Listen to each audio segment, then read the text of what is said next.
every bit legit. Gillette Mac 3. For a closer shave, less irritation, switch to Gillette Mac 3.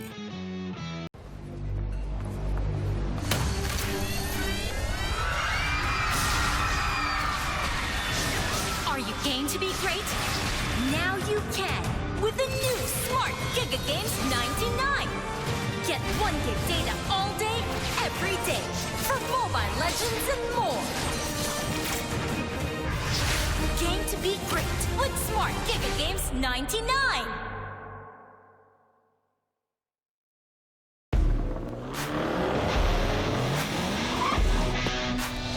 The way you live your life depends on the network you choose. Your movies, music, and games can only be as good as your network's speed and strength. Slow means game over. But the Philippines' fastest mobile data network means game changing. Choose the network that gives you what you truly enjoy. How do you know about this Giga Life? Simple eh? Smart ako.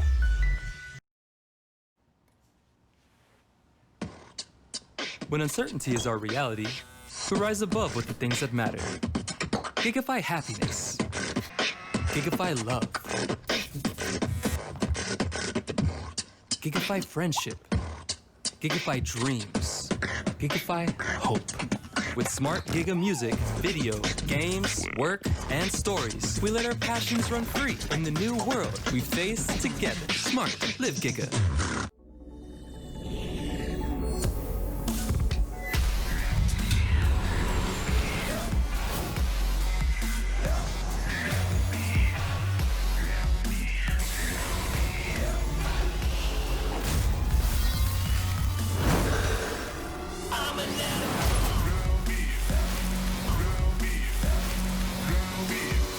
Realme smartphone. Dare to leap.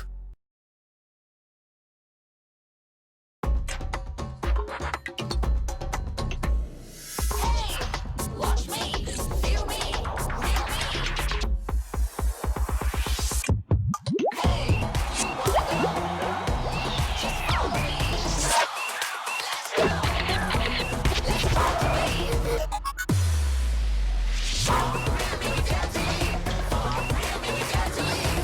Realme Watch. Time to be smarter. Realme, dare to leap.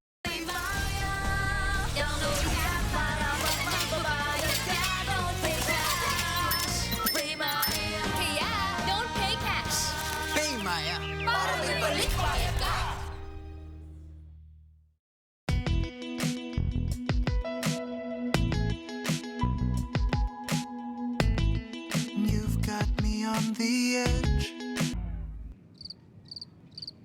Legit, right? Not quite. Just like your disposable razor. It's time you switch your disposable razor for your legit first shave, so you can be every bit legit. Gillette Mac 3. For a closer shave, less irritation, switch to Gillette Mac 3.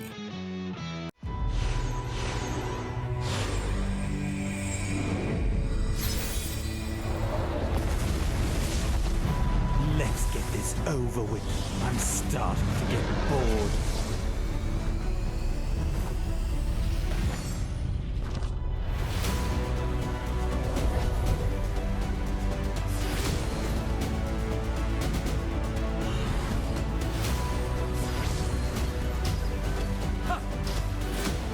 Mega kill! I am only a shepherd. Monster kill!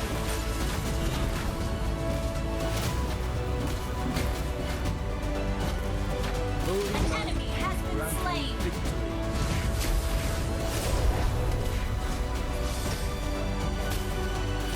Lay in the holy light. An enemy has been slain.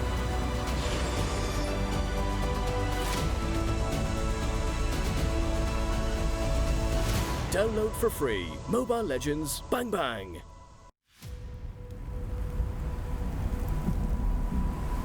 this godly power.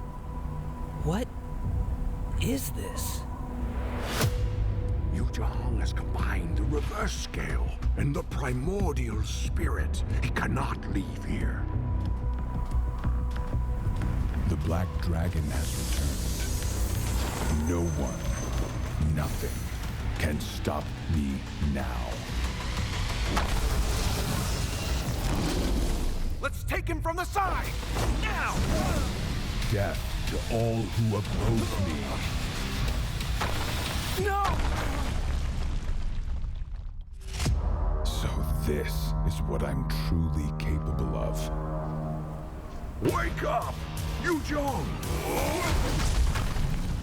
How is this possible? You are getting rusty, brother.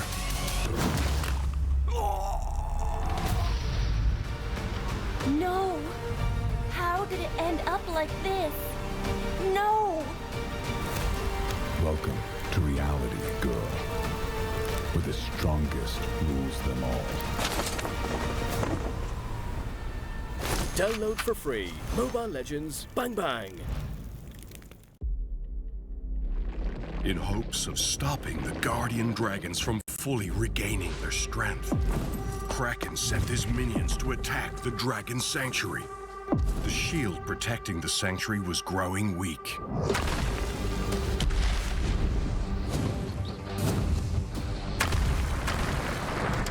Attack after attack, the Guardian Dragons barely had the power to guide the Dragon Warriors.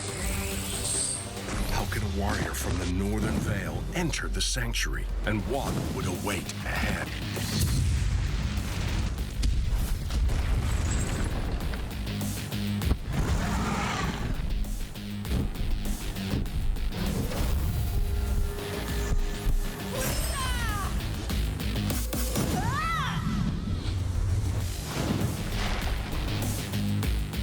Your team destroyed a turret! Mega kill! Double kill! Your team destroyed a turret! Mega kill! Double kill! Triple kill!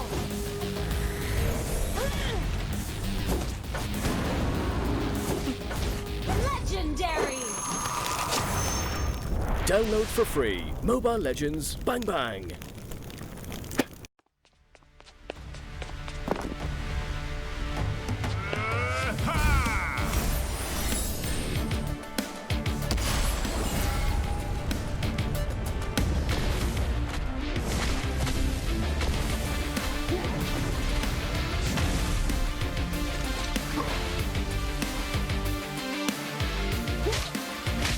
Killing spree!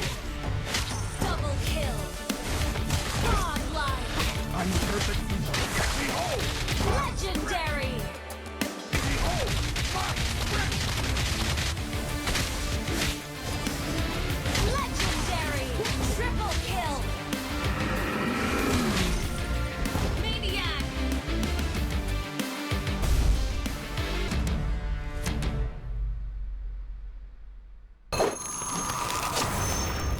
Download for free. Mobile Legends Bang Bang.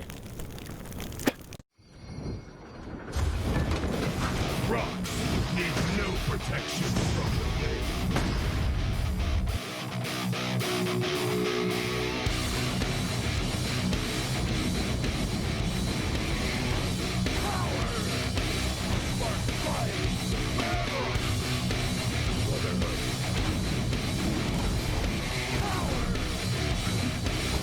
You have slain an enemy! You have slain an enemy! Double kill!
Hello and welcome to the biggest tournament league in the country, the Mobile Legends Bang Bang Professional League Philippines Season 6. Now in its regular season, we are going to be your shoutcasters. I'm your anchor, Shibu the One, for an eye with my partner, Rockhart. Of course, the biggest thanks to our official sponsors. We got our official telco partner, that is Smart. Forge stronger bonds with your team as you conquer the battlefield with Smart Giga Games. Enjoy 1 gigabyte games all day for Mobile Legends, Facebook Gaming, and more. Dial star 123 hash and choose Giga Games 99. Thank you so much to our official partner, Realme, who has celebrated their first Realme Fan Fest and hashtag Dare to be Realme campaign. For more information, visit facebook.com/Realme Philippines. We also got our official sponsor, Gillette. Get up to 50 diamonds with every purchase of Gillette's Mach 3 Razor, Vector 3 Razor, or Blue 3 Simple 4S pack in select Pure Gold doors nationwide. Hashtag Shave the Day with Gillette. Also, don't forget to check out our partner in eSports, PayMaya. Get 7%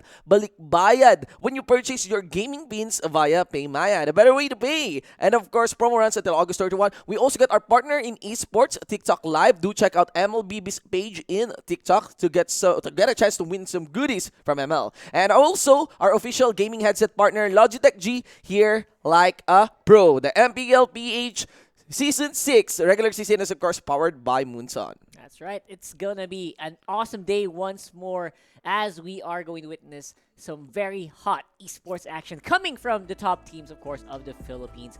First off, for today, it's going to be Onic versus BSB. Now, Onic PH has had the not so good start yeah, that a lot of one, people are yes. actually expecting from these teams. Yeah. But of course, they are going to have a chance to prove us wrong with their new roster as they head off against BSB, who has actually also been suffering pretty much the same fate. Yes, especially considering the performance on week number 1. I can't help but feel that these two teams tries to find their proper shape as we enter that week 1. Now there's a big mystery coming into this week number 2 because, again, to remind you guys, we are officially rolling. This is the very first week of the 10-ban system. That's right. 10-ban system really affecting a lot of our teams. And, of course, some teams will adapt better than others. We saw a glimpse of that yesterday. What's going to be the change now, though? Yeah. I mean, what a lot of other people I've heard them talk about is maybe last week teams are already starting to get prepared on the 10-ban system. So some people are saying maybe their strategy that they were employing on week 1 is already headed toward the 10-ban system, so maybe their performance might be different coming into this one. That's why we're super excited to know more about that. All right, so a quick check on what we mentioned earlier, that Onic PH, although it's just week 1, still trying to find their groove here for our regular season. Setting up at 6th place right now. They actually have a match rate of 50% with an aggregated points of 3. All right, because they already played 2 matches, right? That's right, that's 2 matches. 1 win, 1 loss here. And next to them would be of BSB, yet to get a series win in our regular season. Aggregated points is 2 points because, for the most part, their series, despite losing them, are hard fought, right? Super Finishes close. With 2-1. Yeah, super close. Always a 2-1 and always usually going up to the late parts of the game, which is definitely saying something about the way that BSB is approaching these games. Mostly geared towards the late game. Sometimes they have a problem closing the games that they have. Yeah. So even though sometimes you would see that they actually do get leads against some pretty powerful team. Yes. So, again, guys, still sitting at number 1 spot, considering yesterday's result would be of Brand Esports. Now, up next would be of Aura PH. We're going to be seeing them with Blacklist International. Later on. Yes, we also got teams Execration, next place Solid, Cignal, Ultra, Omega, Blue Fire, of course, with their next with Blue Fire sitting at the bottom right now of our current standings. Now, those are actually going to be very hot matches because they're going to determine basically top spot, mid spot, and last spot. If Omega cannot perform well against Cignal Ultra later, they're going to be in for a really bad start of the half. Yes. It's like starting your classes in college or high school. Here we go. Week 1, not much. You just do the syllabus. You just do the introduction. Sometimes the professor doesn't even go in. Yes. That's week 1, right? Sometimes. But in week 2, you know how important week 2 is because that's really the week that sets your tempo in for your class for this regular season. Yep. So matches right now before we finish this week. as we meet them until tomorrow Sunday is really, really important, and establishing your starting platform for the regular season. We still have a lot of matches for the regular season, yes, but again, this is it. This is the fitting beginning. Right? That's right. This is where it sets the tempo for the rest of the year. If you're on class, it kind of puts your mind like, am I aiming to fail or am I aiming to pass? Yeah. Or am I aiming to just get by? Let's go for Onic.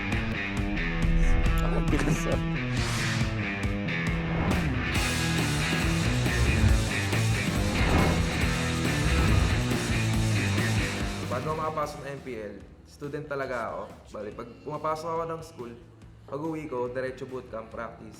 Bago ako makapasok ng MPL-PH, nag-aaral ako, pero alam ko na sa sarili ko na nag-struggle ako. Tapos gusto ko talaga makapasok sa pro seniors. Actually, umabot na ako din sa point na talagang gusto ko nang sukuan yung paglalaro kasi sobrang dami ng sacrifices. Nung MPL qualifiers lang na sinalihan namin, sabi ko sa sarili ko na ito na yung pinaka-last time na susubukan ko i-pursue yung pangarap ko.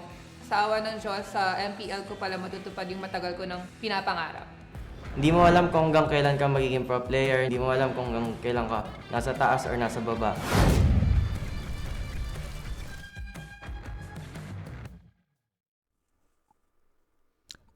It is the crowd favorite, I would dare say. Onic PH. They've been getting some fame and popularity, especially being consistent on getting podium finishes for MPL. Back in Season 4, back in Season 5. Oh my Venus, Wise, Iaknu, Dilar, J, and Basic. Of course, this team is always considered to be top candidate for champion. And it's always the finish line that's the problem, right? The whole race for Onic, the whole marathon is usually super strong. smooth. Yeah, smooth and strong. Yeah, so I'm actually, that's something that I'm looking forward to this team. I'm looking forward for them to slowly fix those issues that they have been having so that they can finally get to the top. Of course, the start right now is not as smooth as a lot of their fans want it to be. But again, we have not actually seen Basic like go pop off the way he should in this new lineup. Yes, the newest addition, of course, for the Onic PH roster would be Basic 6-man, occasionally subbing in for Wise. Well, Basic did have a better KDA right now. That's right. Standing KDA on the two previous match and series of Onic PH, and Wise just sitting at 1.25. It's the queen herself. We got Oh My Venus here, really declaring that sometimes she came to a point of really wanting to quit. Yep, but still, Onic PH stands strong. And I do like I actually want to gauge now by this week number 2. Sometimes I would prefer if teams do struggle during the regular season. Oh, because really? it forges them better. Yeah, actually. It forges them better. We've seen teams, right? We've seen teams who has been really stellar in their performance for the regular season only to flop on the podium match, right? On the finals match. That's right. So I feel like having loose on your belt, it's totally okay. You know, more lessons.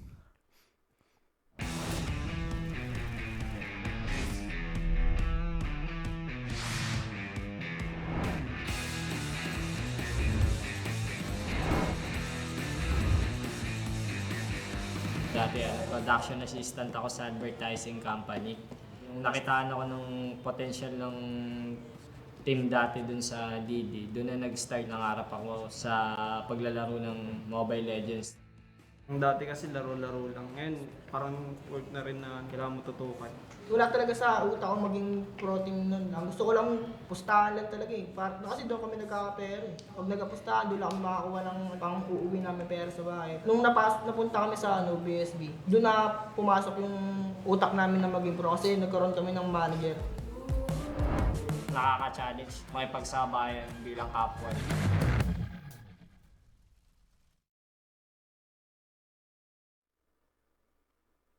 Team that has actually started off. Apparently, they like to really play up. They did not. They don't look like they expected to actually become a pro. But it's possible. Of course, they are here, and that is BSB, Capuan, Trevor, Wilson, Scheider, Anna, and Drix. It cannot be denied, considering their stories that they're really just starting in the MPL. They've been in the MPL season 5. This is gonna be their second season, but still, this is a very open book team with a lot of things to be written. Yeah, overall, I feel like they are one of the youngest teams still Yes. of the MPL. I actually very fondly remember watching casting games for them in like very small grassroots tournaments, and they really dominate there. Of course, being in an MPL stage is definitely a different tone that Yeah. they are starting to get used to. Like Wilson said, they just play to just have have for fun, right? Yeah. Just to get small amounts of money. That's what they Yes, usually well, want to do. that's actually like our reminiscent culture. I've been in that culture as well Right, of right. having bet games Yeah. back then. That's like the wild west. The of Wild West, that's esports, right? There are no regulations. There are no rules. You just win, you get money. Yeah. That's it. But I know. Again, going back into BSB, I'm starting to really like this lineup. I would dare say, no, I got some players that I really want to look forward into playing. Like for example, Wilson. That's right. Especially, I cannot but feel that Wilson has a good understanding of the fighter role of the side lane role here, considering that is also the role that seems to be getting gimped by the 10-ban system, despite having the biggest pool. That's right. Because if you've observed from our yesterday's episode, Yeah. they've been deprioritizing if that is a word, not prioritizing the fighter role. That's trying right. to or not side lane role, trying not to really prioritize it quick, ending it with us the fifth pick, and that's actually where problems started on drafts. That's true. When one team has a better understanding of the 10-ban system. Yeah, Right? because what's happening is a lot of the main tanks are really getting banned out, right? Yes. It's almost a given that they are getting banned out. So the teams are starting to look into the fighter role to get those tanks, to get someone who can stand in the front line and not die. Yeah. That's why that role is starting to get a lot of highlight in the draft. Yeah. So overall, that's going to be the challenge as well for that guy, right? Remember, we ended up having a side lane Angela. Yeah, that is viable. No problem. It is. But you don't see it clearly, not much in pro play, right? That's true. We've seen the Jawhead getting resumed. I right? think Jawhead and Angela were like the weirdest picks that we saw yesterday. for the off Yesterday. lane. Yeah. But I kind of feel that really the teams who has picked them, who has chosen them, were forced. Yeah, reactive. Reactive It onto the was. 10-ban system that was capitalized by, of course, the enemy team. Also want to mention that's what I want to look forward onto Wilson. He is on the side lane. He has been impactful on the Yuzong, which we consider as a very, very strong pick. And also on the side of BSB, I look forward on the performances as well of Drix. Yes. And, Actually, has a really good KDA. That's exactly the next guy I want to talk about because we were watching, if you remember, you were there. We were watching the videos we were reviewing the videos of BSB. Yeah. And the guy that actually was ahead for a big part of the games was Drix. Yes. He was super ahead in a lot of the games, but sometimes he just has that hesitating factor. He's trying to hesitate a little bit in starting engages. So I hope they can change that. I hope they realize that this is the head-to-head for Onic and BSB. Yes, very, very interesting here. This is actually a big contrast on what we have identified with the teams back in Season 5. Look at this. So, things are pretty even, right? Pretty much. Games played, Unique Heroes pick, not much, right? But if there are some outlier starts here, that would be onto the Lord's lane and onto the Turtle's lane. Yeah. Big objectives. Normally, if you get a lot of Turtle's lane, you have the better control of the early game. Most of the time, yes. Most of the time. Absolutely. And most of the time, if you got more Lord's lane, then you have the better control of the late game. That's true. We've known Onic to be a team, even though they have little Turtle's lane, we've known Onic to be a team back in Season 5 as a team who has really good command in the early game. Yeah, they dominate and they invade very early on. Yes. That's why they got super popular because they always invade. Yes. Almost. Yes. All the time into the buff about before 2 to 3 minutes. Yes. So this is a bit of a weird. This is weird now. Yeah. We are now actually accounting for the Season 6 stats This here. is the actual season. Yes, right now. not no more season 5 stats Yes. here. And from the looks of it, look at that. That's far from Season 5. That is 0.67 onto the Turtles lane ratio. And whereas BSB here, although we're not yet sure if they are like an early game or late game oriented game, but if we go back to Onyx stats here, that's 0.33 ratio for the Lord's lane. So this kind of signifies a big shift in the way Onyx approaches their game. I kind of feel that they have better command now for the late game. For sure. Yeah. For sure. I mean, I'm not sure if that's translating well into victories for Onic so far. Yeah. But I think these two stats actually kind of show us more what BSB is capable of, less than what Onic is not capable of. Yes. BSB is definitely capable of getting a lead. Yes. That is something that you cannot take away from them right now. They are capable of getting leads. They just cannot close well. Yes. And again, Rackhart, and to our viewers, this is just like analyzing the outliers. That's right. Of our running stat. But how can I say this? Confidence. The level of confidence still for this stat would be a bit low. Again, we just came in from week 1. There is kind of a required sample size or number of matches to increase and to have to put you to put the confidence of your stats to a significant level. That's the thing. Right now I'm pretty sure the confidence here is pretty low for now. But yeah, that might be some good theory crafting or guesswork if we're accounting for the play style and approach of these two teams, whether it is oriented for the early game or late game. That's right. For both teams, that's going to be the case, right? And on the head-to-head between D-Lar and Wilson, D-Lar has always been that consistent off-lane that they can always... Side lane matchup. Right? Exactly. Yeah. It's been the consistent one, the consistent lane that these two have always been facing off against each other with. And for Onic, it's working well. Whenever he gets on that FAMS, you know he is going to perform. Whenever he gets less attention, the less attention he gets, the more powerful he really becomes. Yeah. Yes. It'd be very surprising. The biggest contrast between these two players, though, is Wilson has a better command of the Yuzong. That's true. Dilar prefers rolling with obviously Uranus. You got Thams.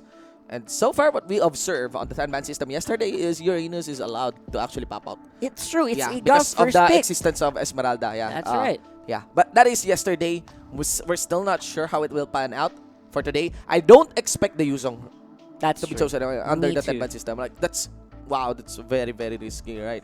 That's true. I feel like the Yuzong yesterday that got away was just so ill-advised. Yes. I think they also kind of agreed as well. Like, we talked about it yesterday. We were really trolling it. Like, nah, this guy got nerfed? I don't think so. It does not look like it. Does not look like it was nerfed. Very impactful. Right? Very impactful. The Yuzong. You know, this is actually one of the faces that you would want to watch out for these respective teams. Actually, you've known for the side of Onic, yes, you've known Venus, you've known Wise, but you may want to watch out for Dilar. Actually, Dilar is like, if they're ranking up who's the most handsome in MPL. We're there. The one's winning is Zapnu, actually. But good votes are coming in for Dilar, you know? Yeah, Dilar and Basic, they're really big on TikTok as well. Yes, if you guys don't follow these guys on TikTok, they're like, yes. I did mention that Onic is actually getting some really, really good and consistent popularity right now. That's right. Onic is a very fun team to actually watch. Yeah, lots of baby girls on the chat, cheering them on. That's something that's really something you can't take away from these guys. It's not just that. I mean, if I'm gonna be considering whose team in the MPL is the most wholesome, I would commit to Onic. Oh, I would commit to Onic because when you look at their social media, they're very wholesome. I think it's very wholesome. It represents a lot. There's a nice spectrum that they represent because they also represent the LGBT. That's right. And of course, in the Philippines, we are actually very supportive of our LGBT communities. Absolutely, right? Absolutely. We also and I also want to emphasize, if you are looking towards BSB, you would go for, so I keep mentioning Dilar, you would also go for Wilson. I think Wilson is really good. Wilson is absolutely one of those guys that just need a little bit more push. But with the Yuzong remove, this is a good opportunity for Wilson to really prove himself better. Stepping up. Right? Because this is going to be the first time that they're going to be playing on the 10-band system as well. Yes, yesterday, it was different teams playing it. So today, they might have a different approach into going into these games because different teams just adapt to changes very, very differently. That's something I've actually experienced. I've noticed throughout every MPL. Every time we have a big patch, teams respond to it in different ways. Indeed. Absolutely. So I'm still looking forward to whether BSB is going to be for the better Or I wonder yeah. if Onic PH is going to be a lot more aggressive now that we have a lot more options that can be removed on the enemy team. Remember, one of the things that characterized the Onic PH squad would be of their very unique draft approach back in Season 4. That's right. They're the ones that introduced the Odette. They're the ones that introduced the Rafaela. Rafaela is kind of in between Onic and Execration, actually. But and Estes. Estes is clearly on Onic's side. This is the team that was the single-handed reason why every team started picking Estes, and why we went into that something that's called the revitalized era, the healing era of MPL. Without doubt, Onic PH was ahead of the curve during that time, during that Season 4. And, again, I feel like this BSB squad is really getting more heated up as we enter Season 6. You cannot really discount them anymore. That's the lesson of Week 1. And there we go, ladies and gentlemen. Yep, we got Onic, and of course, on your screens, they're looking like they're pretty light, right? They're pretty, Pretty chill, pretty light. Are they praying? They look like they're praying. They are praying. They're going to pray. Oh, Okay. wow. Getting Wholesome. into the... See what... Shinbu was just mentioning that. I would like to send the biggest shoutouts, of course, to Toriyama. So you can actually see Toriyama. Yep, we missed that guy. Yeah, I have no idea what is his purpose on that organization. And we also got Millie, the manager. Yep, right? Miss you guys.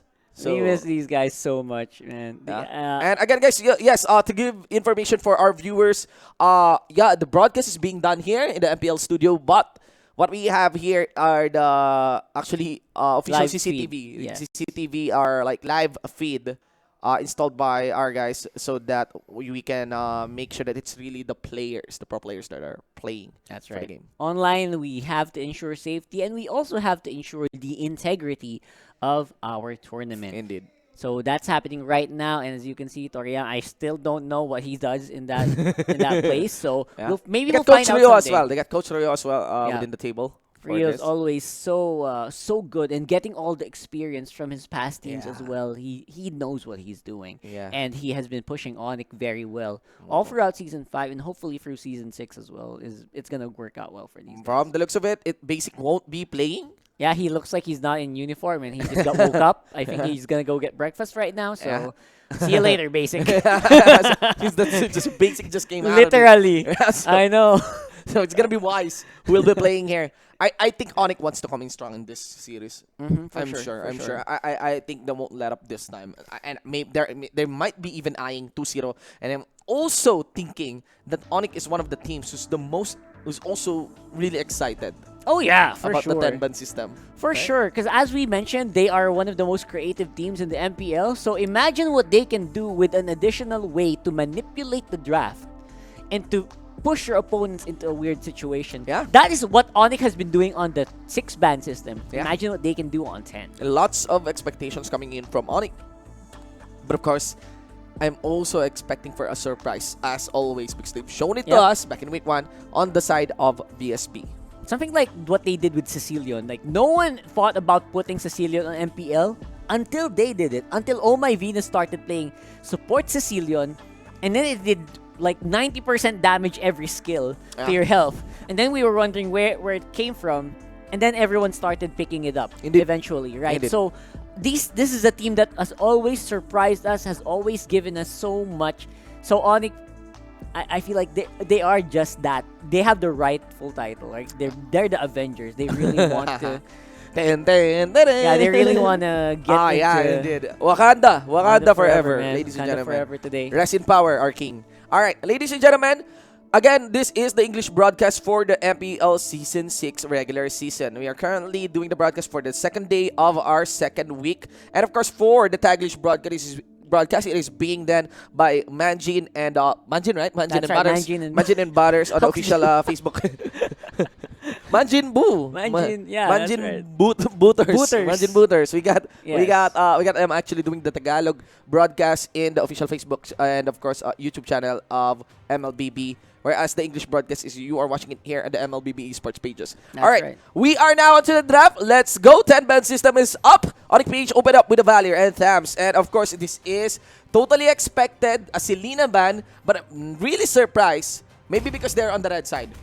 Wilson's squad decided to remove the Yuzong. That's right. I mean, this is one of the best heroes for Wilson. So you have to be wondering, What's up with these horn guys? Probably, well, they said horns up, right? Yeah, and horns up. they They removed wanna the horn remove king those here. horns. And Yeah. well, it's because it's blue side. I mean, without that, It's Onic very PH can still risky. play it. Yeah, they Yeah. could have it onto Dilar, they could have it onto Iaknu. So giving it up is not an option for BSB.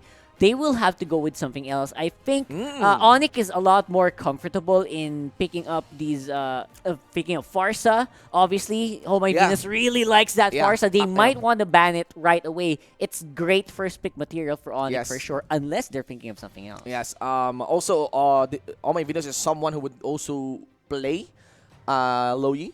Here. Loyi, absolutely. But my best guess, if there's no ban, we would have the first pick Parsa, and there you go. Yeah. That is kind of an ill-informed ban, in my opinion. My gosh. Because Wise doesn't necessarily play Ling. Doesn't really care about that. He does- can play it. He can right? play it. He But, can play it. You know, there has been so many calls for Wise to really play Ling. And he's not. He doesn't care about No. that. So maybe if it was Basic, it would be a different story. Basic also really likes that Lancelot. Yeah. I don't know if they pick it up. Oh my gosh, There this is we the go. guy that always goes through our Goes bands. through our bands, yes, and always goes through our minds. Ladies and gentlemen, I also want to mention the biggest kicker here for the bands would be of the Ling. Again, Ling is...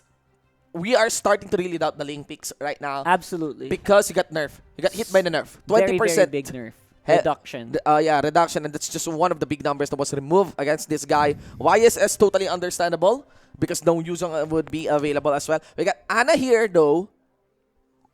Ana on the show. Ana's been good on the show. That's gonna be pretty good. This is not like your super side lane show that really likes to go for the split push. This is a show that will allow you to dominate the mid lane. There we go. With The a lot of Atlas help. also available here.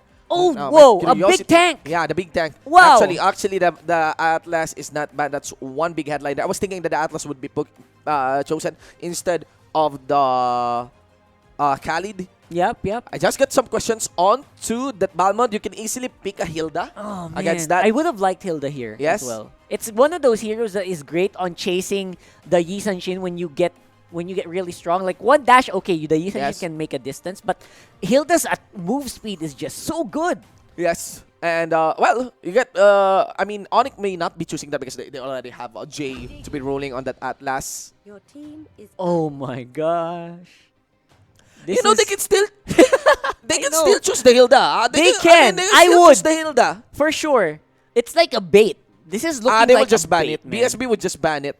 You But think? they can still choose the Hilda, and that will punish BSB a lot.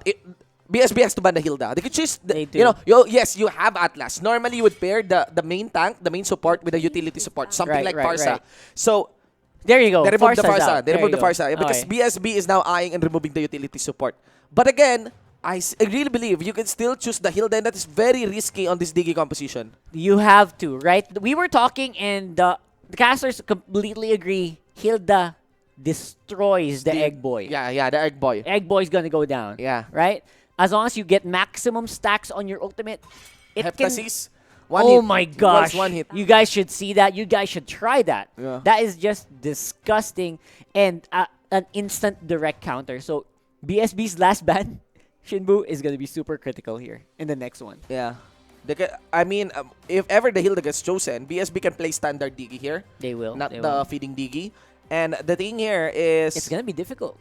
That would be one of the ways to counter actually Onic. It might be difficult still, in our opinion, because Khalid can easily just go in. There's still damage onto that Balmond. The only one that gets countered would be of that Atlas. That's true. So they still pick a Diggy up. I think this is going to be classic Diggy since they just... They're removing the X-Board. They might be eyeing the Hilda here. Yes, exactly. So Diggy starting to look like just a reaction pick to the Atlas. Oh my god. But so far, their lineup is looking like something that's not going to last long. So against the Khalid, against a Balwon. Yeah. This is very, very risky for... Let's see. One pick is available now for BSB. It's BSB's turn to pick. They can actually deny pick the Hilda as well. If they want and have the side lane go That's a for, good option, for the show. right? Yeah, that's a classic side lane show which has not seen a lot of participation recently. But, yeah, let's still see. They literally banned out the Harif for...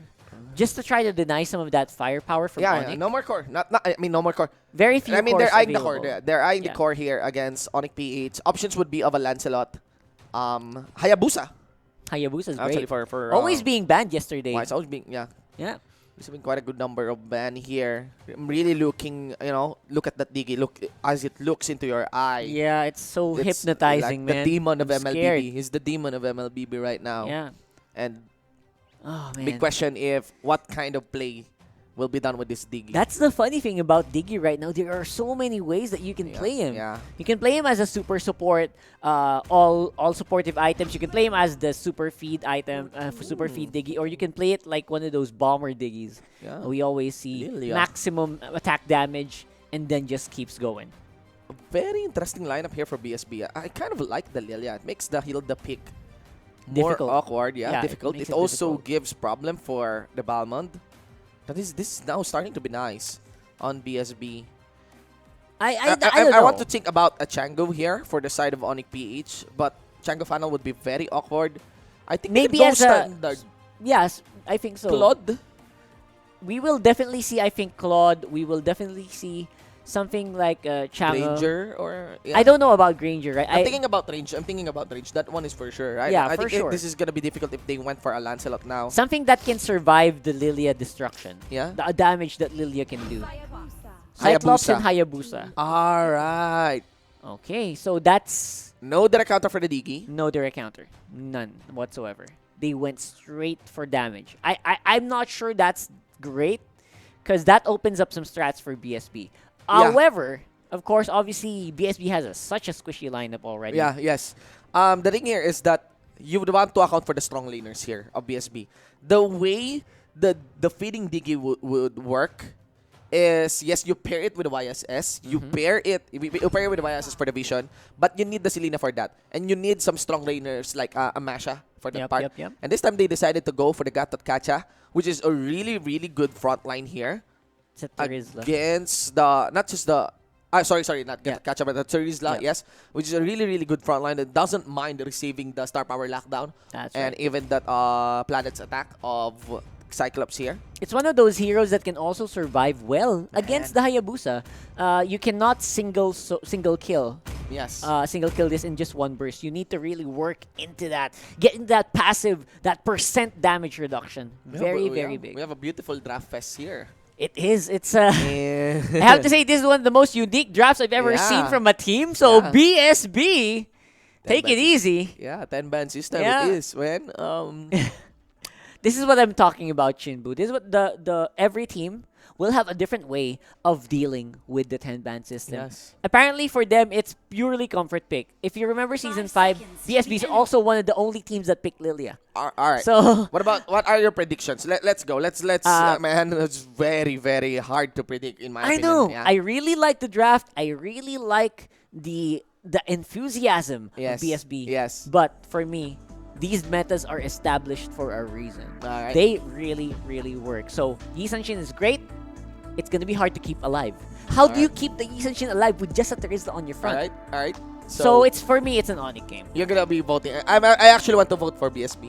Yeah. on Why this do you one. think so? Why do you think so? I mean, between the two comps, Yeah. it's on the BSB Look side at that you that. don't know the most, right? Oh, the unknowns. Yeah, the unknowns. The unknowns. I would admit, actually, it's very hard to predict the YSS. You cannot kill. Yes, if you are Terizla, a Hayabusa cannot necessarily land in that Ogi Shadow kill to you. And you can actually bypass him and just tag the YSS straight. on the backline. Yeah, Yeah, just go yeah, for yeah. straight for the backline. So, But let's see, I think it's good to give some credit. But if the Lilia gets denied by her buffs, oh, that's like big. doesn't perform, it doesn't pop off, Yep. then yeah. So you're thinking Unique there's gonna be a big priority for Onic PH to keep invading on the purple buffs. There is. That's gonna be yeah, the yeah, case. yeah. So without doubt, we get on Lilia here on this composition. Actually, my doubt goes for the Lilia. Right. I'm actually curious on what playstyle will be landed on for the Diggy. Right. I feel like the Diggy is going to be. If they will commit to the fading Diggy technique or. You think so? I don't think I feel like there's gonna be a big problem when you keep doing that with someone who can definitely. It's great to have vision all the time, right? It's great to have vision all the time. Plus, no counter to the feed strat. I mean, we really wish very we had. strong early game, huh? They do have They a great very early strong game. early game, huh? Pure damage output. The Lilia BSB. is early game. Yes. Is explosive. Yes. Diggy can destroy one guy with bombs. And again, Diggy can provide vision. Only vision. Only vision. And you get YSS. Actually, okay guys, it's always Diggy, right? It's always Diggy. That's the biggest headline right now for MPL. Coming in for Season 1 on that crazy wish we had that egg. Where's that egg that we were? Right? So, again, yes, the Diggy is kind of, I cannot say abusable, but it has proven very fun and effective to watch. It is. But you have to understand, if you review that match by Aura with the Diggy, one of the most threatening hero there is not just the Diggy, it was of the Selena. That's right. The vision from the Selena. The vision from the Diggy, followed up by the Selena. That was big. So that's something they don't have. So if remember there, it was Selena with the Yisanshin as well, right? With the Diggy. So 3 big vision heroes. They have 2 of those.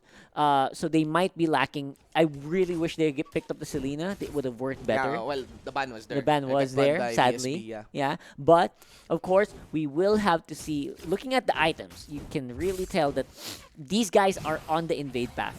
They're looking for more mobility, and they want to get. They're trying to, at least. They're keeping that in mind, but the lineup from BSB is also not easy to ignore. Yeah. It's very difficult to just get into the jungle without any big repercussions. Khalid funnel? It is a Khalid funnel. Yes, it is. Or, no, who got the buff? I think it was still Wise who got the buff up top. Wait, it is obviously... yeah. I'm not sure what Dealer is doing on the bottom side of the map, though. There's a visual bug. I think there's a visual Where's bug. The red? The, Where's the purple? The purple buff, yeah. Orange, rather. Yeah, the orange buff is not seen onto the Khalid here. I think it's Khalid panel. Let's see here. Ladies and gentlemen, Anna goes in. Dilar for the back line. And of course, followed up by Venus here. Planets attack gets consumed for the crab. It does. And that's absolutely fine.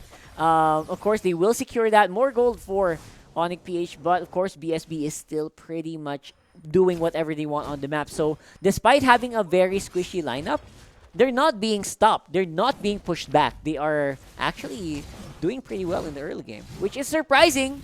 It's surprising. Where's the purple? Where's the orange buff? Does Khalid have a mechanic? Wait, did it get stolen by Drix? Did we see an ultimate? I can't remember. Oh my god, no. That would have been big. That would have been big. Let's see. Ladies and gentlemen, here we go. That would be of a punch into... actually, using a kick into the face there of Dilar. Quick kicks from Anna. Yeah, I think it was an off-cam steal. It was an off-cam steal, definitely for Drix, because we weren't watching when they took that. And I'm actually trying to observe the damage of the Khalid. No ticks on the Soul of Lava. The true damage. Yes. Yeah, so that's absolutely fine. Because of that, BSB are going to be pretty much ahead. This Yisanshin is getting everything it wants on the map. Yes. And that's something that you do not want to see if you are an Onic PH fan. Level 6. Level 6. Everyone's level 4, he's level 6. That's a clear advantage for these guys already. Pretty heavy here for our game right now. Well, we did... there we go, there's the delay on the orange buff. So, it might be it. That might be it for Drix. Well, let's see here. Mountain Shower gets casted. Of course, makes the advance of Onic PH here. Awkward, but they're within the distance. Down for the turtle. And of course, ultimate comes in. Also from the Diggy. Gets destroyed quickly. Still, Drix goes online. And you can actually see that the one that's laid would be of Khalid. It's a 2-for-1. That's BSB. And while all that's happening, Anna's also pushing on the top lane. They're also getting a lot of gold there. Look at that. BSB, my friend. Look at that. It's looking so swell. And yeah, no need to feed on the Diggy. Probably just... El Clasico game. No problems, no shenanigans, just pure outright damage output. But of course, will be taken out very easily by Venus.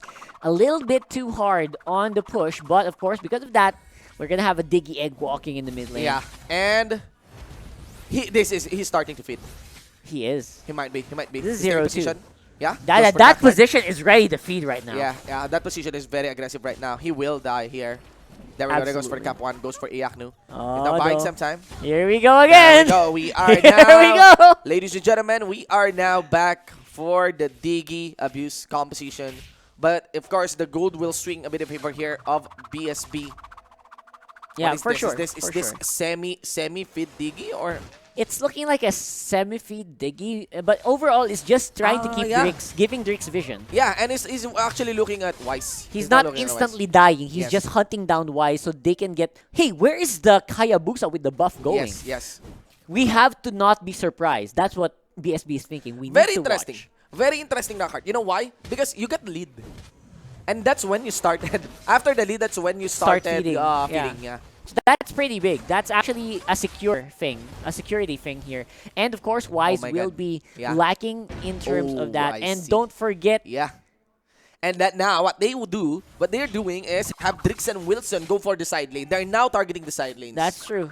Now it's going to be a little bit more difficult. And this is a Diggy with, by the way, not Retribution anymore. Yeah, yes. But with a Flame Shot. Oh, they reset. Okay, he's dead. He's dead again. Okay, yes, there he's you dead go. again. There will be no surprise on that part.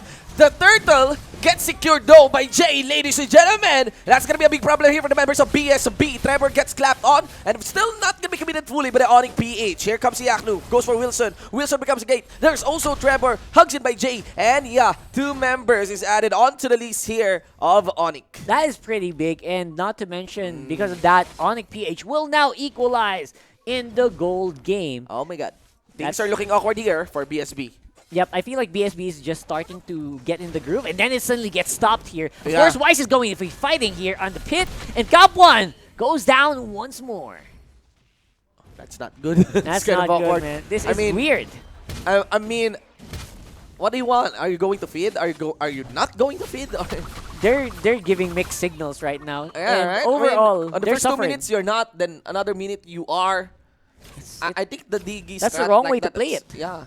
Right? It's not the right way to play the Diggy strat. So right now he is constantly still trying and will be going for the chase, and you cannot really, it's really difficult to chase a Hayabusa when you're just walking. And so they're gonna continue hunting targets here. You got Trevor. Oh God. Man. Flicker onto Jay. Finishes Jay! it. Man, delivers the RKO without the head.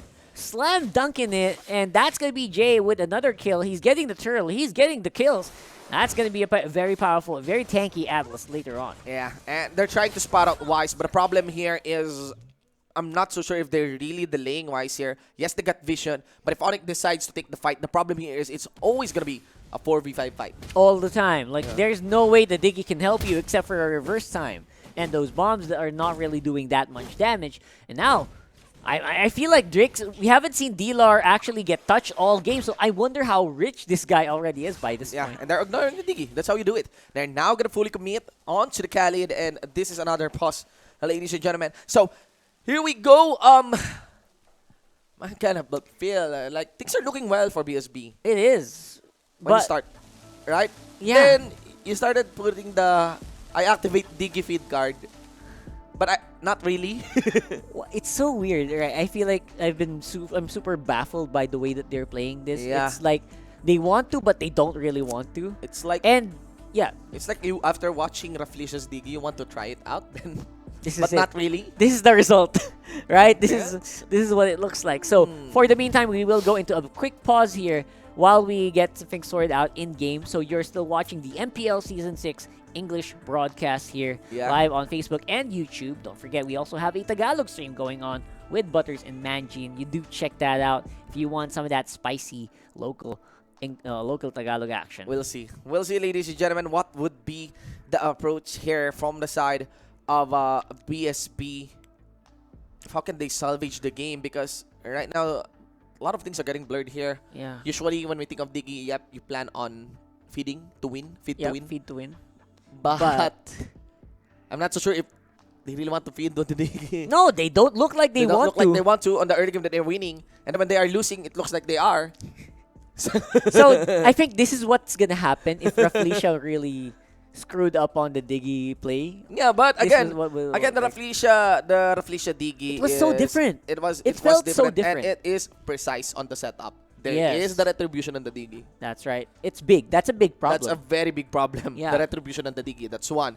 So, yes, there's a good reason for him to always just be dancing around camps, right? And there's a good reason for him to be killed because you have to stop that retribution, right? This one, that's not retribution Diggy. That is flame shot. Flame shot Diggy. I don't know, man. It's not working out for me. What about flame shot Diggy? There's also a risk of getting kills on this flame shot, so that's something that you don't want to happen. And now we are back in the game. They can start ignoring the Diggy here for this part. And now Cap1 is once again not doing the fit tactics here because this is a standard team fight. And right now, standard team fights, it would be awkward for them. Jay catches 2 with the Fatal Links here. Now onto Wilson. They have to back out. Dilar receives a big chunk of damage, but I think that should be it. 16-5 on the scoreboard, and also just a 1K gold lead here. Yeah, a 1K gold lead is actually pretty good at this point. And at this point, you have to ask yourself, do I want to keep doing this? If I'm BSB, do I want to keep throwing Capone into the enemy? And is it working? Is Drix getting items? And is Capone really hunting down Wise a good thing? Yeah. Well, right now, bounty is increasing. Probably, onto the side of Wise. I'm pretty sure that because of the law of diminishing returns here for the DG is applied as well. So, not really much gold. Not really. Secured for that part. Exactly. Yeah, but still, we're curious about the utility that can come in here. Also, there's the Terizla factor. They did land the Ogi Shadow down for Wilson. He is going to be taken down just quick by Oh My Venus. Next on to Trevor, receives the star power lockdown. A shutdown is completed against Wise now. That is clearly going to be a very big spike in terms of gold for the side here of BSB. Yeah, and they're looking better now that Drix has that turtle buff. It is going to do well for these guys. Now, Ana with the kick onto Oh My Venus. No more skills coming in from the Cyclops. Here comes Dilar. It's going to be the big engage here. But Dilar is also very hesitant to go for the 1v4. And goes to show that you are going to be denied if your teammates are not in position. Yeah, things are looking well now. For the BSB side, they did punish Dilar. Jay is once again there. Got no flicker to cast, but has his Fatal Links up. They will try to get a wave clear here on the mid. So, Shinbu, what do you think about this Khalid? Is it really working well for Onic? Because I'm surprised. We have not seen Dilar on screen for a long time. Yes. He's only level 9 still. Yes, I don't think the Khalid actually fits the playstyle of Dilar here. Weird. Yeah. I mean, Dilar shines a lot on slow-moving heroes. Yep, and with very lots of tanky. durability. Yeah, Tans, super Dilar, tanky heroes. Right? Sometimes Esmeralda even. But right now here on the Khalid it can be quite tanky in some ways, you know, but it's more of a setup hero. Yeah. Right? And if you don't have teammates to help set up, if you don't have teammates to fight, Yeah. it doesn't make sense to pick it at all. Like right now, they're not utilizing it. And Ow. they have not utilized it for a big part of this game, for 10 minutes already. And Wise is actually struggling now against Capuan. Capuan re-engages against Wise. He will be popped out. Lifesteal is returned on to Wise. Yep, he's back in. And of course, that's going to be a Capuan out for 20 seconds while the Lord is actually showing here. What a very, very curious gold swing here for both teams. They're committing towards Wilson here. He was able to get a slay against Jay, and that passive body of Smith is paying dividends here for Wilson. It really is. It really is. Right now, I feel like we should just start... they should just stop trying to kill Wilson altogether, right? It's proving to be such a difficult feat. This Terizla is just so scary with that passive, and I don't know. The backline is doing a lot of damage. Trevor is starting to get stronger. Drix is absolutely ridiculous here, and now they want to go for Wise. Nice juggle there. I'm actually curious what Dilar is doing onto the side. I know he's just watching. Yeah, I mean, that's a moment to actually set up. There is no chance that, you know, you could have your main carries go in, especially with the quick kick coming in from Ana, and is very quick at landing that. Let's see here, Drix for the backline. Jace tries to body block. Drix receives the star power lockdown, gets countered very well from Capuan, though. Dude. Here comes Iaknu. Another member here from Onic PH tries to cleave his way down for BSB. Another wave of the dragon also onto Khalid, and that's it. Ana will just bring the death against Dilar. Man, Onic PH are not looking good here. They are actually looking very distracted. They're not sure when to engage. They're not sure when to collapse. Looking at the Gillette instant replay hashtag Shave the Day, they looked like they were ahead. They looked like they wanted to fight, but no, they suddenly just ran away altogether. Just ran away, yeah. And it was, I know it was because Wise was gone. Yeah, right. This time I want to emphasize how good the play is by Capuan. Huh? Right. Star power lockdown, blocking actually, getting blocked by the time journey here. Let's observe, ladies and gentlemen. We got the kill range here for the Lord. Nobody's focusing him. Mounting Chakra is already up. Here comes Capuan with the time journey. It's gonna be Wise. He secures the Lord. Unstoppable already for Iaknu, and now Ana tries to chase down my Venus. He gets focused here with the way of the Dragon. Also receives the Dauntless Jump, though, to follow up. Coming in from Drix. Iaknu has to flicker away, and still BSB has their way as well in this game. I don't know what's happening with Dilar. He's ulting inside, and everyone's ignoring him and just going for his teammates. It's not working out. This Khalid pick is absolutely not working out for these guys. For Dilar here. Oh man. Well, let us see. They did get the Lord though, so that's a big plus for Onic. Yeah. But this is gonna be taken care of so easily by BSB. Yeah, good security by Wise there, and Ana is really good. He is. So yeah. Man. No fear on the targets. He doesn't care who he kicks up. He's gonna go for it, and it's working really well so far for BSB. Back in Season 5, it was Benny Cutie. It might be Ana here. That will be the Season 6 Cho, like the Season Cho player right that's now, right? true. That's true. We get in every season, there's always a Season Cho player. That's Back true. then, it was CKTD. Season 1, it was Yelly Hayes. Season 2, it was CKTD. Forget about Season 3. Pretty much, it's still pretty much them. Just them basically working off. There's a lot of fighter back in Season 3. Iaknu was trying to go for a Cho Lords as well, but not the way that we usually see. Yeah. It's more of a I'll throw it to you, Cho. Time journey is a bit late for that one. Actually, there's no time journey. And here comes the monster coming in from Wise. Ogi shouting out for the board members. You get a quad shadow on. Receives that reverse time. And Ana goes for the backline. And this is the Season Cho chasing down members of Onic PH. Got Jay here focusing as well. But the members here of BSB. And it's a shutdown. Answer 4 down by Dilar. And also Trevor receives a lot of damage. No ultimate for Trevor. Yeah, he can shut it down by Oh My Venus. Just quick. But Oh My Venus cannot reveal himself. Cap 1 chasing him down. Also the Mountain Shocker reveals his position. And he will be able to walk away, maybe. Because Star there Power is Lockdown. Star Power Lockdown just for the re-engage. Down for the main carry, added the Diggy as a bonus. Wilson goes in, has the body of the Smith to commit. But the Cyclone Eye just in time. Not anymore an unlucky charm, but quite the lucky charm for Oh My V. I know! It was a completely different Hurricane. That's exactly what a Hurricane Eye should do. Right? So it worked very well so far for Onic PH and Oh My Venus.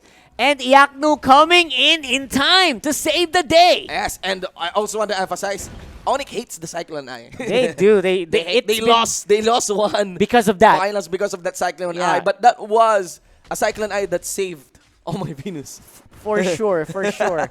And now so far, I still have to really emphasize, man, what's up with this Khalid. Now it's going to be double kill, obviously. It's a great cleanup. And as Iaknu saves the day and saves Oh My Venus, I'm still wondering what is up with Wise. He's not playing well. He's not killing the targets he should be.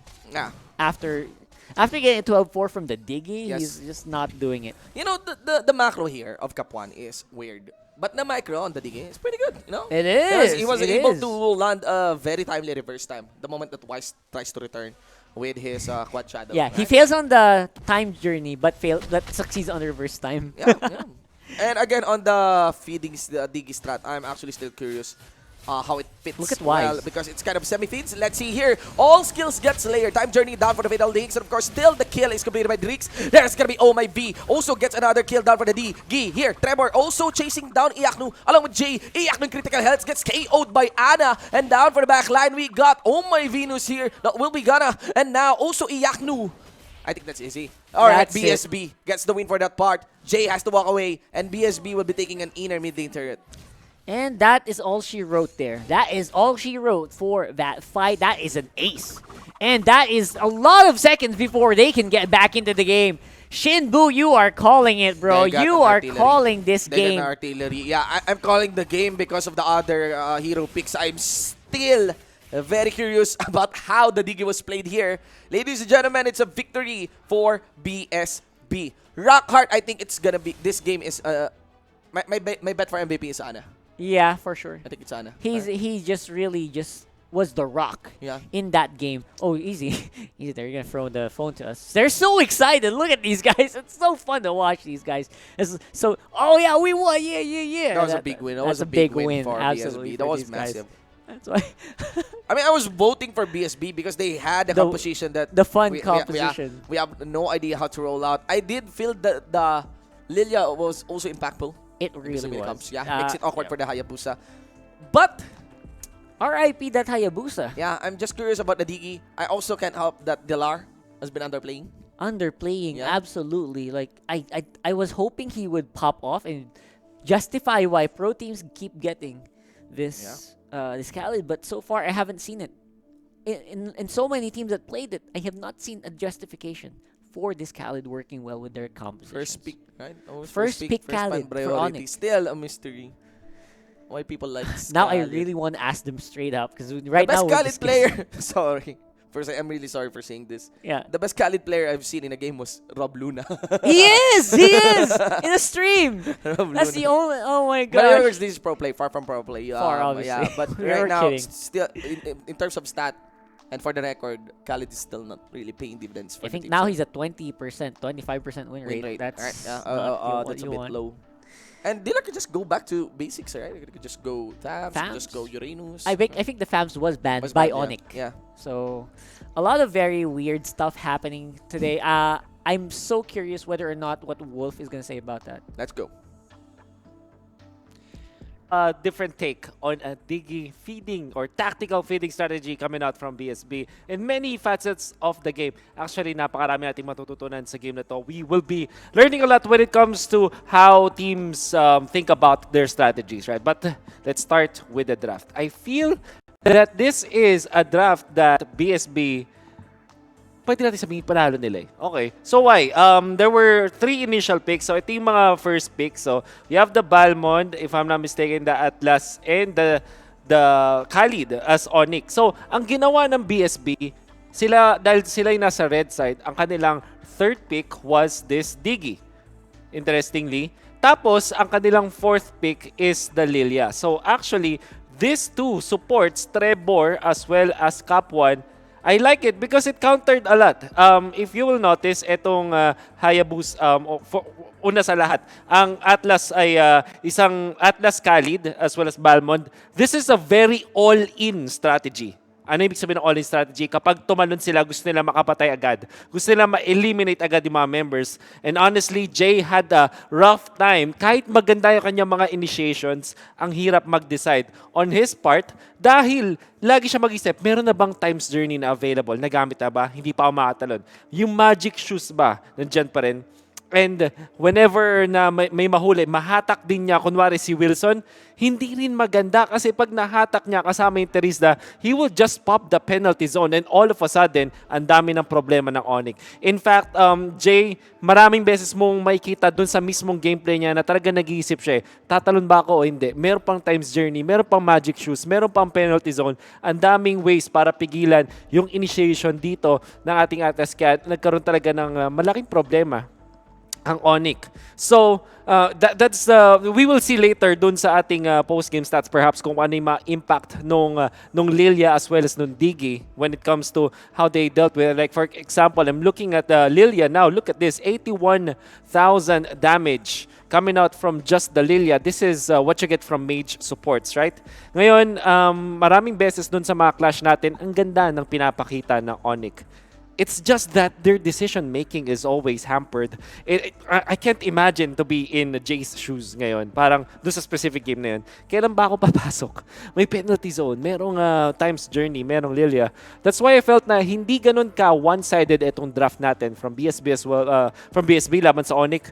Pero ang smart talaga niya. Napakatalino nung ginawa dito ng BSB because they put a lot of issues against Onic and it really felt like sobrang prepared dito ang BSB. Now, heading into the highlights of the match, merong isang cool na highlight tayo dun sa start ng game. And I think na-point out din ng ating mga casters, this particular one.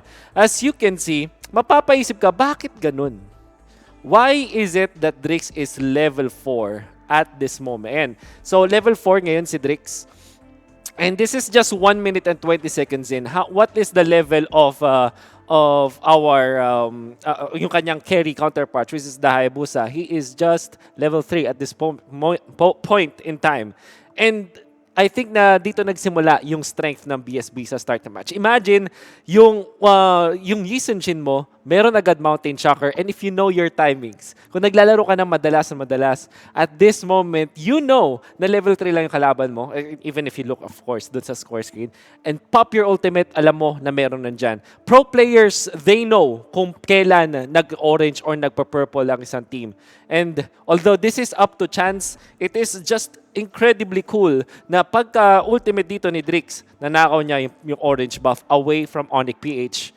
And that's imagine 2 minutes of strength na advantage ngayon ng BSB. Couple that with the fact na paikot-ikot lang dito si Diggy. Now, a lot of clashes happening. I really don't like the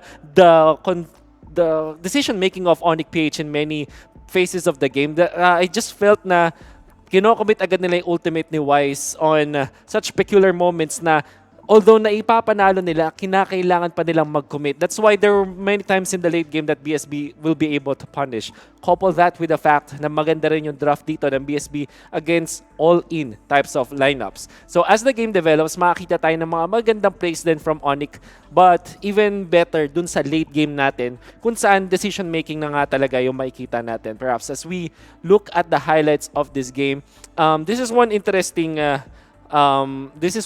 clash coming out from Onic PH. They decided to commit yung ultimate ni Wise on this Hayabusa on one specific hero, but that is Wilson, isang Terizla. Terizla, gusto niya mababa HP niya because that's when he will be able to tank up a lot. And look at the map, unti-unti nang gumagalaw dito yung mga members ng BSB papunta sa position na to eventually punish Onic PH, and they will.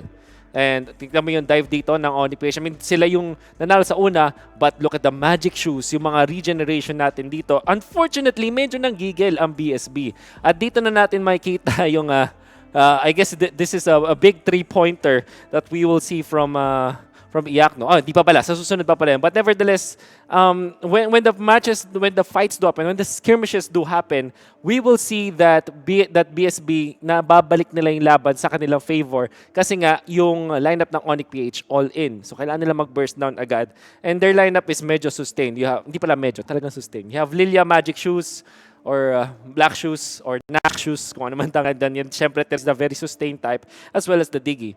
Now, the game progresses na laging ganito yung batuan. Makakuha ng kill yung Onic, makakabawi yung BSB, palitan lang. And you can feel na wala talagang nagbe-breakaway when it comes to the economy, when it comes to the power. I think this is such a good play coming out from Onic PH just to fight in this area. Alam nila din kasi na meron sila na advantage sana, but when the fights happen na magkakakumpol na nga dito yung Onic PH, dun napapunish sila ng BSB. I believe that eventually this positioning coming out from Wise, I think na-point out to ng mga casters natin na hindi na available si Drix kaya din nakakuha ng Lord. I mean, Drix wasn't in the general area of the Lord kaya din nanaling Onic PH. However, nandun pa rin eh. Parang mapapanalo ng Onic PH yung laban, but eventually, mapapatay sila pa isa-isa ng BSB. It always happens, paulit-ulit, and you're feeling na bakit hindi ma-close out ng Onic PH yung ating mga laban. It's mainly because of that fact na makakuha nga sustain. So this is such a important clash for BSB. Una sa lahat, di ba, this is what we're talking about. The jump from Atlas is good. Ang dami niya nahuli. However, nahuli niya dito yung si Terizla, which just literally right now just pops the penalty zone. Si Lilia nag-magic shoes lang. Tapos si Diggy nag-times journey. See? So, pag nahuli yung Diggy dito with that kahit gaano kaganda yung initiation ni Atlas, if there's times journey, if there's penalty zone, there's just a lot of punishment coming out from BSB. And this is what makes it so na ang ganda nga nung draft ng BSB pag napaisip ka. Parang hindi siya ganun ka-outdraft in a way against Onic PH. At hindi rin siya yung parang cheesy type na Diggy draft tayo dito. It's not that. Diggy counters the first 3 picks of Onic PH whether or not the Diggy feeding meta is available, at nakita natin yung strength nga eventually ng lineup ng BSB. I really like it. There's a lot of promise for BSB on how they take the draft, and maybe Onic PH have underestimated the drafting prowess of BSB in this game. Drix, our MVP, 8-3-11, and obviously we know na maganda performance si Drix on this season, Chin. But the real MVP is the whole team with their good analysis of the match, good take and approach, and knowing when to fight or not, knowing how to punish their opponents. Napaka-exciting makita ang BSB if they can perform like this in game number 2. But let's see Onic. We know that this team is the relentless Avenger nga yung tawag sa kanila dun sa intro, and maybe they will show us a little bit of a glimpse of that relentless Avenger come game number 2. But what do you think, casters? Do you think maabot tayo sa game 3? Sa inyo na muna. Thank you very much. Thank you very much, Wolf. I mean, Wolf killed that analysis actually. That was really good. Yeah, I think we tunneled vision too much on the idea of the Digi, on the novelty of the Digi peak, and we forgot just the basic idea that Digi counters. No matter what it is, Digi counters instantly in team fights. The main initiates of Onic here. That is an all-in composition. That's right. And I think despite sometimes we would see that the timing was off, like we mentioned that, I think in the cast, it still is a fact that as long as you activate it at some point of the game, it's not just anti-crowd control, it's also shielding. Yeah. So it's something that can provide your team a little bit more HP to get out of danger. It works. And it really does work out, no matter when you activate the ultimate. Yeah. Even Oh My Venus ultimate got countered for that part. Yes, right? very good. And it was really good. It was a really good draft. Now Wolf made us realize that the draft is really good onto the side of BSB. On the idea as well that it is not really in the meta.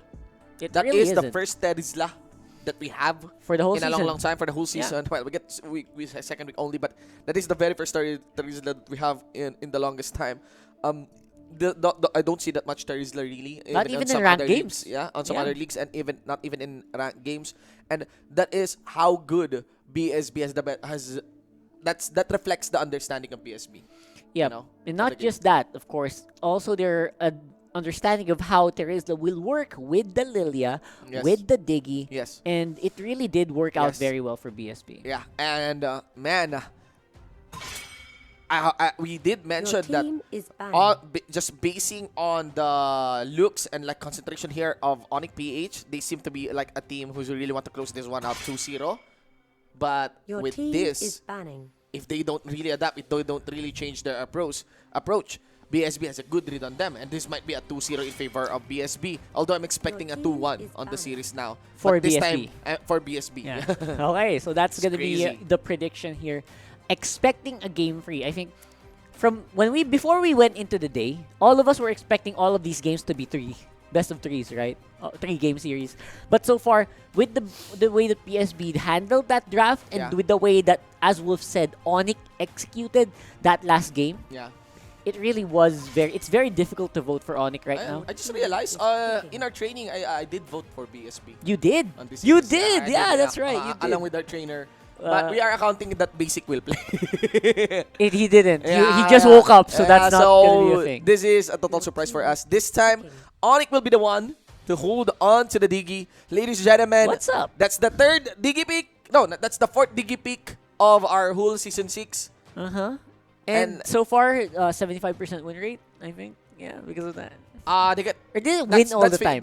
So 75%. That's 2 wins out of 3. So this is the fourth one. That's Let's see what will happen. Actually, it's around 66%. Possible 75%. Yeah, there you go. We're now entering the possible. Good catch. Because Good they did lose one Digi pick loss with Blue Fire against NXP. All right, so we got here the Valley, we got all the Tamus, and also the Hilda on Onic PH. It's a given if you have the Digi. We keep on mentioning the Hilda earlier, right? That Onic should choose the Hilda. Onic should choose the Hilda. And now we also got a BSB ban onto the Selena, Yuzong, and Ling. And the big problem with Digi lineups is usually it requires a Yi Sun Shin. Yi Sun Shin, yes. Which is going to be denied by BSB straight up. Alongside one of the best supports in the game, then that's going to be the Farsa. Yes, so they're also targeting not just Whites here, but now Oh My Venus. But Oh My Venus has proven herself to be capable of playing a lot of heroes. Yep, a massive hero pool for that guy. Very massive hero pool here. Down from Rafaela Estes, now we got Loyi, we got Valier, can play Sicilian,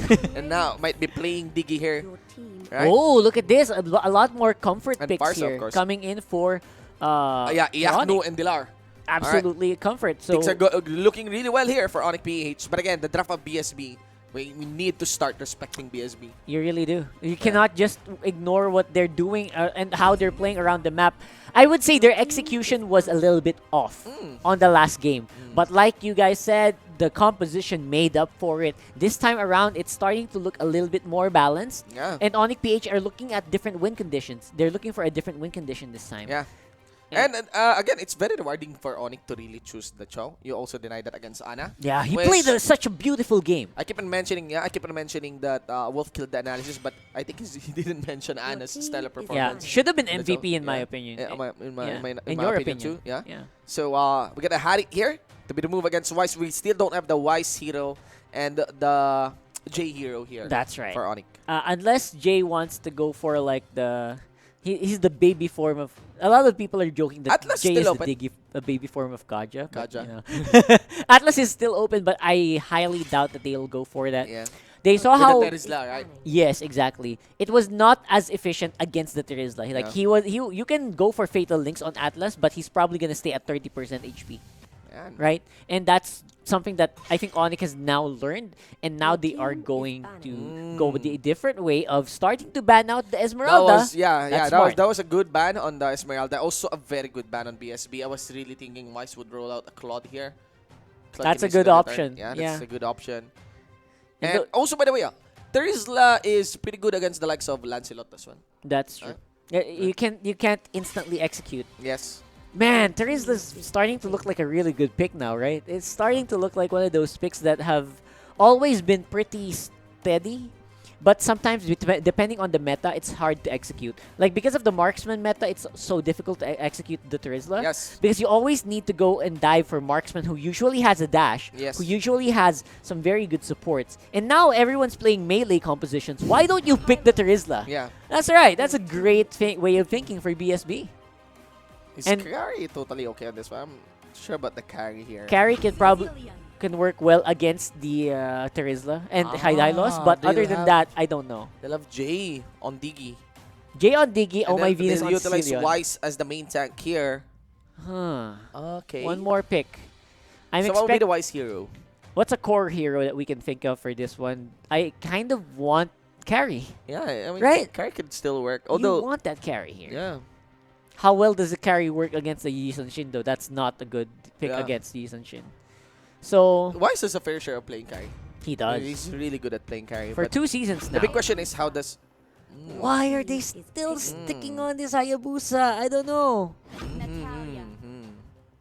Oh man. Sorry. Is it just me or is this Hayabusa getting some really big attention? Hayabusa is really good. During the time that we are rolling with the Ling.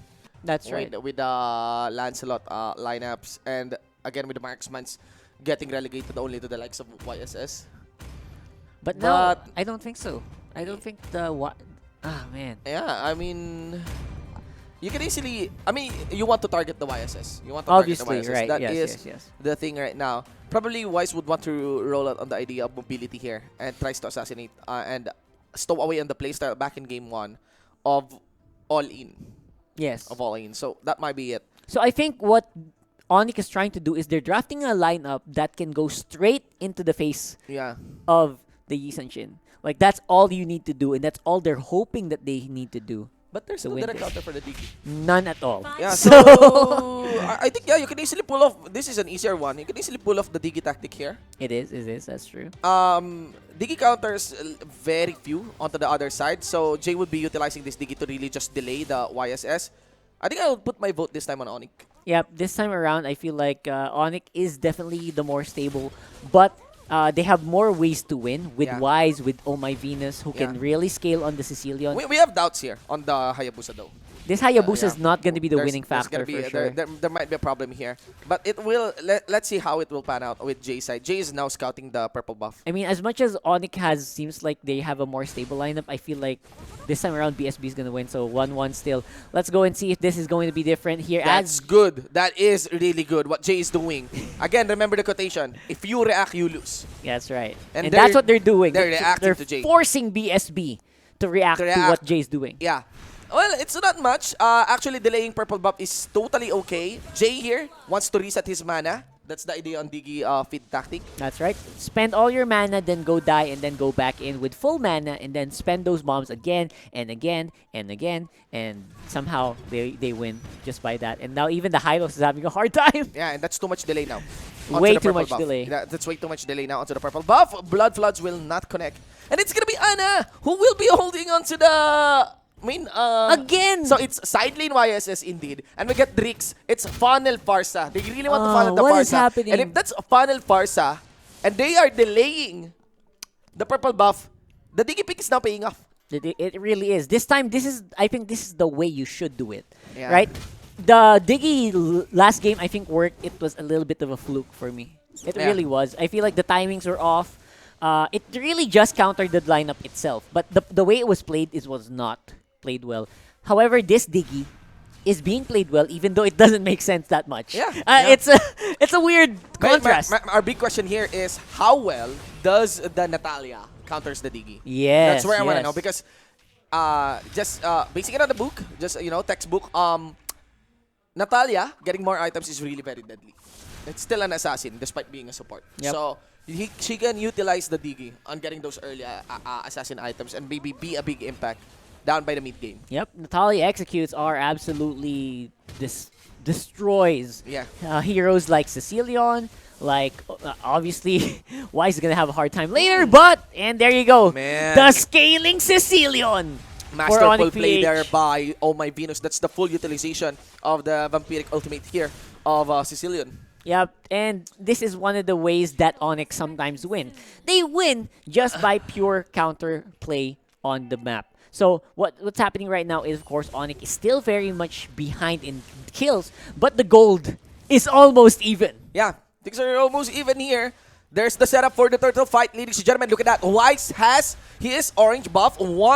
Cup 1 into the front line. You got Jay here. He will be killed. Did burn the time's journey. Now numbers advantage for the members of BSB. And now they all get into Cup 1. But he is so tanky like that. And now Cup 1 goes for the laydown on that glorious pathway. And still the kill is completed. BSB will be securing the mega kill down for Drix on that Farsa. Next one would be Wise. Squad Shadow out. And I think that's it. They did delay the turtle. Jay's just staying there. Provides vision. Gets the kill. Onto Cup 1. They focus on to Jay. It doesn't matter. Where is the buff? It was secured by Drix. Bounty was reset on the Diggy. Yeah, and it's totally okay. We got the push here there completed by Dilar. Oh man. And as I mentioned earlier, Wise on the Hayabusa, you saw him. Full HP, he's just running. He doesn't actually work well on this lineup so far. And I would really like to see a bit of a difference in draft. So far, they need to make this Hayabusa work if they want to succeed, and it's not doing what it's supposed to do. So are they giving kills on Diggy? I think they're not. But yeah, the bounty did reset on the Diggy. They will gold now. They will get gold now against the Diggy. That's right. But still they're getting delayed, That's after a big the delay. Yeah. Yes, that's right. So on the Gillette instant replay here, we're gonna see how well Trevor actually hunted down Oh My Venus. It was such a big problem. Plus, great glorious pathway here by Cup 1 stops and lets the team chase the right targets. This Diggy is paying off. Yeah. What I'm worrying is, are we going to see a lot of games with Diggy now? I think so. I think that's going to be the case here again. Let's hear Jay gets the KO'd by the members here of BSB. That is onto Drix as Cap 1 zones on Iaknu and Dilar. Trevor onto the side. They have to be very careful of this Natalia. They can surprise picks like Iaknu's here. And let's see. That's going to be Dilar. Oh, Trevor. There's the flickering out. Iaknu delivers the way of the dragon quickly and executes the Natalia. Yep, and Natalia that's not invisible is not really doing its job. He gets taken out there really easily alongside the tower for BSB, giving more goal over to the red side. Yeah, side lane split here. Wise is the one who... actually, they're now utilizing Wise. If this is how the Hayabusa will be used, it will pay off. Yeah, it will pay side off. lane split push. I mean, Hayabusa is very mobile and quite quick in clearing out waves. Yep, and this is absolutely looking like a core Cecilion for me. It's like, there's no mask.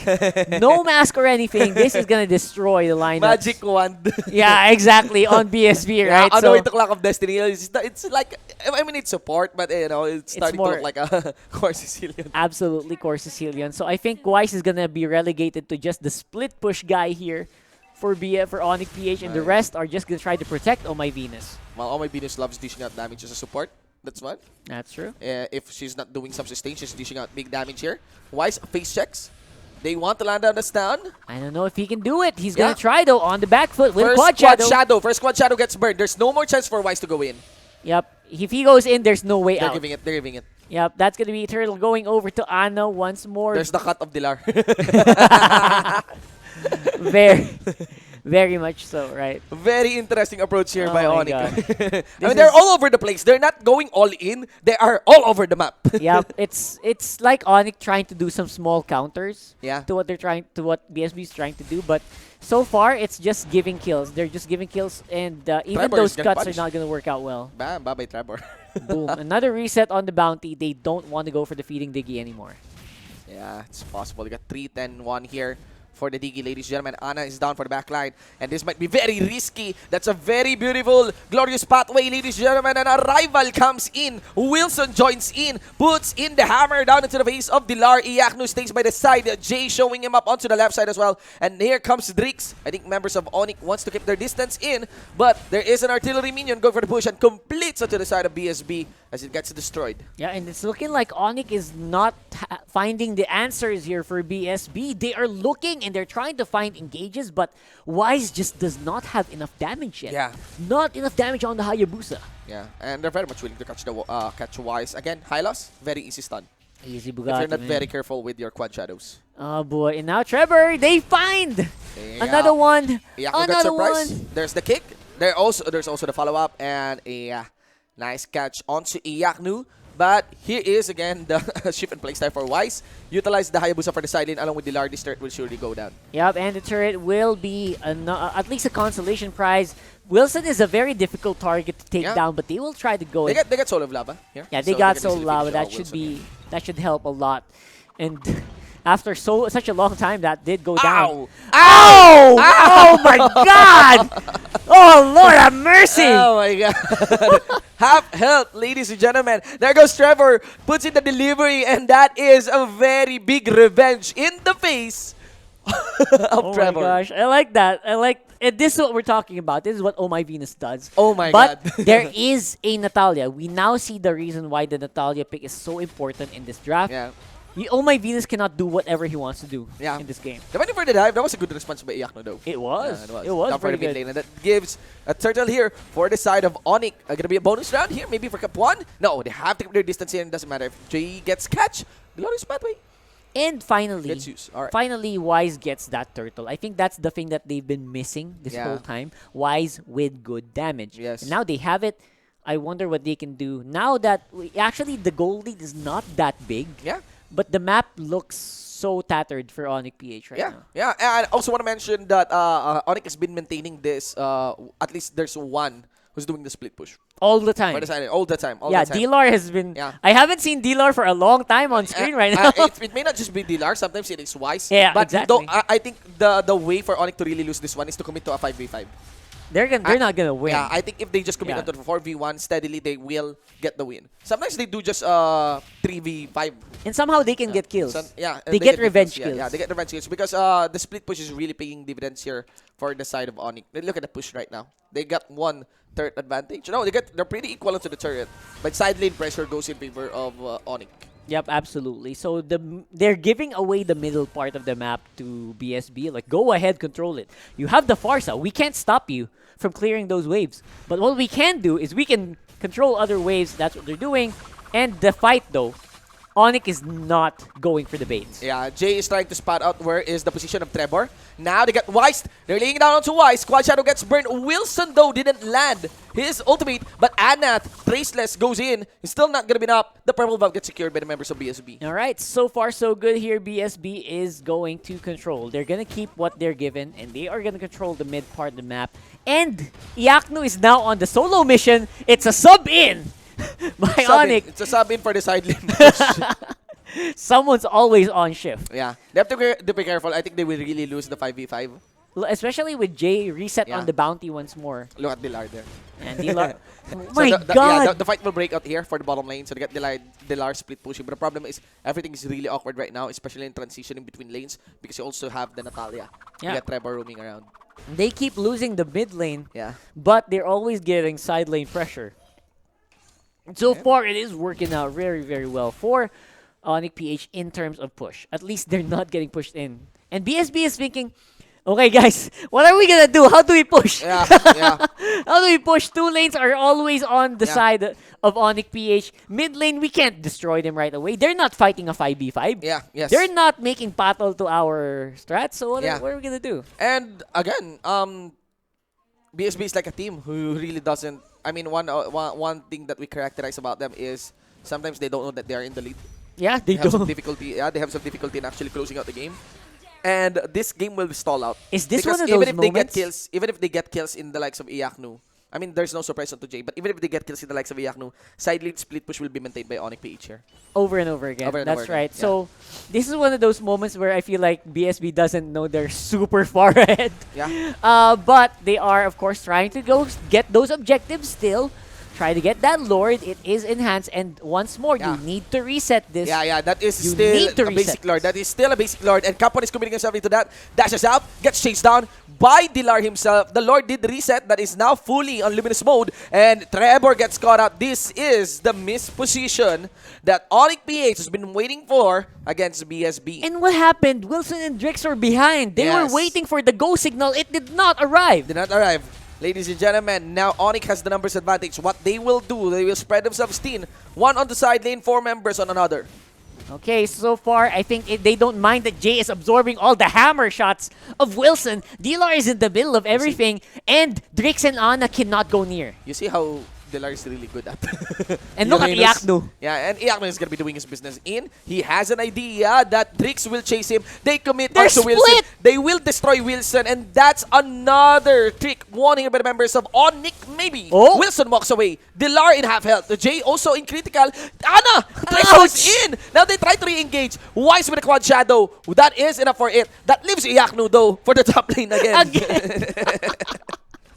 This game is getting a little too crazy. Yeah. And BSB, the decision making, it's falling apart. No immunity. One less kill. Where Immune. is the only fast? They get re-engaged, receives the feathered airstrike, and it was Smart. Iaknu that got punished. Trevor with the immunity only gets the damage from the Way of the Dragon and the Jeet Kune, though the normal attacks did not go into play. Yes. And that's why he survived. Yes, the only fast. Passive didn't proc. Didn't even proc. Yeah. Exactly. It missed, I think. Yeah. Because it's a Well, it's counted as a basic attack. Yeah, it's a basic attack. Oh It's landed my on a basic gosh, attack, that's ladies and so gentlemen. big. Yeah, that's a big damage gun for the show. Let's see here. BSB was able to even things out after that lead established by Onic PH up top. Take two. Take two, guys. Take two for BSB. They are starting to make a perimeter around the Lord area. Oh my Venus. He has to be careful. Venus. Venus. Trevor is just very, very close, hovering onto the side brush. Yeah, and the items look really good so far for this Farsa. It's going to destroy anyone who goes near. Yeah. Full item Full Farsa, item man. Farsa. Bam. Get the digging Oh. Oh, what? You Jay's missed still alive. twice? Why? Alright, okay, fine. Okay. We were talking about how big damage that is. Yeah. It's not going to do damage if it misses. Yeah, so if it misses. And not to mention, Jay was able to walk away. With The 1 sliver of health, HP. Yeah. I mean, you'd always assume that Jay should die. Yeah, but here it's not. Okay, so Dilar's playing around with fire here while the rest of his team is trying to do the split push again and again. And BSB cannot go for the Lord because they don't know where the rest of Onic are. Yeah. They could be waiting, they could be farming, and Dilar gonna be absorbing the full damage of that Farsa. I think he will go down finally to Ana. What is gonna be the call here? A very good body block there done by Wilson just to protect the turret, making sure that members of Onic doesn't get anything. Onic loses their pressure, and this is starting to be very risky. If that Lord gets taken in, there's one wave up top that they can go for the push. That's right. You know, it's already getting established. And let's see here. Members of Onic still very willing to commit. Finally. Jay, keeping his distance, wants to get a timing down. Oh, he gets it! He secures, ladies and gentlemen, the Lord, and that's going to be messing up the members here of BSB. Jay gets destroyed. They want the egg. Also going to be including Iak. No here. He dances around with the Jeet Kune Do, and I think that should be it. Members of BSB calls for the reset in this game. So Shinbu, you see the big difference between a flame shot Diggy and a a retribution. retribution. Yeah, Oh my retribution gosh. Diggy, guys.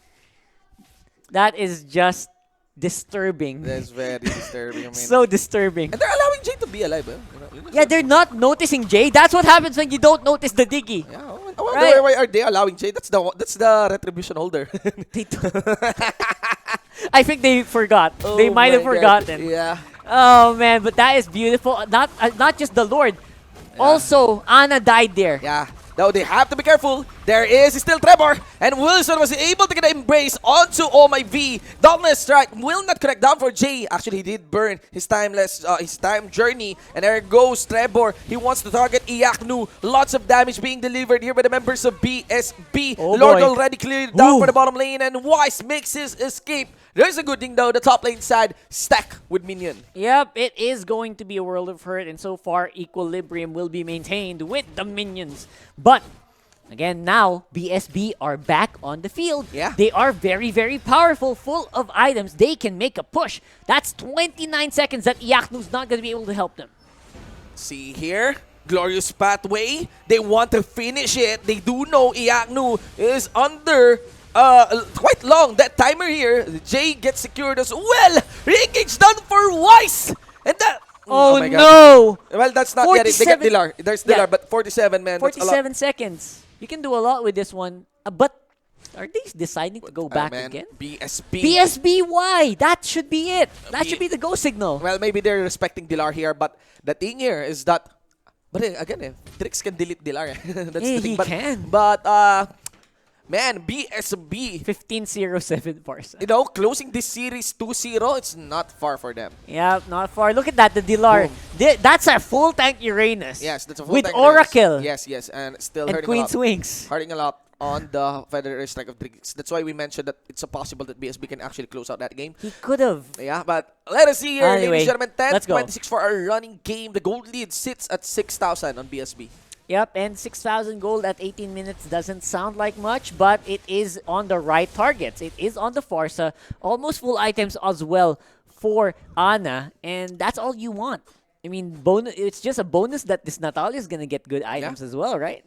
So, I feel like they could, they really should have closed that game out. Very interesting lineup here, you know. Okay. Farsa, Funnel, there you and go. side lane. Side lane YSS. I know. Very interesting. So weird. Now full items on Ana as well. On the Yi Shin. Now it's gonna be a big question. We're still reset on the fights, and this can still the fights can still go either way. And now the timers, as you saw earlier, they're very big now. They're out 49, 50 seconds, 60 seconds. Big mistakes. One big mistake could end it for either of these teammates. Yep, and of course buff secured there by Onic PH. Is this the phase where we say that BSB has difficulty in closing out the game? They don't know. Yeah, this might be this yeah, this might be their old habit. A replay. Here. Yeah, because they're in the lead. They are in the lead. They don't know. They don't have the decisiveness to clean out the game they yet. are waiting for the Lord. And remember, there are two retributions. Oh, Trevor! Bursted very quick coming from Oh My Venus. Also gets clipped there by Dilar. This is what we are speaking of. Capuan gets left for the nearby teammates. And oh no! What's This is what we keep on mentioning. I know Teresa has the arrival. That's why he's split pushing. But why did he not use it? Well, that was very snappy onto Oh My Venus. I think that was a very quick catch there. And they decided to just keep pushing. And again, there is really a very, I mean, not really very, but a basic theory in MOBA that when you are ahead and nothing is happening, and like when you are ahead and when you are ahead, you should be getting more and more ahead. That's right. If nothing is happening, then that means your enemy is catching up. And that's exactly what's happening here, I think. That's going to be the Winter Scepter. Way of the Dragon. And the Way of the Dragon, that's the right target. Yep. That's going to be a very abusable mechanic there, but at least they completed an inhibitor trade push, even out things down for the bottom lane. Wilson protects that one. We may have a slow game, but we have a close one. Yeah, this is one of the closest games I've seen so far this week, and I don't think it's going to end anytime soon. Yeah, both of these teams are starting to really just fall back every time something happens. And so far, the decisiveness of BSB is being called into question here. Yeah, the decisiveness. They have a nice composition. They have a very well thought out plan. They have a big lead. But, you know, massive plays can come in. Explosive plays can come in. Yep. On the side of Onic. It's Oh My V sometimes. Sometimes it is Yaknu. Right? Yep. Very, very explosive heroes as well with those skills. Just with those destroying targets. Yeah. I mean, one first kill on my Venus. And look at that. Halves the health of Natalia. Yep, and that's something you cannot ignore, especially right now. Unlimited mana. This can keep going over and over and over and over again. So oh my Venus core. I know, man. This is just destruction. I mean, get a Barca, we get the Sicilian. That's the problem. Oh, that's right? a good count. That's a good like opposite sides of the coin. Yeah. Right? And now it's oh, no. so difficult to go near it. Oh no. I mean, turrets. Alright. Okay, the minions are out. Minions are out. Minions but are out. still, base is being and that's why Ana can't join the fight yet. And Wise cannot join the fight, by the way, That's right. He has no quad shadow here. So, I don't know. This turret is destroyed. This turret is destroyed now. Alright. This is gone. It's gone. Yeah, it's gone. From a huge lead, now we are on to even. And Onic is now knocking on the door of BSB. Yeah. What a topsy-turvy game. Yeah, and what they are doing is they're not really rotating for the Luminous Lord. Not anymore. Yeah, I kind of feel that Onic has the better control in doing siege. And this is one thing we actually discussed about our huddle back then. BSB has difficulty in doing siege. They don't know how to. Yeah, it was I covered remember. in the topics. BSB has difficulty in doing siege, and this is what Onic is capitalizing right now. They're showing that this is how you siege, bro. This is how you do it. This is how you get into a podium every season of the MPL, right? So a podium finish. It's just so good. The decision making is so good. The amount of control that BSB is giving over is too big. And now, I don't know what Trevor's even trying to do here. Drake's with damage output. Here's the backup. That's Iaknu. No immortality. Misses on the feathered airstrike, though. But, of course, the interaction between that is not yet over. Jay hovers in. They want to target Trevor. Iaknu maintains the lane. And there you have it. Drix has to fall back. He catches here. And that's Wise. Obviously, Wise versus Natalia. The ninja will take the upper hand. This is just not working out the way BSB thought it would. Oh, no. That's all I can say. They thought it would be a very easy win if you get ahead by Drix and Ana. Now that's not happening. I haven't seen Wilson do anything for the past 10 minutes. Yeah, things are falling apart here for BSB. But they can still take the fight. They have the damage here. I know. They can even punish Wise. And now they're hearing the Lord starting. Cap 1 can go all in. But remember that they have to deal with 2 retribution. J-Body blocking. Split push by Iaknu. This is a Lord for Onic. This is an automatic Lord for Onic. And oh no. That's just... this was a game that should have been won by BSB altogether. And it just fell out. Yeah, I feel like it's just a... Like you have a cake, you're about to eat it, and then you slipped, and your hands just froze. I mean, right? It will give you a frown totally. I mean, if you get the lead already, and steadily were able to get a comeback, I really believe they could have closed it out. I really believe they could have utilized. They could have just keep on spamming Drix. They could have just keep on spamming the feathered airstrike. In the mid lane, it was just Dilar. Yeah, and steadily just even just go for the side lane split push. But Onic is really doing well on controlling the lanes here. Much easier actually if you have shorter distance between the lanes, especially if you are pushing. Remember guys that if we are into the phase of the game where everyone is utilizing the main river here, that's the lanes, distance between lanes are quite far. But when you are sieging, distance between lanes are very short. We get a Lord already pushing it down for the bottom lane. Let's see here if Onic, this is the opportunity to close out. Let's see if they're gonna be the next one to fail. Oh, Ana! Oh my god! Oh my god, here's the Lord, there's the charge up into the tower. Oh, it went a different way. Okay, it goes to the tower still. It went for another turret, ladies and gentlemen. Knocks down the middle door. Top lane door gets destroyed. All inhibitors gone for BSB here. And maybe in their base, here we go. There is the Lord already knocking in. Lots of damage being delivered down in for the Halberd of the Lord. There's gonna be Cap 1. Vox for the back line. You got Dilar as well. Cap 1 already gone. And of course, you got C-Wise dancing around. Jay delivers the time journey. But they will focus onto the base. And that's it. Onic pushes this one into a 1-1. I don't believe it. I don't believe they did that so easily. And it did not look like they were faltering in that last one. That is how you close games. Now, I want to really discuss this, and I know Wolf is going to get into this very, very soon. I want to discuss how the decision-making behind this. What is the win condition that they're thinking about? Do they want a complete wipeout before they start pushing? Like, that's not how you close out MPL games, man. I feel like that's what BSB was doing. They're waiting for the wipeout. And they're rolling BSB approaches the game in terms of countering directly using hero per hero. That's in true. terms of composition. But Onic pulled off a very different card. From all in, they went macro. Spreads themselves thin. Right? And I think BSB didn't adjust from there. Terizla did pay off on the game number 1 really for did. all in. It really but did. if you're trying to fight heroes who really can easily translate between lanes, that would be it. We mentioned earlier that if a 5v5 breaks out, Onic can easily lose it, right? That's true. And they are.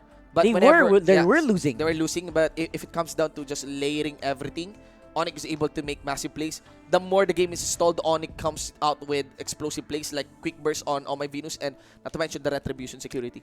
Man, Amazing, that was right? just beautiful, right? That was just what you want to do if you're a Diggy with the Retri. He secured both Lords in that last game, and I would say have a lot more to talk about, man. Let's look into Wolf's analysis. Skirmish to win it all. And actually, yung Onic nagpakita ng kanilang veteran na potential. Technically speaking, BSB and their players, maraming veterans dyan. Pero bakit mas solid yung pag-close out dito ng Onic PH? And then if you recall, during sa aking analysis kanina kung ano ba yung dapat gawin ng BSB, it's all about closing games. And that is one thing that they failed to do in this specific one.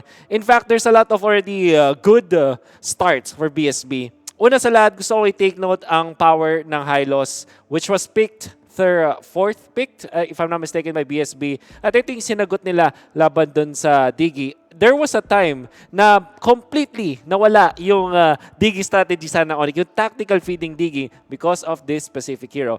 Pero sabi ni Jay, sige, nagkamali. Ang dami kong mali. Nakakuha ko ng 3 kills and 1 kill nung 6 death ko, which really hampered the tactical feeding strategy. Pero bumawi naman siya nung nanakaw niya yung Lord. And that actually is very crucial on this victory of BSB. When it comes to the items, ang daming ang questionable dito mula sa Onic PH. They didn't have like something like Durance or Deadly Blade against of the sustain of BSB. But eventually, tinry naman nila i-fix when they're looking at their damage output in the late game. Eventually, nahirapan tong si Farsa na magbuhat na maging core for BSB. Nakita rin natin yung weakness ng Terizla at the tail end of the game. Yi Sun-shin cannot do it alone. If you're looking at Onic, however, you have that ever so scaling Oh My Venus Sicilian. Alam natin na hanggang may laban, hanggang palit ng palit, palakas ng palakas ang ating Sicilian. And that is also true with your Uranus at a certain point as well as the Cho. Ngayon yung Hayabusa, I like how Wise performed in this game compared to the previous one kasi nag-make up siya with the very good ultimates in the late stage of the game, which we probably will see later. And of course, may mga post-game stats pa tayo dito na aralin mula sa Onic and BSB. But we do know na nagkaroon ng problema when it comes to damage ang BSB in the end. Although the Farsa did well. Ang galing ng performance dito ni Drix on the Farsa. Hindi nga lang, kinulang lang talaga when it comes to the nature of the heroes laban sa mga members ng Onic. And evidently, nung time na hindi na nga nag-group up dito yung Onic, nung nag-split na sila ng map, doon na nakabaway ng map control dito ang Onic. And it also took a little bit of outplay, katulad nga nung Retribution Steal na sabihin na natin may halong konting swerte, may konting halong calculated at konting outplay. But that's exactly what they needed, an X factor to eventually win this game. Now let's look at the smart highlights of this game between Onic and BSB. Because there's a lot of things na pwede nating pag-aralan. Obviously, this is a Diggy strategy na important para sa akin na i-take note natin. Siguro mamaya makikita natin kung kailan ba nagsimula na maubusan dito ng skill ng strength in the early game ang Onic PH. So, very good. And of course, magkakaroon ng maraming kills dito ang BSB because this is a Diggy strategy. But so far, so good for Onic PH. This is important to take note. Cap 1, to take note why the Hylos is a little bit of a counter against the Diggy. As you can see, wala na siyang HP dito and mana.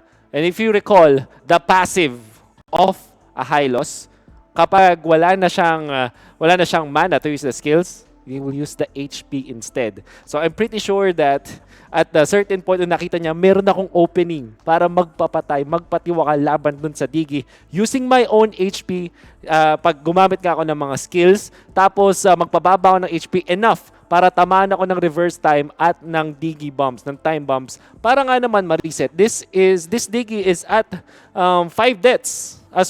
This is 5 deaths Digi. At alam natin na kailangan mo ng mag-8 deaths before mag-resume. So, after this, the Digi will get a kill. And all of a sudden, if you're Onic PH, mapapa-facepalm ka. Yung Digi natin na ako na kill, yung Onic PH, ang kanilang decision dito is, let's try one more time. Pero yung BSB nakabawi na naman, nagbigay na naman sila ng kill, at kailangan natin bumawi. Now, Onic PH, on the first Lord, sabi nila, let's play this like a normal Digi game. Wag na natin gawin yung tactical feeding, ilaban na natin. And this is where the brilliance comes from the teams of Onic PH. Again, lugi na yung Onic PH when it comes to the overall take of the game kasi nag-fail na nga yung plano nila. So what they did is to play it as a normal Digi team would do. Tapos, dagdagan na natin ng extra flavor, ng extra X factor at try nating i-outplay yung kalaban. And then this happens, obviously. Who would have thought na the Digi, ang isang itlog, na nakawang kayo ng Lord. And this really shocked BSB. Although magkakaroon ng magandang teamfight dito ng BSB, yung Onic PH, na dami na nilang pinakita na ways to actually end the game. This one, BSB will win, if I'm not mistaken. And eventually, makakapag-push sila dun sa gitna ng Onic PH. What I liked about that push coming, defense, from Onic PH is Wise was sacrificing himself. Nag-ulti siya dun sa minion wave para lang hindi totally makapag-push ang mga members nga dito ng BSB. Obviously, marami pa naging clash afterwards. But if you look back dun sa mga nangyari, ang ginawa na lang ng Onic PH is to divide and conquer against members of BSB. And to win it, parang inutakan na lang nila yung side dito ng BSB. We know na maraming mga veterans na nga dito sa Onic PH at they've been in war situations before. Look at this. Dilar even nagpapakita sa atin na meron lang siyang 2 and 3 KDA stat. Hindi siya masyadong teamfights kasi alam niya na sa priority dito ang minions. But he still is the MVP because probably siya yung pinakamagandang record. All of the members of Onic PH, hindi gumanda yung record in the end because you know what? They prioritize taking over the map over taking over the skills. And that's the recovery coming out from Onic PH. That's why also they won this game. Obviously, kinailangan nila nung X factor mula dun sa Digi. But I'm sure that eventually Onic PH decided after nung kanilang pagka-fail nung plans nila, they decided, okay, back to business tayo, back to regular Mobile Legends action tayo kung paano natin i-take yung approach yung game. And eventually, they won the match. That has been my analysis for game number 2. And would have thought that we will go to game 3 of Onic versus BSB. Ano pa kaya ang pakulo? So far, 100% win rate ang Digi sa series na to. And maybe we can see that banned out or prior picked in the next match. Casters, what do you think? Thank you so much, Wolf, for the insight. And yeah, we got Dilar. Again, just give Dilar back to his roots. And also, I just want to say it here. I had enough with the Digi. I have had enough, right? It's a roller coaster. Yeah. This Digi is so unpredictable, and it's giving us some really bad or really good games. Yeah. Like really bad decisions, really good.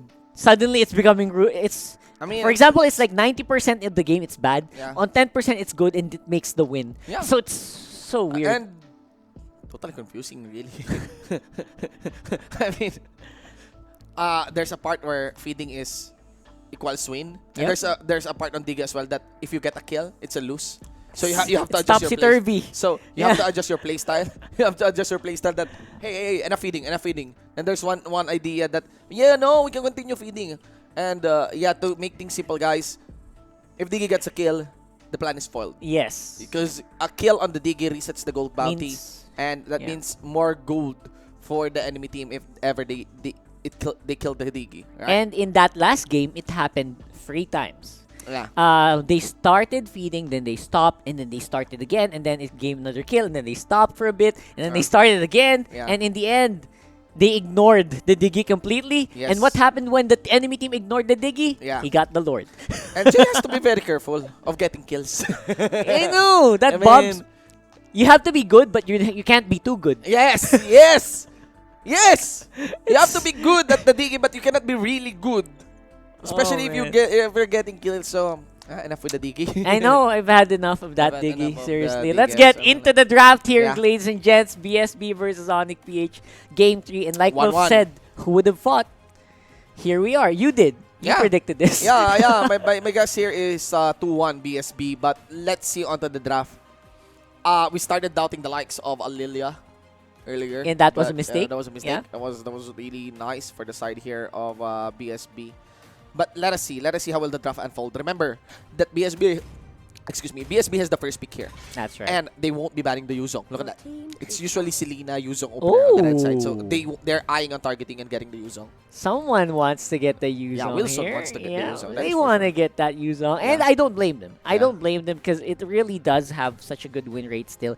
And in this era with 10 bans, it's very rare to get a Yuzong. Yes. So what BSB will be banning on the third might be Uranus. I'm expecting Uranus, yeah. Uranus then I would say one of the things that was forgotten in that previous analysis by Wolf might have been the split push by Iakno and Dealer that we talked about. You have to stop giving these guys heroes that can split push well. Yeah. I think that's one of the biggest priorities as well for BSB. They have to watch out for that. Yuzhong right away was read by Onic PH, and they are stopping that before it can even happen. Let's watch out, ladies and gentlemen. Another option here would be eyeing the Cho. Because I'm trying to figure out what will be the first pick now of BSB. Obviously, Onic doesn't want to pass out on the Yuzong. They will be banning that one. Now, BSB will try to think, are we going to give out the Uranus? Because if you don't choose any of the Uranus, so they're banning the Diggy. Now, here's the thing. If Uranus, I think BSB can open up maybe with... They could go for the Atlas. They could also do the Khalid. I think they would go for the Khalid. It's easier to play Atlas finally, right? In this one without the Diggy. And the Khalid is also one of the priority picks of our teams, which I still am confused about. But they will still play. Yes. And with a ban on the Diggy, they might choose the Atlas. That's a good point. Yeah. That's a very good point. It's safe to pick it. But the answer here of Onic is they will go with the Cho and Uranus. They will deny the Cho. Yeah. Surprisingly, both of these teams are very good at playing Cho. Yeah. I really liked you did. You liked Anna's I like Anna's Cho. Anna's Cho. And Iakno is El Clasico Cho, I think, at this point. They play it in a bit of different styles, and now we have an opening. Let's see. Like you said. Let's see here. If that would be an Atlas, ladies and gentlemen, or Uranus. Or big Khalid. 3 big picks. Yeah. Right. I keep BSB forgetting about also, the Khalid. BSB is also one that can roll out with his Khalid. But is that within the pool of Wilson? That is the big question here. That's true. Yeah. We've Anna, seen right? Yeah, we have seen Onic play the Khalid. We have not seen BSB play the Khalid, and they will go for the other way around. Yes. They will go for the deny pick. Yeah, they go for the deny pick here. So there might be an option for a Uranus Cho here. Probably an Atlas as well. Maybe Atlas is a good, still available. Good possibility here. I think the Atlas will do well against lineups with the FAMs. Yes. And it can also kind of do well. But the problem is, again, we are looking for Uranus. If you do that, you might give away Uranus. Yeah. That's something that they do not want to do, and they pick it up. They did pick it up. Let's see here. They could go for the Esmeralda right now for the BSB. Yep. It's a matter of choosing your pool here to control the Cho. It's gonna be a super tanky lineup with the Esmeralda, and if you add another something, or they could save the Esmeralda for later. But, it's Onic can ban it. I don't know. Does Onic look like they can play that? I've seen Wise play it a lot. Iakno does play the Esmeralda. Sorry, Iakno. Yeah, that's right. So I'm still thinking that it's still a man. You know what's funny? I think they could secure a core here for this part. Yeah, maybe they could go for maybe a Roger. Could be the one. I've not seen BSB play a good Roger yet. Yeah, I don't know. Bricks hero. All right. They go for Farsa. Farsa, there you go. That's a great one. Farsa is going to be great here. I would love to take that. Okay. Okay, they did. So far, the heroes that we're predicting are coming true here. That's a good sign. At the same time, it's also very telegraphed. Yeah. And Onic knows this. Yeah. Onic is already nothing outside the meta. Nothing outside the meta. And again, yes, Onic does know this. We will be looking forward to the fourth and fifth pick here. For the third pick of Onic, they could reveal their core. They could reveal the I think they could reveal the Oh My Venus Hero here. Yeah. But normally, they usually put the Oh My Venus Hero on 5th pick, right? 5th, 4th. Yeah. I feel like Farsa is going to be a big pick for Onic still. Unless it gets banned out by BSB later. So, I think Onic might... They can do Chango. Against this lineup is great. Yeah. Yeah, exactly. A natural holder of... Alright, so yeah, no problem. Farsa, natural holder of Necklace of Durance. That's what you'd want. Yeah, exactly. Right. Especially against an Esmeralda and the FAMs. Yes. You want to stop the shield regeneration. You want to stop the HP regeneration of the FAMs as well. So they did not delay the Oh My Venus Hero pick. Nope. They really went for it already. Because like I said, it's going to get banned out by BSB for sure if they don't pick it on the 3rd pick. Yeah. So they had to rush it. Alright, so we got BSB here. They had the option to ban a core, the carry here, and another... Actually, they could even ban out the J Hero. Right? A core and another tank support. Because Iakno is known to really play this Cho onto the side lane. I don't remember Jay playing that much Cho. No, absolutely not. Absolutely I not. think that's something Jay avoids playing at this point because, again, you want to give that to your specialty player, which is Iaknu. And remember, this is an all-in competition once again onto the side of BSB. Now, for all-in, these are lineups that work well with Claude. Actually, Claude destroys lineups like this as well. So I'm thinking it might be a pick that we might need to consider since Roger is banned out. Yeah? I think a Claude ban is needed. Claude ban somewhere. Put the Claude on left or right. No problem. It's gonna work. It's gonna work. See? Yeah, yes. I think I agree with the Claude rock hard. Oh my gosh. Alright, let's wait. They're eyeing the melees. They're eyeing melee hero heroes. Lancelot is pretty good. Oh yeah, that's good. That's a good ban. Oh, right away. Alright. These guys are really playing. Onic is setting up for the Claude. Yes, please.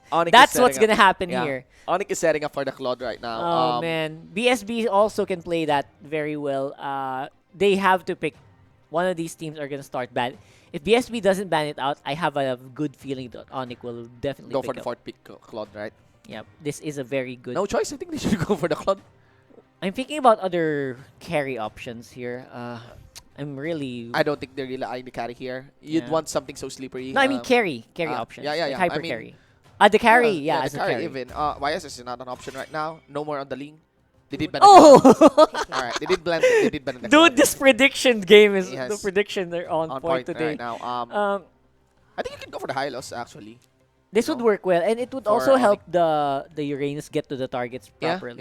Yes. Yeah.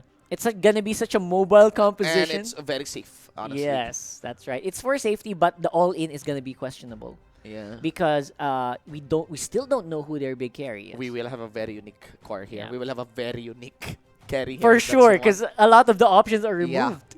Yeah. I'm not so Ling is banned, Lancelot is banned, Claude is banned, Roger is banned, YS is banned. Oh my god. This Welcome is to the 10 ban system. Here we go. What's gonna be the carry pick? You're running out, so you gotta pick it on 4th. Yeah. Of course. Of course. They still want to reserve it for the last. Why not? Why not? Here's the first carry. Let's see here. What would be it? Balmo. It's gonna be new, obviously, Hayabusa? right? I mean... If they force the Hayabusa, I don't think it's gonna work. Drix will... So many targets here for Hayabusa, but they're also so tanky. So yeah, it's very risky. I mean, Oh My Venus could be a target on Hayabusa, but that is a support you're targeting. One kick on you by Cho, it's very risky. Yeah, that's not gonna be... I think Hayabusa's out of this game. Just because of the amount of tanky heroes on the that we map. have right now, yeah. Like, no obvious target here. Again, yes, you can target squishy heroes, but you have to consider the reward. You're trying to kill a support. Yeah. And again, we've seen Hayabusa fail all over today. Over and over again. Is still really good on Sicilian, huh? Back then. That's true. So they went for the side lane Changu. Perfect. And had it gets pop up. Perfect. Perfect there you go. choice there by BSB. Beautiful. That is really nice. That is really nice. They also look happy about that line. They countered Dilar here. That was really beautiful. Boy. That was also against Iaknu. Now, here is the final card. Ladies and gentlemen, oh boy. There's only one last pick remaining for Onic PH. If you are a team who has a good understanding of the 10-ban system, this is your opportunity. This is it. This is it. This is going to be... What will be the core? What will be the wise hero here? my god. Imagine the trail we went to get here. The drafting mind games. It's so difficult. Man, I can't imagine what's gonna happen when we see this on ranked. Okay. I mean, Time's rank is running still out. on 6 ban, right? But oh my god. We are back on the Kimmy. They have no choice but to go with the Kimmy, which will be dealt with by so many heroes of BSB. And Harit. Oh my god. Oh my god. What is happening to Onic right now? This is so cool. What is happening to Onic right This now? is totally season 5. I know. Okay. It's obvious what we're gonna predict here, right? It's obviously gonna be a BSB game. I don't see this Kimmy winning. I would all. I would not say obvious, but I'm voting for BSB on this one, in my opinion. They have a very stable comp whose formation is very hard to break. That's right. If Onic wants to win this one, they will try to take advantage of their key strength that BSB is actually a bit weak at, and that is on the macro. Yeah. That is on utilizing 4-1s. That is on stalling the game. That is on taking fights very wise with one doing the split push. Ladies and gentlemen, a very big gamble we have taken in on our caster's desk, voting 2-0 for BSB. Let us see, ladies and gents. This is game number 3 of our very first series for the second day of the second week of the MPL-PH Season 6. So if Onic wants to get ahead, they need to keep doing this. They need to press on the gas pedal over and over again. Over and over if again. they want to get ahead. But you know what? It's a difficult lineup to destroy in BSB. Jay is on the Joe. That's where I am surprised. Oh, yeah. Yeah, because Iyakno Hero is the Yapno has Balmond, to be on the Balmond. Yeah. Right. So, man, I hope that Onic can start capitalizing on this Kimmy because right now they're not giving it much priority. I think more Jay priority secures to Lito Wanderer. Okay, Lito Wanderer goes over to the Cho and first blood for BSB. Yes, Wilson pockets in Dilar, and Jay has no choice but to actually back up onto Wilson. So things are pretty even. Yeah, pretty even so far, but the push, of course, is happening all over the map. We have 1 kill on Wilson, and that's a super delayed buff anyway, so that's absolutely fine. If you can see, usually Kimmy is ahead on buff taking, but they're just almost even with the Harith right now. On the emblem here of the Kimi, it's not the usual jungle emblem. I think they got nerfed. Or is it on its way? The retribution requirement for... Oh. I think it's on its way. I think it's not yet applied. It's not here. yet. Not yet. And he went for the magic shop. So it's 1. So this is gonna be Mage Kimmy, not the super attack damage Kimmy that we've seen before. Jay is really putting up a lot of hassle here against BSB. That's the second time that Cap 1 is being pressured out of the lane. And that means delayed level 4, delayed Fatal Links. But Jay, now that is some ballsy rotation there. He has to be careful, but look at that rotation there by Oh My Venus tries to catch where Cap 1 will try to That's a nice attempt. Home, yeah. Nice attempt there, and you can really feel, Jay, the fire in this guy to keep the ball rolling, to make sure they don't lose out on the early game, which might be happening here with the chase. It is. Look at that. That's going to be Drix, and that's the power of the Harit against the Kimi chase down is complete. And that's exactly why when we saw that Kimi pick, oh my gosh, we just had to... That's just how the way we reacted. That is what happens. Yeah, that's what happens. Let's see here, though. Wilson dancing around, counter Inferno activated here as Oh My Venus dashes out. Damage still not going to be able to chase down onto Jay. Wilson now already critical health, overstayed his welcome there with 3 housemates, Dilar, Oh My V, and Jay. Way too much of an overstay there. Wilson actually ran upwards instead of back to their side. Yeah. Which is weird. But at the same time... Trying to chase down a Cho, right? Yeah, using Tams. I mean, that's a bad decision, especially right now, though. But, again, this game these are very minor mistakes, I guess, if you think about it. Because in the overall scheme of things, they are still looking for that Kimmy. Indeed. That's the target here. We move steady here. Ladies and gentlemen, Cup 1 delivers the perfect match. Beautiful setup down for Iyaknu. Though still members of Onic PH here was able to secure the turtle. Now Jay going for Trevor. Still not going to be enough. Onto the backline, it is going to be Dilar doing the work. Pressing onto the face of the kid here and gets the kill onto Drix. I wonder what happened there in that mid lane. The camera didn't pick it up, but that was something that usually does not happen that often in the mid. And that's Dilar doing a pretty good job of keeping the equilibrium against BSB members here. Yeah. That was really masterful play on Dilar. You should always just give the Uranus on Dilar. Yeah, right. That's the win condition here for Onic. I mean, Dilar, They it's a pocket pick for Dilar. He's really good at it. He's really good at this slow, durable, moving heroes. Yakno though, let's see here. Flicker gets burned, gets greeted, and gets caught out by the Zaman Force. And indeed, members of BSB force their way onto Yakno. So far, the win condition here is to just keep Wise alive, and it's happening. It's okay. It's working well for Onic so far. And BSB are not pressuring. This Chang, I feel this is the first time I've seen the ultimate go out. So Trevor is not actually playing a good Changer game so far yet. Yeah, and with Cap 1 backing up, I think 1 kill is complete up top. It is going to be a Wise. He get destroyed. Not going to be caught by our camera, but doesn't matter. Nice delay as well by Trevor. Clearing that wave, saving that inner top lane turret, and also delaying Jay. Yeah, and that's the goal right now, is to stop Jay going nuts on that choke, because he has been pushing game in and game out here. And you can tell that the plan here for Onic is to distract everyone with the plays of Jay, like right now, with the help of Oh My Venus. And everyone's just gonna keep forgetting about Wise at some point of the game, you know? And you have to watch out. I think there's a rush onto the Glowing Wonder by Trevor instead of going for the necklace of Durance. Huh. It will be a longer time. It will take some good time to secure that necklace of Durance. But I think Trevor, I would admit though, I kind of have some bias onto the Chango. You do, of course you do. But I think Trevor would contribute a lot here for BSB. For sure. I feel like Trevor should have rushed the necklace absolutely, right? Because you want it to be activated as soon as possible against a Esmeralda, against a Uranus. Like, that's what you want to do. I feel like that's not happening right now, and that's a big mistake.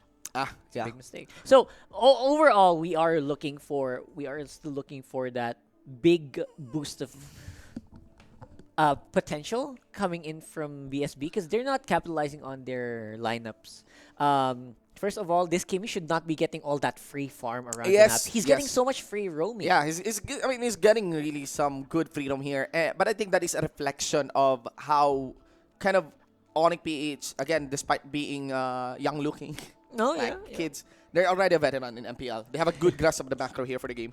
And good macro fits really well for the Kimi. And it looks like it's just a good recognition of their win condition, right? I mean, the win condition here is very clear. Just keep the Kimi alive, and he will do the rest. Yeah, he will do the rest. But right now, again, in terms of skirmishes, I think BSB has the capacity to really outmaneuver Onic PH. Yeah. Especially on the full-blown team fights. I think it falls up to Jay on really trying to get the read against BSB. The best part here is that for this game number 3, this is still anybody's game. Yeah, that's right. I mean, Drix usually, if he finds the Kimi usually should die right away, and that's not happening. So there are a lot of question marks here for this game. Yet, Yaknu though, 1v1 with Wilson will fall. Damn. Split decision. Yeah. That was a nice sidestep there by Wilson. Wilson, God! Ladies and gentlemen, and look at that! Well done, but still a kill gun against Oh My Venus. Cap 1 will be the next one, and that is the Fatal Leaks completed as well to answer for the advancer of Onic PH. They will be able to re-engage with the Zaman Force. Dealer for the backline tries to get a tag onto Cap 1. Perfect match to walk away. Turtle here for the 3 members, and now Dilar tries to zone out, goes for the swing, and tries to back off some of the members there. That's gonna be still done in by Oh My Venus. Man, Onic PH been doing explosive plays and making sure that BSB fell short. Nice aim there by Wise. He re-engaged. Here comes Drix. Actually, there is Drix. Now the next target by the members here by Onic, and that's it. The main carry is gone. That's an exchange of a 3 for none. Here comes Wilson. He wants a round 2. I think that should be it. 6-7 here, and Onic. What is happening? Oh, man. Wilson even tried to run in and execute. It did not work out well. Onic PH, they are juggling, and the veteran status of this team is showing up. BSB is really good. But Onic always makes an explosive play individually. Yep, look at this. Oh my God, in your face. Retribution. My God. My God, man. That was just... I think it was the feathered airstrike that got that. Got that. Round 2 here. Momentum for BSB. They're out for blood, and they will secure it. Jay is going to be the first one. And now on to Drix. Dilar tries to push forward. Doesn't mind the third hit, but he will fall back as his teammates calls for it. And I think that's it. 1 for 0. Again, no, 1 for 1. Rather, ultimate once again. Coming in from Oh My Venus. Dilar pushes back. Anna tries to re-engage. And that's it. Anna gets deleted. Coming in from the hit of Oh My V along with Wise. Man, Oh My Venus. You can tell that turtle buff is making a big difference on the attack damage. And things are escalating. Yeah, very well, very well. I feel like they are starting to get into that position where, okay, you can kind of damage us, but we can destroy you. Yes, and this time, Playmaker comes from Oh My Venus. Lots of pressure for Oh My Venus. Lots of pressure, man. Lots of pressure for Oh My Venus. Yeah.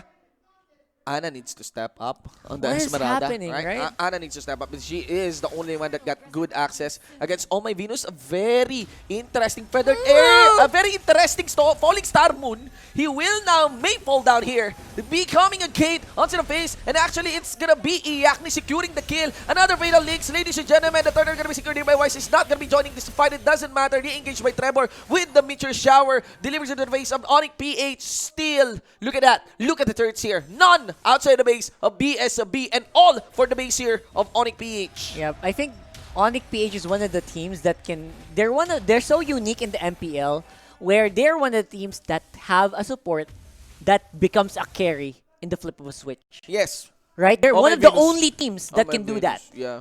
And that's Oh My Venus.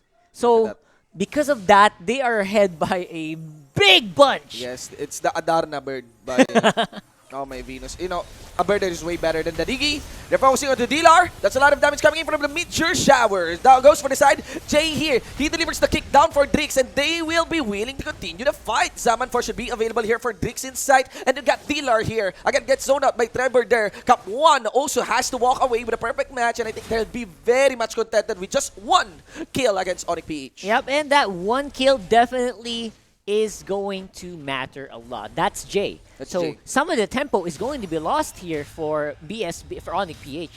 Wow, I did not realize it was that beautiful. Yeah, it was really that beautiful, but I guess members of Onic PH should realize that it is not so easy to push against BSB. They have the Chango. They're hard to intimidate. BSB has great wave clear. Yes, they got great wave clear, and they have a very strong front line, and Cup 1 is really good right now on the Atlas. Very smart decision for Cup 1 to keep going for Fatal Links, even if it's just 1 target. Yeah. It's making Onic PH go back altogether.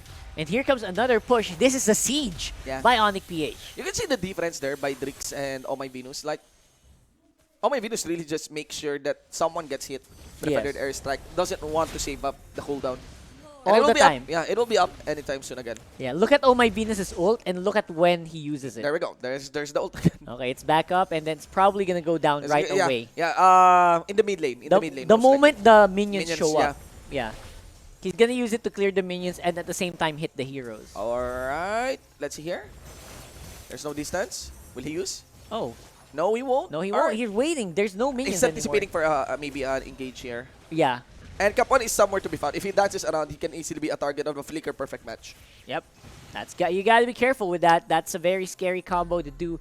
And fights near the base, if you fight outside the base, it's more critical than a fight in the mid lane or fight in the Lord. Yes. Because right now, if you lose someone, that could spell the end. No, here's the good part here. That is a Magic Shop Kimi. Oh, yeah. So, it's not really the Jungle Emblem Kimi. So, it's not that easy to actually secure a very early Lord. That's right. That's right. So, Onic PH may have the lead right now. But I do understand it will not be as easy on, pushing the issue further against BSP. It's not Also, remember, Necklace of the Rats available now for Trevor. Finally. Dilar will be punished here. Yep, and obviously it's going to be a bit difficult for Onic to go inside the base, but that could change soon as we are seeing them split up on the map. Top lane is getting pressured by Yakno, and it's actually working well. Yeah. They're splitting up BSB slowly but surely through the bottom lane as well, but because of the wave clear, the non-stop wave clear of BSB, man. Look at the damage. Look at the damage against the inhibitor turrets. That's quite minimal. I mean, they've been pushing for How quite long? some time. Right? 2 minutes straight, they've been pushing and nothing happened? Yeah. right? So now it's going to be the big boy Lord, Yeah. and they want to go for it right And away. it will take some time. It will take some time for members of Onic PH to actually closes on that one. They did sense that nobody's backing up for Dilar. Everyone is moving now for the Lord. That's going to be Cap 1, the first one to get sight of Jay along with Wise. They did secure the Lord. And Iyak establishes pressure up top. This is a very good opportunity for the members here of Onic PH to go for push. Yep. And that's basically going to be it. I think Onic PH is going to close this out with that. Oh! 3 points, man. 3 points. Oh my goodness. That might be it. That might be it. It's could be 4v5. it. No way clear for the bottom lane. Dilar will push himself forward. No user of the Necklace of Durance right now. They will be destroying the bottom lane inhibitor turret. And I think MVP is Oh My V. Oh My Venus is Oh My MVP Venus is the here. MVP If you here. don't, I think- we're gonna rally outside. Yeah. It's going to be an Oh My Venus play here. Mid lane will be the next target since bottom lane is now Look at down. that. Look at that. Ooh. Who is the team that you'll be seeing outside? Seeing outside. I mean, it's Onic PH, ladies and gentlemen, knocking on your doors. That's gonna be it. Oh My Venus as well. With a further there strike. Dilar down for the backline. Also, Wilson tries to at least delay the backline here of Onic PH. It doesn't matter. He gets greeted by the kick coming in from Jay. And also, Drix has to walk away as Dilar zones them out, accompanying the Lord for the do it. And I think that should be it. There's also some minion waves going for the top lane inhibitor turret. And that's gonna be a nice right clear down by the members of BSB. Here comes another set of wave. They're taking their time. Farsa. They're taking their time, but again, the pressure is established and clear here against Onic PH. They can actually just, take They it for can just Christmas. walk into the tower and maybe an early Christmas gift present. Take in the top lane inhibitor turret. that's it. That should be the stop of the siege. Yeah. But for now, I feel like, man, BSB just did not know how to react properly to that fight. Yeah. Onic PH knew when to go for it, and that's the big difference, right? The siege. Dilar. Necklace of Duras is now applied. He is having a hard time regenerating his HP back up to full. And now, BSB finally can breathe a little bit. Did Iyak stole? Nah, he okay, didn't. no, He didn't. Okay, Yeah. Trick secured his own buff. They could actually have killed Dilar. I know. They no, could no. have, but didn't they commit, right? stopped. They Yeah, pulled stopped. back. Yeah, they're very careful of the further there strike maybe from Oh My Venus, so I cannot really blame them for that. The trauma must be real for these guys. But man, I can't help but feel. I really think BSB is a really good team. There's just some explosive fights that they cannot prevent, and that's it. That's gonna be Kapuan saying his goodbye. The first one here will die onto the side of BSB. Onic PH gets zoned out by Wilson along with Anna here down for the backline. Iyaknu receives damage coming in from Trevor, and Anna just dances around on the river. And we also got the Tamus saying goodbye. Now we got two members already here for the death count of BSB, and make that 3 as the kill is completed as well against against Anna. Micro mechanics there. Your boy Wise, and that just goes to show, even though the picks are weird, you can make it work as long as you execute properly. Yeah. And that's exactly what Onic PH did in this Yes, game. and Dilar soaking up a lot of damage there should be enough. They get greeted by the feathered airstrike here of Oh My Venus. Without a doubt, they would close out this game 2-1. Ladies and gentlemen, singing go! Onic PH. Yup, and Onic PH definitely is the team to be scared of. The way they handle this is, I guess, you could still say it's a little 50-50. But despite a very bad draft, I would say it's a very bad draft, obviously. They still came out on top because they knew how to close games.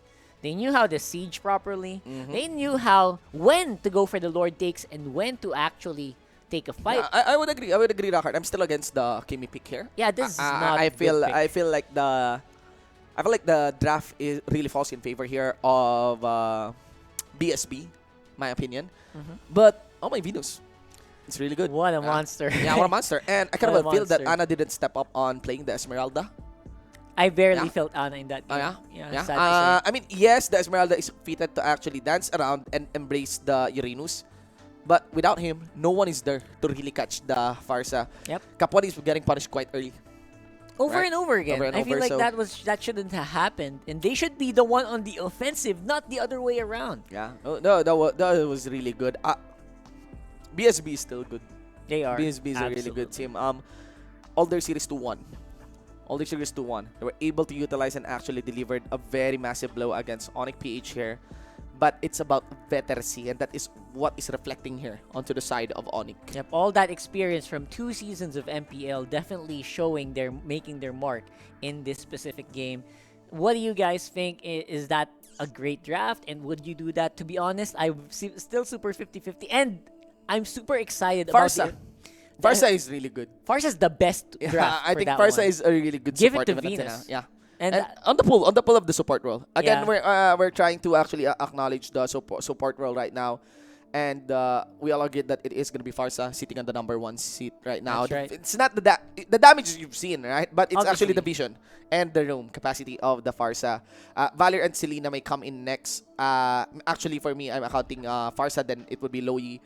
Then you got Selena always gets ban, and we get Valor and Selena. Something like that for me. I would agree, especially since we are seeing that the Farsa is definitely something that a lot of teams know how to pick up. Yeah. And playing it well, this is what happens. But no, I just realized no Loyi even on the ban right now. Yeah, but no maybe, one cares. But maybe to some other teams. Ladies and gentlemen, let's see the insight coming in from Wolf. There is a snap mula dun sa ating queen. Everybody will bow down and just obey the orders. At nakita natin yan in game number 2 and game number 3. Talaga nag-flip the switch ang Onic. It seemed like they have awoken back once again. Of course, we are looking at the heroes na interesting para sa akin ang ginawang draft dito ng BSB. Instead of going the natural, meron kang fighter, meron kang carry na physical damage, BSB decided dahil marami nga mga na-ban sa 10-ban system, let's go for a lot of mages. Chango gonna be playing as a support, and they also have these 2 cores here. Na first pick nila dito yung Thams, and honestly yung Onic PH, I really like how they dealt with this. Kasi kinuha nila dito agad yung Uranus and their Cho.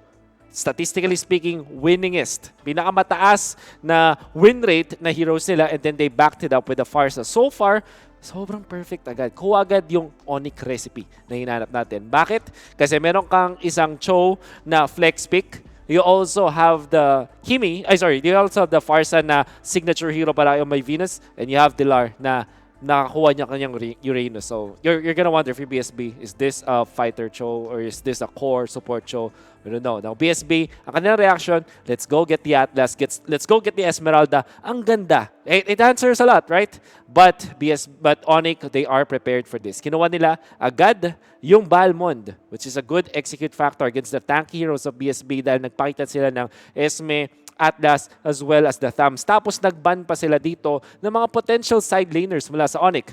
And napilitan ang BSB na kumuha ng Harith. Maganda sana for taking objectives, but eventually kinulang din sila. And now looking at the post-game stats, I want you guys to look at the damage and building damage output coming out from the Kimi, because this is something that we missed. Ang tagal natin hindi nakita ng Kimi during the postseason of MPL, and we tend to forget how good Wise is with this Kimi. Look at that, 21,000 building damage in just a span of what? Ilang minutes ang ba to? 15 minutes and 28 seconds. Very, very high damage output, and we know that when it goes down the wire, ang Onic PH, lagi silang meron tong Kimi. In fact, noong MPL Season 5, ang ipinanalo nilang laban against Onic PH was also this Kimi pick. At hindi lang yan, lagi nila itong nilalabas when the going gets tough. And I honestly would have thought na, oh my goodness, baka hindi kayanin ng Kimi to. Onic PH says otherwise. Now let's look at the smart highlights of the game and look at how Onic PH executed well with this. By the way, ang ganda ng ginawa ditong unang move ni Tamos. I just want to take note na yung first set of items niya dito is taken into consideration. Kung gawa niyang umabot mula dito sa base papunta dito, it just means na kumuha siya ng boots, and he identified that Dilar was there, quickly punishing him. This Purify will not do anything, and we know that Execute is best against Uranus. I've been playing a lot of Uranus myself, and against a Thams level 1, hindi ganun kapalag. Honestly, konti lang din nakakapalag sa Thamos come the level 1 because Thams is such a good duelist pag level 1 battle. So napunish niya yan, and he was in a good spot. By the way, the positioning of Oh My Venus is always perfect. Utilizing these walls, nakikita nyo, at meron kang dalawang taga-protecta mula sa Onic. This is this is a wonderful formation coming out from Onic PH. And I think that they're one of those teams na napakaganda bigla no kanilang formation na tinatawag natin when they do field this Farsa plus the Kimi lineup. Using all of the surroundings, using their positioning as well at uncontested. Kita nyo kasi itong sa Farsa, this position, kung saan nasan eksakto si Oh My Venus, abot niya yung buong area, general area, where the turtle is. And magbubura muna ako dito ng ating mga drawing.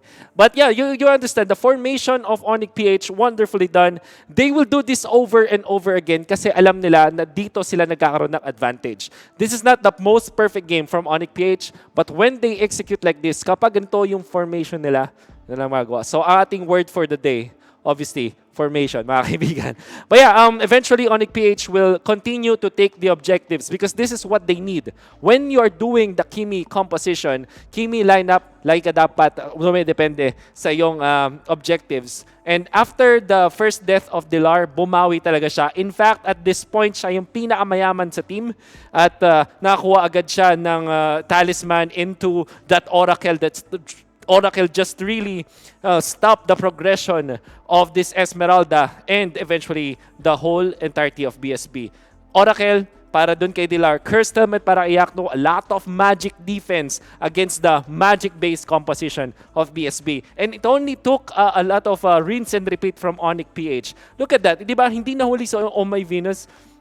Dahil nga naman meron siyang Purify. So, every time na makakabalik din si Oh My Venus, makakawala si Oh My Venus sa initiation ng BSB, nakakuha ng magandang turnaround fights ang Onic PH. And like we said, the objective-taking potential of the side of Onic PH is far more superior compared to BSB. And eventually, naolats na lang din ang mga tropa natin mula doon sa BSB. And look at this, our MVP of the match, the Queen.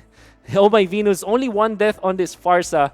But look at look at the items. By the way, hindi niya makuha itong items though without the kills, but also without the objectives, which is important. That's also why Onic PH really likes this objective-based lineups around the Kimi because they know that through the Kimi and through the performance of this high-reach mage na Farsa, nakakuha sila ng magandang laro laban sa kung sino man makalaban nila, especially when the going gets tough. That has been my analysis, post-game analysis of that game.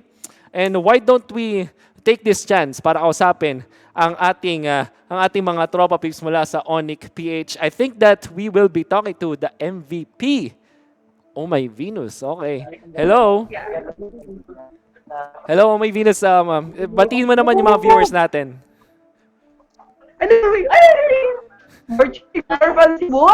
Yes, yes. Okay, ano yung chika mo? Ano yung chika mo? Sanchi. Sorry, di ako magaling sa gantong usapan. Pero kwento mo lang, i-chika mo na lang yung nangyaring game sa inyo after game number 1. Medyo natalo tayo, nahirapan. At paano kayo bumawi sa game 2 at game 3? Ano daw? Paano kayo bumawi sa game 2 at sa game 3? Siguro tiwala.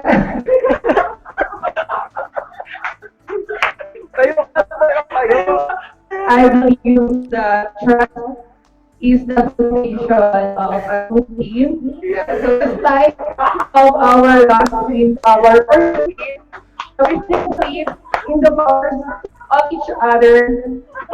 So the result was victorious. That yeah, surely power and trust. Okay, so ang question ko sa iyo ay Venus, para sa iyo, what is beauty para sa iyo? Beauty is in the eye of your mother. Thank you. Okay, all right. Thank you so much, Venus. Actually, huling message na lang siguro sa mga fans ng Onic, bukod dun sa mga narinig na namin sa inyo at i-hype mo sila sa mga susunod niyong laban. Okay, first of all, I would like to thank my family, my friends, my teammates, and the management of Onic PH. Thank you so much. And to all our solid supporters. Thank you. That's all. Thank you. Thank you so much. Congratulations, Onic PH and syempre kayong may Venus. Wonderful and the best, one of the best experiences ever sa pag-i-interview. Napakalupit. Maraming salamat. Of course, that has been the first series of the day. We still have plenty more to go. And for sure, malupit pa ang action na ating makikita dito sa MPL Season 6. By the way, guys, we still have a lot of giveaway codes all throughout the day. Every time na matatapos sa ating matches. At dahil sa kasipagan nating sumali sa mga sa mga contest natin sa MPL Season 6, we also have bonus giveaway codes. So if we continue doing this and supporting MPL Season 6, marami pa tayong mabibigay para sa inyo. Nevertheless, that has been the first series. Onic taking 2 games, of BSB taking 1. This has been the first series and still have plenty more to go after this. Before we go to a break, let's thank the organizations that made this possible. MPH Season 6 is brought to us by our official tournament telco partner, Smart. Forge stronger bonds with your team as you conquer the battlefield with Smart Giga Games 99. Enjoy 1 gigabit of games all day through for mobile legends, Facebook gaming, and more. Just dial *123# now and choose Giga Games 99. MPL-PH Season 6 also brought to us by our official sponsor, Realme. Realme is celebrating the first Realme FanFest and #Dare to be Realme campaign. Visit their website at fb.com/Realme Philippines to know more. MPL-PH Season 6 would also like to thank our official sponsor, Gillette. Get up to 50 diamonds with every purchase of Gillette's Mach 3 Razor, Vector 3 Razor, and Simple Force Pack in select Pure Gold stores nationwide. Promo runs, #Shave the Day, for Gillette. We would also like to thank our partner in eSports, Paymaya. Get up to 7% balik bayad when you purchase your gaming pins via Paymaya, the better way to pay. Promo runs until August 31.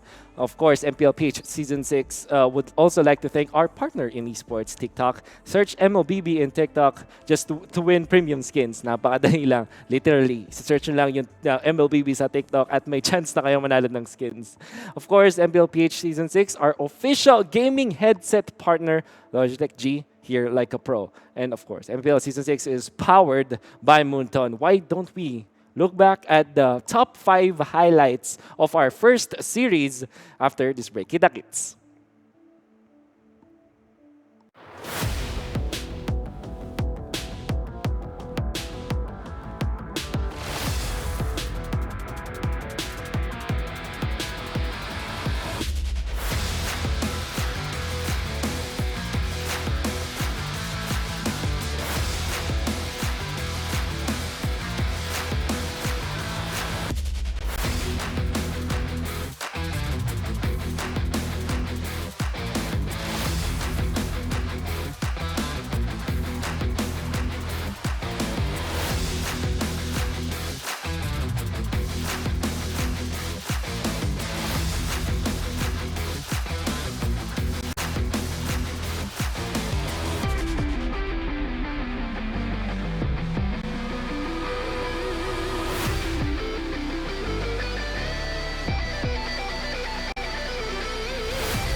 Game to be great? Now you can with the new Smart Giga Games 99. Get 1 gig data all day, every day for mobile legends and more. Game to be great with Smart Giga Games 99.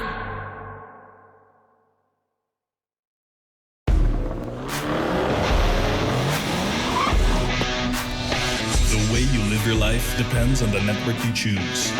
Your movies, music, and games can only be as good as your network speed and strength. Slow means game over.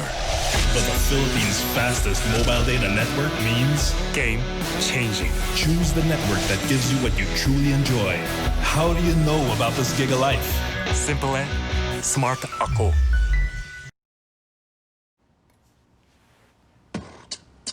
When uncertainty is our reality, we rise above with the things that matter. Gigify happiness. Gigify love. Gigify friendship. Gigify dreams. Gigify hope. With smart Giga music, video, games, work, and stories, we let our passions run free in the new world we face together. Smart, live Giga.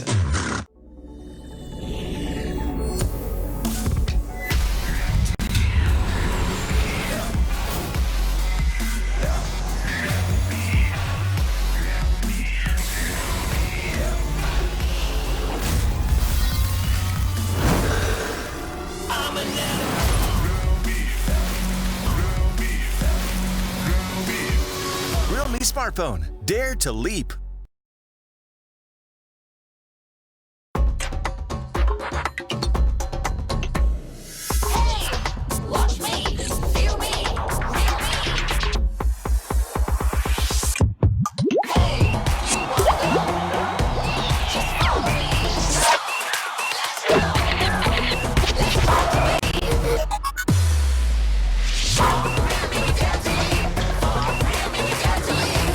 Realme Watch. Time to be smarter. Realme, dare to leap.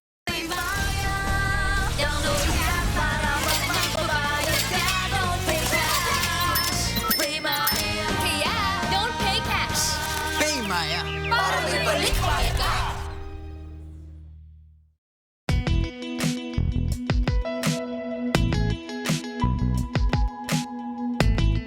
You've got me on the edge. Legit, right? Not quite. Just like your disposable razor. It's time you switch your disposable razor for your legit first shave, so you can be every bit legit. Gillette Mac 3. For a closer shave, less irritation, switch to Gillette Mac 3.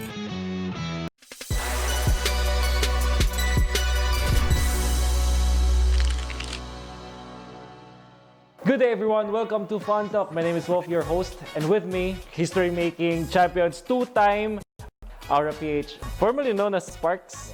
Welcome, kamusta naman? Kamusta? Sige, kasi may mga hindi rin siguro nakakilala pa or baka nagulat sila kasi nakaputi na kayo, bago na yung jersey. Pakilala nyo naman yung sarili nyo, ano yung role nyo sa team. At ako si Christian P. Faura, IGN Chris Rapisha, and ako 22 years old. Ako yung tank support ng Aura PH. Ako naman si Grid Alan Jedrick Obaloy, 21 years old, tank support ng Aura. My name is Reza Padua. I'm Orange. I'm 22 years old. Role ko 5. Ako po si KLVJ Hernandez. IGN ko po KLVJ. I'm 15 years old, tas ang role ko po is fighter mage ng Aura. My name is JP De La Cruz. IGN ko JP. Marksman Assassin ng Aura PH. 21 years old.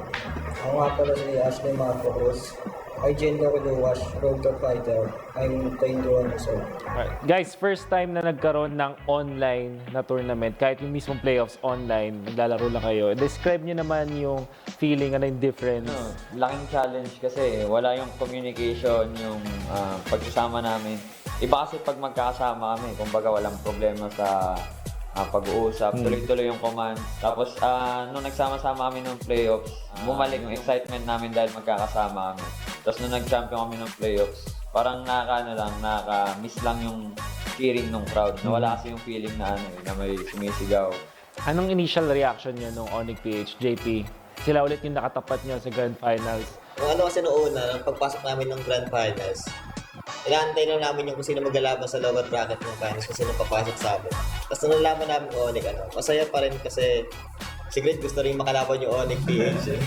So, kumbaga pinagandaan na rin namin. Tapos napag-aralan din kasi namin sila kasi waiting na kami. Napapanood namin yung laban nila against Grid ng finals, lower bracket.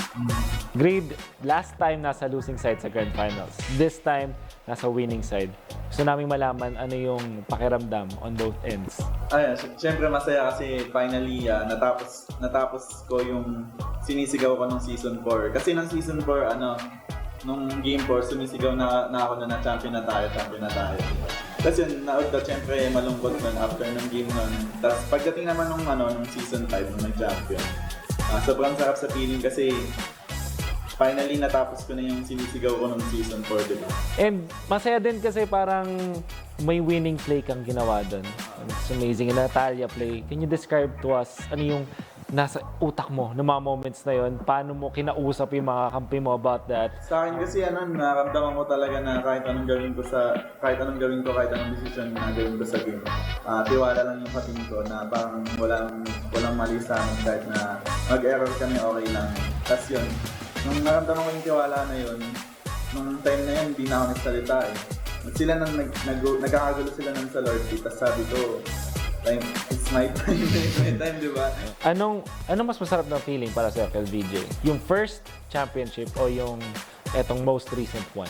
Para sa akin yung first championship kasi nung na-2-0 kami, parang tumingin talaga ako sa audience nun eh. Na parang ang dami pala namin supporters. Parang sabi ko agad na, tara guys, bawi, pakita natin na kaya natin. Tapos ang sarap din ng feeling ng sinasabitan ng medal sa stage at saka inaangat yung trophy sa stage. Guys, lahat naman na nandito deserving na mag-champion. Lahat kayo may pinatunayan. Pero isa sa mga tinitingala ng mga viewers natin ngayon, syempre si VJ, the king. Pero before MPL Season 5, meron kang pinramis kay Mami. Actually, let's watch this video now. Ang promise ko, Mami, magbaback-to-back kami, tapos mag-MC tayo nila ate, tapos champion din doon sa ibang bansa. So, Kel, yung promise mo, natupad mo na. Medyo lang kasi may konting hiccup lang. Pero ngayon na back-to-back champion na natupad mo na yung sinabi mo kay Mami, meron ka bang bagong promise? Hindi man natupad niya sa MSC, pero pangako, champion kami ulit gamit naman yung Onic PH. Sa M2, buong mundo naman yung champion namin. Captain Reflesia, solid mga players mo for sure. Pero ano yung pwedeng abangan ng viewers? Feeling ko yung pinaka-abangan nyo lang is yung same enjoyment, excitement ng team namin pagdating sa paglalaro. Siguro abangan nyo na lang sa Aura PH yung same na ginagawa namin, yung excitement, yung saya sa game. May kita nyo pa rin, pero yung improvement namin, ipapakita din namin sa inyo. Aura PH, your back-to-back champions ng MPL, two-time history makers, at hindi daw sila magbabago para sa MPL Season 6. Kaabang-abang for sure. This has been MPL's Fun Talk. See you in the next one.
Good day, ladies and gentlemen, and welcome back to the biggest professional league in the country, the Mobile Legends Bang Bang Professional League Philippines Season 6, now in its regular season. We're going to be your casters. I'm your anchor, Shibubi the 149, with my partner analyst, Rock Hart. Of course, the biggest thanks to our official sponsors, our official telcos partner, that is Smart. Forge stronger bonds with your team as you conquer the battlefield with Smart Giga Games. Enjoy 1 GB games all day for Mobile Legends, Facebook Gaming, and more. Dial *123# and choose Giga Games 99. We also got our official sponsor, the Realme Smartphones, who is celebrated their first Realme Fan Fest and #DareToBeRealme campaign. Visit their official Facebook page at facebook.com/RealMePhilippines to know more. Thank you so much to our official sponsor, Gillette. Get up to 50 diamonds with every purchase of the Gillette's Mac 3 Razor, Vector 3 Razor, or Blue 3. Simple for us pack in select Pure Gold doors nationwide. #Shave the day with Gillette. Thank you so much to our partner in eSports, Paymaya. Get up to 7% balik bayad when you purchase your gaming pins via Paymaya. The better way to pay. Promo runs until August 31. Also, the biggest shoutouts to our partner in eSports, TikTok Live. Do check out the Facebook page in TikTok to get a chance and win some awesome goodies from MLBB. Thank you so much to our official gaming headset partner, Logitech G. Here, like a pro. And again, the MPL-PH Season 6 is powered by Moonton. So we are getting into our second match of the day. It is Blacklist International versus Aura PH. And now, it is one of those matchups where you kind of get into the team's mentalities. Blacklist, they must feel pretty good getting into this matchup. And on the other side of the coin, it's Aura PH looking at what's supposed to be their spot. They are. I'm pretty sure they're mad. I'm pretty sure they're gonna be mad at this one, and they will really want to dig in that they are the best still in the Philippines. And these two teams, they are teams that are not shying away, on shaking things up. Again, the biggest headline of MPL Season 6 so far is that godforsaken Diggy by Raflisha from the champion team that is Aura PH. Blacklist International's biggest headline would be delivering a 2-0 and a bronze performance rating against the very much hyped team that is NXP. That's right. And so far, it seems that they had a really, really nice read of the active meta and making picks outside of it. And now we have the 10-ban system. Exactly. That was before before the changes were implemented. Now, how well has Blacklist adapted? Will Aura PH be able to capitalize on that? Or are they going to be the one who is going to receive the beating? Those are the things that we will be figuring out as we head into these matchups today. Now, I think that we will have, we'll definitely have a lot more to say about Aura PH, considering we did watch their interview, and I feel like they're feeling so confident, right? Yeah. Getting into the tournaments. I mean, they missed MSC obviously because MSC was delayed or postponed, and of course M2 is around the corner as well. So I feel like this is a team that's not done yet. It's not done at all coming into this season. Yes, and really to characterize these two teams, these are two teams who are very capable of commanding a draft. That's true. Forget what you think about the meta. Forget what you think about drafting. If you're dealing with these two teams, they're very good at doing counters. They're very good at coming up with very unique compositions, ladies and gentlemen. That's why this is a very, very exciting series. Clearly more hype than our first series for today. For sure. And something that I'm really looking forward to personally.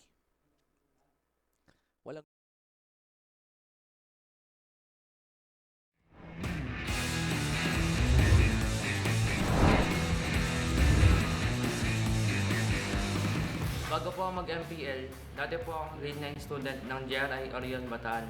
Merong online classes kaya pwede kong pagsabay ng pag-aaral sa pagpapractice ng Mobile Legends. Actually, stable na yung job ko dati, reporting analyst. Yung pagiging pro player, passion ko na siya dati. And then yun, nagkaroon ng opportunity. So, ginrab ko talaga yung opportunity na yun. Then, kailangan ko kasi mag-full time as a pro player. So, nag-resign ako dun sa pagiging reporting analyst. Nag-pro po ako para makatulong po ako sa magulang ko. Bata pa lang po ako gusto ko na maging pro player. Mahilig na po ako maglaro ng mga online games. Ang laki ng help ng Mobile Legends. Mas lalo ko na-build up yung pagiging leader ko dito sa team ko. Kailangan namin maging threat sa ibang team din.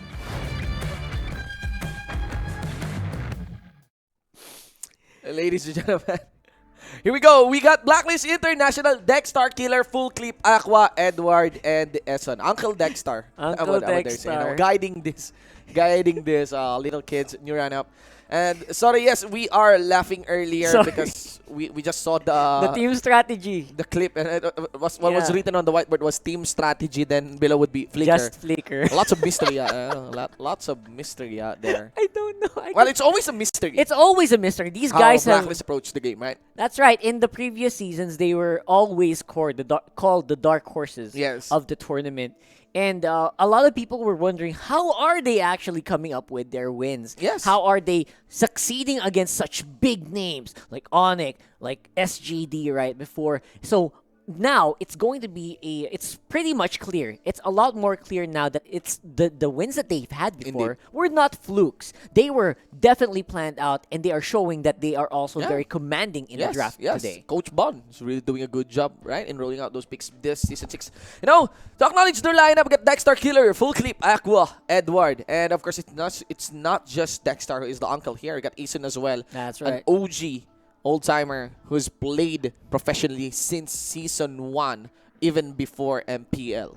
That's right. These are the guys that you want to turn to, and these are definitely the guys that you want in your team if you want to guide very young players like grade 9 players, apparently, when he first played into the pro scene. Yes, and look at that.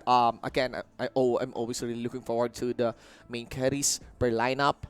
They really need to step up. They're like headline makers for their own team. They're quite young, you know. One of the main carries headline for MPL Season 6 was of H2. But right now we got Dreeks earlier, and this time for the side of Blacklist International, we got Full Clip. And I can't emphasize that maybe Full Clip would be one of the futures, you know. Running KDA of 11 here. This little kid has a lot of promise. Kailangan ng go.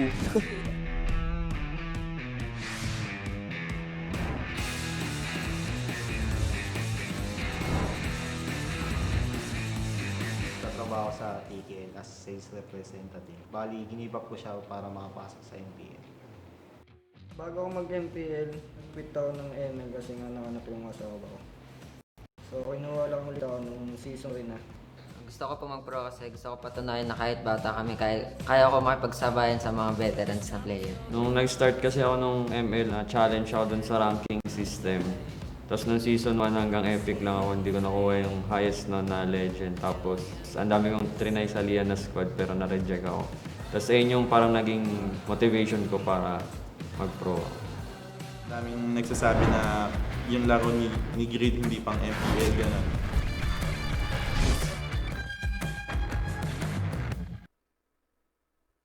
And from very humble beginnings, we are here with Aura PH, Raflesia, KelVJ, Kiluash, Greed, JP, and Renzio. Definitely, they are starting from different paths. We've seen a lot more of, obviously, Kiluash, who is, I think, one of the most veteran players on this lineup. Yeah. He has been on and off the MPL since Season 2. Yes. And I think he really popped off when they achieved their first championship back in Season 3 with Archangel. I just want to acknowledge the last line mentioned on that filler video earlier. I just saw it. I think, who said that? Like, Grid's place, not for MPL. Yeah, I'm super curious who said that. Like, I've never seen anyone, like, at least for our side, we've never actually mentioned Grid to be a non-MPL standard. Not to mention, Grid's play is actually dictating of the MPL plays. He's the one for every team that he joined. Yeah, he's really good on that Selena. He made a very stellar play on that Natalia. He has a very unique play style that is not dictated by what should be and what is not, right? Yeah, and maybe Shinbu, that's a good thing. That's maybe they're saying that because he is so unique. So unique, right? I don't know, but it sounded like Greed was saying he was being dissed or something. Yeah, probably. It looked like it, but it's the other way around, at least for us. From what we can see, and we've observed watching these guys, obviously Greed from different teams, we've seen him. He really is nuts. Yeah, I mean, he's quite explosive in his own right? Way back in for the Onic. RPH. Yeah. RPH lineup is kind of like superstars here and there. For sure. Although one of the heaviest superstars here would be a Bren, right? Because of the SEA Games gold medalist players. Yeah. But Greed is really good. I mean, it's the game. Their performance will speak for itself. That's the thing, right? And I think the championships, the rings, are definitely speaking for themselves. Yeah. Of course, they want to add even more to their trophy case, and that is why they are on the way here in the regular season. Now, what I'm looking at here is whether or not the tried and tested trio of, Raflesia, KelVJ, and JP can actually stand the test of the draft. Yeah. Because these guys have signature heroes. These guys have heroes that are almost named after them. Yes, especially yes. Raflesia. Raflesia, He's Kufra. almost equals to Kufra, every yes. time. So So he what looks like Kufra, actually. Giving long hair, and white kid. very. The shape of the face is also very similar. So I'm wondering how well he's gonna adapt. Obviously, he played Diggy, so maybe that's foreshadowing. That was a preview of what he might do again this week. Other than that, we are still gonna look for other ways that the trio can survive. Because KLVJ, he also really likes to stick with heroes like the Kimi. Yeah. Right. He for JP. Ling is a great guy for this. Always a great hero for this guy. Still the best Ling player here in my opinion. In the whole league. In the whole league, yeah. For sure. So a lot of these are going to be tested with this coming ban system, especially against a team like Blacklist, who has proven for the past regular season, for the whole of the regular season so far, that they can draft like crazy. Blacklist runs with an official hashtag of break the code. Right? It's like an expression of really breaking expectations, right? And really proving whatever kind of expectation is actually delivered against them, right?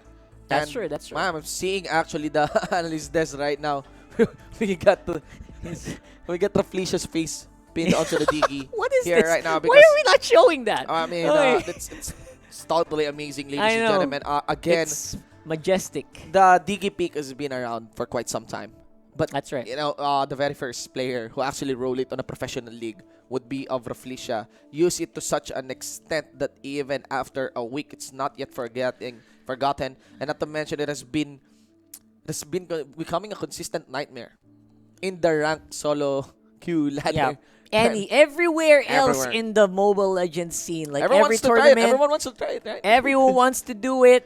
I think not everyone can actually deal with it. That's the problem with the Diggy pick, is that almost no one is ready to deal with it. Yeah. Right? And again, Diggy pick, guys, it's totally can easily be countered. Defeating Diggy strategy. You can easily just pick a Hilda for that one. Most of the time. Some would say Mincitar. Some are saying actually Aldous. But I think again, guys, you have to be careful on allocating a side laner in trying to chase down support. That's not gonna work. That's not gonna work because the enemy side laner can easily capitalize. And I might bite my tongue here, but I don't expect the Diggy to be chosen now anymore. Not anymore. I feel like after the first week, people knew and people started to realize that we don't need to deal with it. We don't need to counter it. We just need to be ready for it. Yes, and look at that. KDA average of KDA average of Aura PH here, 2.94. It is so bad because it got destroyed by Raflicia's Diggy, without doubt. For sure. So right now it's very hard to actually read and gauge the KDA average stat here against Aura PH because of what Raflicia has done. But considering other playstyle here, like for example team damage per minute, first blood count, things are pretty even on their side, That's right. But here's one outlier here. Again, I want to mention this. Lord's lane per game. That's a big the better deal. count onto Blacklist International. I really think that Blacklist International is a squad who's really good at setting up objectives, on setting up lanes, and even setting up Lord or Turtle. That's right. You know what's even more surprising? They have more Lord slain despite having less games. Yes. Right? So that means their push into the objectives are absolutely destructive. Yes. They play for the Lord. They won a Rafaela and Changu composition against a team with a Hellcurt. That's almost impossible, right? A lot of people don't expect the Rafaela to survive. Yes. In textbook, man. Normally. That is against NXP, ladies and gentlemen. So this is gonna be, if you're gonna be looking for a team who has gone under your radar and wants to see and ask what is exciting about MPL, here's one of my answer: Blacklist International. Yep, they shaked up the whole of MPL with their entrance, with their roster. On the player head-to-head, though, obviously Captain Dexter is going to have a better... I think he's more hands-on with regards to how he actually goes around the map. Yeah. Most of the time, he was the one who played the Rafaela, by the way. Yes. So he's super hands-on as a tank support. He very rarely actually makes a draft that doesn't rely completely on the 1-3-1. Honestly, Rockhart, the captain on the side of Aura is Raflicia. That's right. But I love this tank support head-to-head that we are showing here on our screen because it is true. You said Dexter is the one running on the Rafaela. He's actually a big influence on the draft that is rolled out here by Blacklist International. And same goes for Greed. Actually, That's right. Greed suggests some of the outlying tactics for the side of Aura PH. So maybe Greed is not the captain, but he is clearly one of the tacticians, or probably the main tactician here for the side of Aura PH. Yes, he has been obviously one of the most, the biggest pickups for this team. Yes. He's proven it already. Yeah, with and Natalia. his experience is actually pretty big. His experience in different picks is so big because of how much trust his team puts into him. Yeah. Even on playoffs, even in finals, he picks some weird heroes that he does not normally pick on the regular season. Yeah, yes. So yes. this guy is given a lot of freedom on the draft. He's given a lot of emphasis on like being given a good amount of leeway on the draft, and he just plays it well on the map. Yeah, well, we're just waiting out to get into the draft, ladies and gentlemen. Again, we welcome you to the English broadcast here of the MPL-PH Season 6 regular season, day 2 of our second week. Again, we got the Tagalog broadcast. We got the English broadcast happening right now, as headed on by Manchin and also Butters on the official Facebook pages and YouTube channels of MLBB. This is done on the MLBB eSports page, so big shoutouts to our international friends who are watching right now across That's Southeast right. Asia and actually across the world. Hope you guys are enjoying whatever is the time there. Yes, and please Yeah. don't be surprised about the diggy. Yeah, it's gonna happen a lot for sure. And this is the team, that team, the orange popularized logo it, yeah. that popularized it. So you gotta be ready for these guys, because right now they look very So relaxed. chill, yeah, look at, very look at relaxed. Raflisha. He And knows what's gonna happen here. I know I don't trust Raflisha. I don't anymore. You know, Jeez, man, I am. Yeah, When that guy is so relaxed, he knows something's he's, gonna happen. He's more threatening actually. Oh, earthquake! What's happening? What's happening with the What's camera? happening with the camera? Yeah. Anyway, okay, and of course, Blacklist on their normal roller coaster. Yes, and they're actually this is the signature couch that they have. I remember when it was on the jeepney mode. Yeah, it was arranged bus in a mode. jeepney. Yeah. Yeah, it was. It looked like they were on the bus basically. So I missed that. I hope they do that again soon. That's But one with Honda Beast. Right? yeah, with Honda Beast last season, man, that was really funny. So, right now the expectations for me are quite high for Blacklist, seeing that their hero pool is also very big. I was super surprised about the number of heroes they drafted. I was super surprised by Rafaela's getting into the draft. That's how flexible they seem to be at drafting. Yeah. That's just for the past week. I wonder what about now? Because obviously teams are now forced to practice more heroes. I wonder which ones they pick And up. remember that Blacklist International is characterized as a team who's capable of really fully countering the characteristic or stylistic drafting of any enemy team. Now, they are faced with a back-to-back champion team that is RPH, ladies and gentlemen. Oh boy. And RPH, despite JP's low hero pool, has a really good, hero pool combination still. So, how do you fight against a team like this? No Yuzong ban. Look at that. Oh, Not man. yet. Khalid outright Blacklist Interesting. International. Get Uranus get removed and Aura with the YSS. So you're talking about how JP can actually survive there. I think most of the time he just survives by pure synergy. No matter what you pick, as long as you are in coordination with your team, sometimes it makes up for it, right? But that's, I think, at this point with this kind of enemy, that might not actually be enough. So it's not going to be enough to rely on your usual synergy to make it out of this one, considering, oh my gosh, Full Clip is such a beast on his own. Yeah. He single-handedly outplays a Hellcurt 1v1 with a Yi Sun Shin. Very few people can do that. And I am wondering what's going to be the priority here for It's Blacklist. a big question there, actually, Rackhart. Right now, it's very risky. It may seem like RPH is very much waiting to hand out the Yuzong against Blacklist International, because if it is not going to be the Yuzong, Blacklist International would have an access onto the Atlas, and no Yuzong ban. Now, the danger here is, again, RPH is known to be a team who is a trickster. Yeah. Are they beating the Yuzong? But Yuzong is really good. Yuzong is nerf on Yuzong? No. Not really. Not really. So it's The going real to nerf comes onto Ling. That's absolutely true. And that's also probably a reason why it's not even on the ban list anymore. Yeah. It's not first pick priority anymore. So good things might come here from Aura PH because of this. They will expect that Yu Zhong And now it's going to be a Ling, as we mentioned. Now, if here's the thing, Shinbu, if this Ling actually loses this with a good draft, that's going to be a solidifying factor for what we were For the saying nerf, about the for the Ling. nerf on the Ling. It's going to be highly... Because this is now at the hands of the best Ling player in the league. This is the best. This is the benchmark. Yeah, this oh this my is, goodness. This is a good benchmark if how is Ling doing really right now despite the nerfs. And we had it on to JP. Yeah. Whatever you said last game, it's true. It's coming through. This Diggy is gonna appear if it's not bad. Come on. Oh my gosh.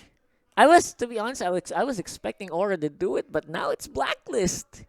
Everyone's on the Diggy bandwagon. Are we going to have a Diggy all series, ladies and gentlemen? That's and there's no direct counter.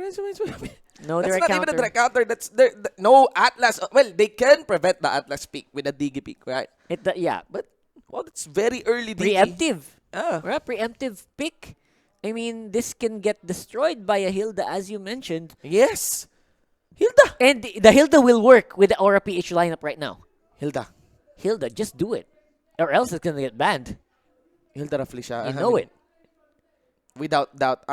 Hilda can play there. There you go. There you go. As No more predicted. feeding. No more feeding. Try to feed. That is go ahead. A very, very standard Diggy. This is where the surprise will come in. All we know is that the direct counter for a Diggy feeding strategy would be the Hilda. That's right. Blacklist International is a team who is known to be very deep in their understanding of how heroes interact, of how these combinations will work. Let's see what will be the surprise. Let's see what will be the kicker. I'm actually glad that we can already debunk or prove, the nerf on the Ling and the counter on the Diggy. So either one of that is going to happen today. Yes. So now it's a big question because Blacklist International, they're pretty smart as well. They know that this Diggy is going to get countered by a Hilda. Yeah, and they picked it early on. Yeah, there was one pick available for Aura PH. I mean, these teams are... Again, guys, I would dare say, I would totally say it. The pro teams are not stupid. They're not stupid. Yeah, they know they're gonna get countered. They know what is the counter for them. They have an idea until the 5th pick sequence right here. Clearly, it's not a mistake on choosing the Diggy. There is supposed to be a plan here. There is. If not a plan, then there's a gamble. It's either a 50-50 of whether or not you can avoid the Hilda, or if you can actually just make it work. So I'm sure there's something that they're gonna pick against this Hilda. I'm just not sure which yet. What will be the full clip hero here? YS is already banned. Roger is banned. Claude is the only one available. Harit is also banned. He's probably gonna try Lancelot? probably gonna go for the Lancelot. That's the next one that I'm thinking of. Other than that, they might look for some really big carry like a Claude still. Hayabusa, but I just hate Hayabusa right now. I don't know why. Yeah. The Hayabusa is not working out for any team that I've seen. Hayabusa is always risky in going Such for the a dive. risk. Yeah. So now, looking forward to this one, I think a Valir would push back the Aura PH lineup very well. Although it will get destroyed by a Ling. Yeah, and we already got the Kufra Diggy. Yeah. So I'm not sure if that's gonna work out here. But again, we still have a lot of options. Kiluwash Cho. Oh, it's been a while. It's been a while. It's either that or someone else gonna. KLVJ, it's possible. Yeah, KLVJ might go for something else. It's Whoa, Carrie! Welcome back. Hello, my friend. It's been a while. Against a Ling. What a risk. It could be a risk, but it might be a good read on the nerf. Of that little thing where if you hit it with the lightning, the spinning light wheel, it will go down. It will go down. Yeah. So again, guys, again, just an update on the Ling. Any skill, not card control, right? Yeah, I think so. Any skill. I'll have to double check let's that. Let's double check. But from what we read, but there is a clear mechanic now on pulling down the Ling. Pushing down, yeah. On that should be wall easier. Hop. So let's hear Aqua here with that X-Borg. Totally no problem for that part. And we are back with Greed on his signature Natalia. All right, there you go. KLVJ, you are right. He is gonna go for the FAMs or Felicia on that Hilda. Kiluasha on the show has been a while, right? I kind of missed that. I missed that time. All right, it's time to vote. Time to vote, man. I think it's still going to be a Blacklist game for me. I don't know. All right. I actually like you choosing for the Blacklist. I play it very safe right now. Yep. Let's go with Aura PH. Right. I So kind of feel that the Digi might struggle in this game. Look at that. That's still Hilda. very, very No more. good. No. No. That's. I believe what the coach said about the Hilda just Yeah. destroying everyone. And I would claim But- something here. I think there's really no Digi feeding tactics that can go here. It's quite impossible now with the Hilda. It's very That's risky. true. You cannot do that Yeah. anymore. So this should be a classic Diggy. Yeah. But we will have to find out as we head into the matchup here for the first game of Aura PH versus Blacklist International. How are we with the Ling? All right, here we go. If Ling is controlled on the wall, he will fall onto So the that's ground crowd control. and be All right. slowed by 30%. Controlled on the wall, so that includes slow. That should be slow. That yeah. should so that includes slow on the speedy light on the pinning light wheel, right? We'll have to find out. Let's see. Apparently, this is going to be a good way to find that out. All right, ladies and gentlemen, here we go. Game number 1, Blacklist International versus Aura PH. So, on Aura PH, they are going to capitalize on that early game potential. Double mask still. No invades with that Yep. kind of config, right? Yeah, no more invades, and they will be on a more passive game style. The good thing is Blacklist also is there. They want Full Clip to be fully itemized still on that carry. Maybe Endless Battle first before they try Greed showed something. himself, huh? Look at Greed! He did steal it! Oh, he got it! Oh That my is God, big! That is big. Onto Greed. He did dance around. Also added a sticker for Assault in the mood here against Blacklist International. Big play there. Quick on the side of Aura. Goodness gracious. And while that's happening, JP is also getting some pretty good free farm on that link. So Greed is, again, once more, Yeah, Greed is good. X-Factor. Greed is good here in this game. Yeah, look at that. Another pick here up top. They want to punish Edward. JP again, always aggressive with this link. He handed down that Blade of Tempest. It's still a bit slow. And he got punished. That's 1 against the Ling. That so is big. It's another win for the side here of Blacklist International. So far, they are fighting tooth and nail, and I like what I'm seeing. I like what This I'm seeing should as well. be a pretty big scrum here on the top lane. Again, Edward, that's the reason why you like the X-Borg actually is because of how it does well against dives like this. That outplay was just so good to pass up, and that is a beautiful hashtag shape Man, the day. you can feel the slow, the debuff on the reduction of the movement speed after the Blade of Tempest, It right? is Yeah, like it feels so sluggish now. Right, that's 20%, ladies and from 30 to 10%, ladies and gentlemen. That is just not what you want to see. And Yep. now it's starting to look like it's going to be a fair fight, Shinbu. I feel like there's going to be more priority now for Aura PH to hunt down this carry because they also need to worry about... Oh my They're gosh. moving towards Eson here. Eson still has his flicker on. JP went for the dive. Now knock up. Full Clip tries to wait out. He gets the reverse time. And JP receives a lot of damage. Also another PD light wheel. Good thing as he was able to get a high round. And here comes the Yuzong. Ladies and gentlemen, blast the boss. Oh, you could also... Oh my god. Shikariguro Shiruga fly away. Oh my god. It was Dragon right there. Balls, ladies and gentlemen, and welcome to our tag list. Commentaries, even the prod got crazy about that one. Yeah, everyone went nuts there Yeah. in that last one. No, Oh that's an awesome basketball play, honestly, right? JP goes in. He got a Blade of Tempest. He received the reverse time. One last tick. He got tagged by the spinning light wheel. Very nice layering of skills there by Full Clip. By the way, Yeah. that was beautiful. And that was a nice escape by JP. Finch poise up. And then there's there's the dragon. There's a freaking dragon right there.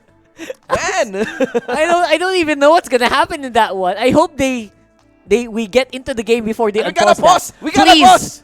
And we got a pause. Please unpause it while we're in the game so we can know how that ends. Because I am gonna go crazy if I don't find out what happens there. So right now I feel like we are getting in the place where JP is not as comfortable on the Ling anymore. Yeah. He is getting hunted down a lot. Sorry, that's not JP. That's JP, right? Yeah, there Oh, you yeah. go.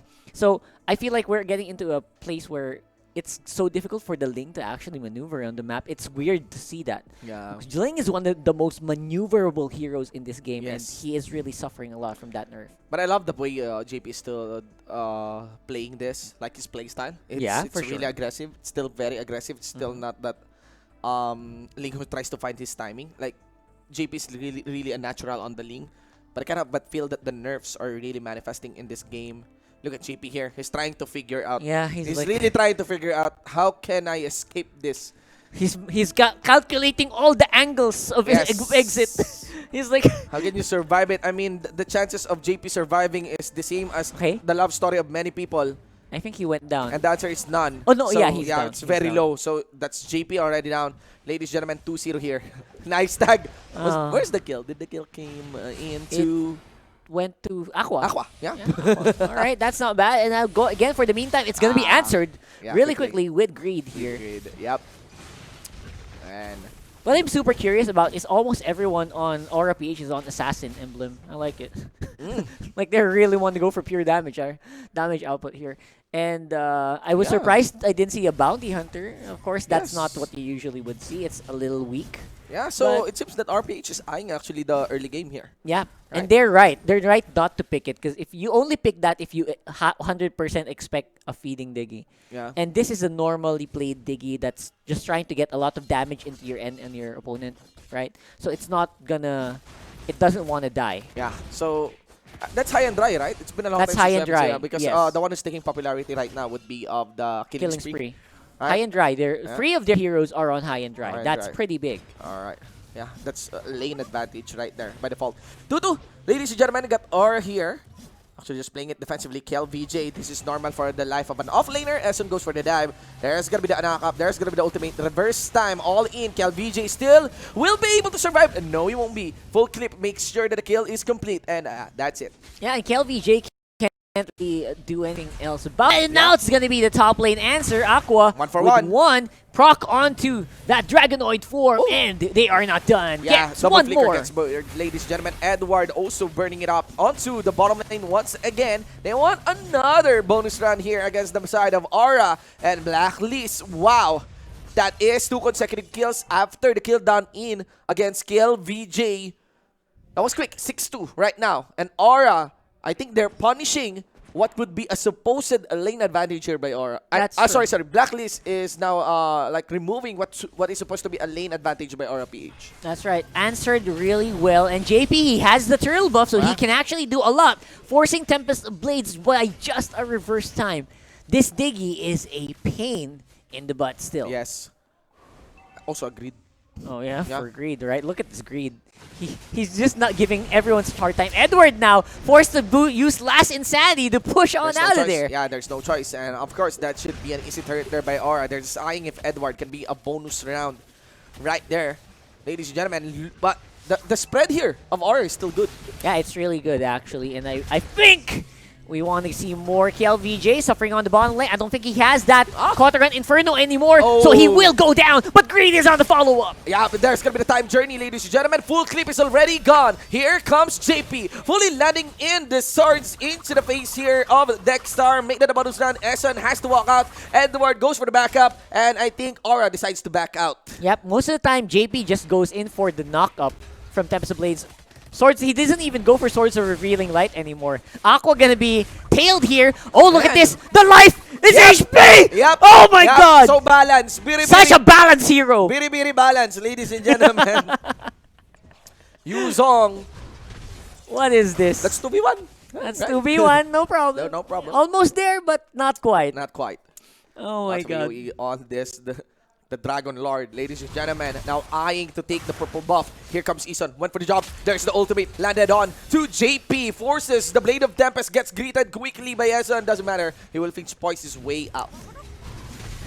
Yi Senshin is one of those heroes that work better the more enemies are near you. Yes. Because you can proc even more with your passive. Yes. They should start working on that passive, really. Yeah.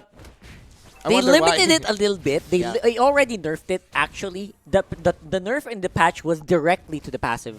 But somehow it's still just so good. Still very strong. Still very strong. I know. I mean, again, the strength of the Yuzong guys, not on the Black Dragon form. It's actually on the passive. On the passive. Not the big claws, the big skills. Yeah, that's the main reason why he is getting ban priority. Yep. And he should be. And Blacklist are showing that it's very rightful to go for the first pick on the Yuzong. Yeah. Right? There's no downside to getting it on first pick. Especially if you can make up with it with skills, with with heroes like a Diggy that can support it and can make it work very well. Yeah. Dexter's just playing the digging in Normally. standard, and actually JP's not targeting Dexter. Even Grid is not targeting Dexter here. They really want to go all in onto full clip. The mission is complete against him, and Dexter was not able to get a protection onto full clip. KLBJ down from the front line, and here comes Kiluash. 5 minutes, ladies and gentlemen. It's already online. Delivers the way of the dragon onto the face of the Aqua. He gets dried out. Here comes Ethan. He gets pouched out, and of course, members here of Aura PH. Will not anymore fully engage against Eson and Dexter. Okay. Backuping Edward. Well, that's a good response with the backup there for Blacklist. Let's see, have a look at the Gillette instant replay once more. Seeing, like Shinbu said, full clip is the only target here for Aura PH so far. Yeah. They're giving a lot of leeway for Edward. And Greed is enough to get a kill on the full clip. And Dexter is not enough to protect full clip. That's the problem right now. So this is might be, yeah, we are saying Ling is nerf, but there's also a good reason why Carry is not anymore within the meta. That's right. Just gets killed so easily by heroes like Ling, by that Natalia, even the show, right? So a lot of heroes actually just destroy marksman right now. And again, we are into a stage of the game where no one's a clear winner yet. No one's in the head. No one's ahead right now. We are officially into the mid game. That one. Aqua here tries to chase down Natalia. The hunter gets the hunted. Ladies and gentlemen, but it doesn't matter. Dexter also with full clip. Gonna be focusing on the turtle. Now here comes JP. There's gonna be the backup done in by Kiluash. Done for the mid lane. You also got KLVJ along with Raflisha. And Dexter here, pull back. Down for the reverse time. Dragon Soul will not connect onto him. No one's going for turtle. Yeah, that leaves RPH to easily take this turtle. That is a big question mark for me. What were they doing? They were just helping full clip get the buff. Yeah. And they completely ignored the turtle on that one. Not sure if that's one of the best decisions here. But, again, Blacklist, they seem to be happy with it. And they are pretty much still in control of their own jungle, which is a good thing for them. And, right now, it seems that JP is getting the scaling that he wants, right? Yeah, I think so. I think so. Look at JP here. He doesn't mind really Edward's in a bad spot. Edward is in a bad spot. No Firaga armor. Bye-bye. Oh, wait. Up! Whoa! What a save! Oh. That dragon is so distracting. That dragon was so distracting. There's no way you can ignore it. Still, the nerf is handed on. But here comes Greed. Nobody's escaping. Greed is good, ladies and gentlemen. Greed is good. He was under that inhibitor turret. Oh my gosh. And that's how he made his cut. I can't believe it. That's how this guy play. Yeah, maybe indeed. Maybe indeed the playstyle of Greed is not fit for MPL because it's greater than MPL. Yeah, but saying it doesn't fit doesn't mean it's bad. It means maybe it's just so different that everyone is so annoyed by it that they're getting beaten by it, right? So, I don't know, man. That was very deep. That was very deep. And, Greed has the intuition to really go there, right? Yep, great game sense. Just to make sure, great game sense. That is what this guy has, ladies and gentlemen. And, we got some pause here coming in from the side of RPH.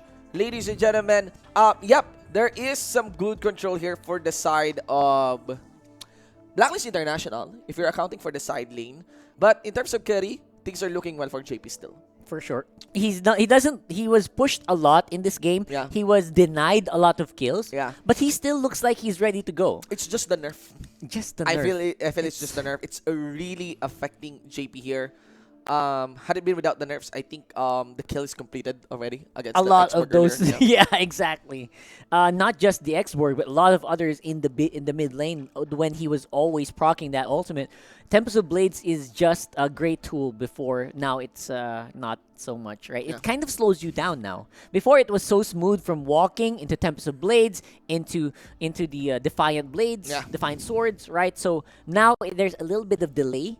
There's also delay going into the wall, and then skills from the wall are also a little slower. So, but somehow JP's still doing well. Yeah, he's still doing well. It's just really slower. You can even see it in the game. And even Raflisha, no headline coming in from Raflisha here. Yeah. KLVJ is on a very safe hero, which is the Thams. I think the playmaker here, without doubt, would be of Kiluash, KLVJ, and Grid. More attention is going to the off lane here because of that. Yeah. And Kiluash, to be fair, he's doing a lot of like whenever he arrives, something does happen well for Aura PH. Yeah. And that's a good sign for Aura. Let's see here, guys. They're now hovering here down for the mid lane side. Members of Onic PH, very interesting position here. You got Greed, still waiting for the proper timing. Yep. There goes Aqua. He gets spotted. Greed gets spotted. Purple buff is the setup here for the members of Onic PH. Greed tries to at least get some steal. And look at Greed's positioning. It's just masterful ready. play. Yeah, masterful play here on the Natalia. Yep. And what they want to say is Aqua. They did advance to Aqua. He has to be careful. Aqua can actually get him 1v1. That's true. Again, even right now, Full Clip can't even survive well. And Dexstar is on babysitting mode. And having Greed consistently on the map just provides you with less opportunities to farm. You can't just go into the jungle, get that green jungle camp and just not suffer. Sometimes you would just suffer outright. So I'm actually surprised that Full Clip is farmed this much. Yeah, Greed might be an MVP.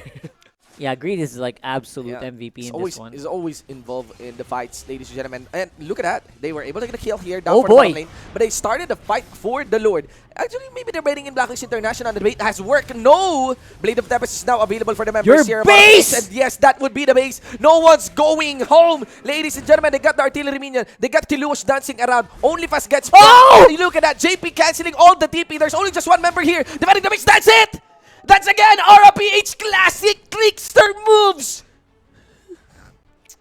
Oh my God, RPH. To be honest, I'm just so dumbfounded right now. It's always like this. Can that's the main reason why they became champion. This is the championship. Yeah. This is the championship mojo. Yeah, that is. Right? This is how they won. Mean, totally, that's not cheat mode. Obviously, it's not. That's not cheating. Obviously, right? But that is totally outplaying. Outmaneuvering your opponent. That is totally winning the mind games. Right? Decision making. On a Best pro level. Decision making. On a pro level.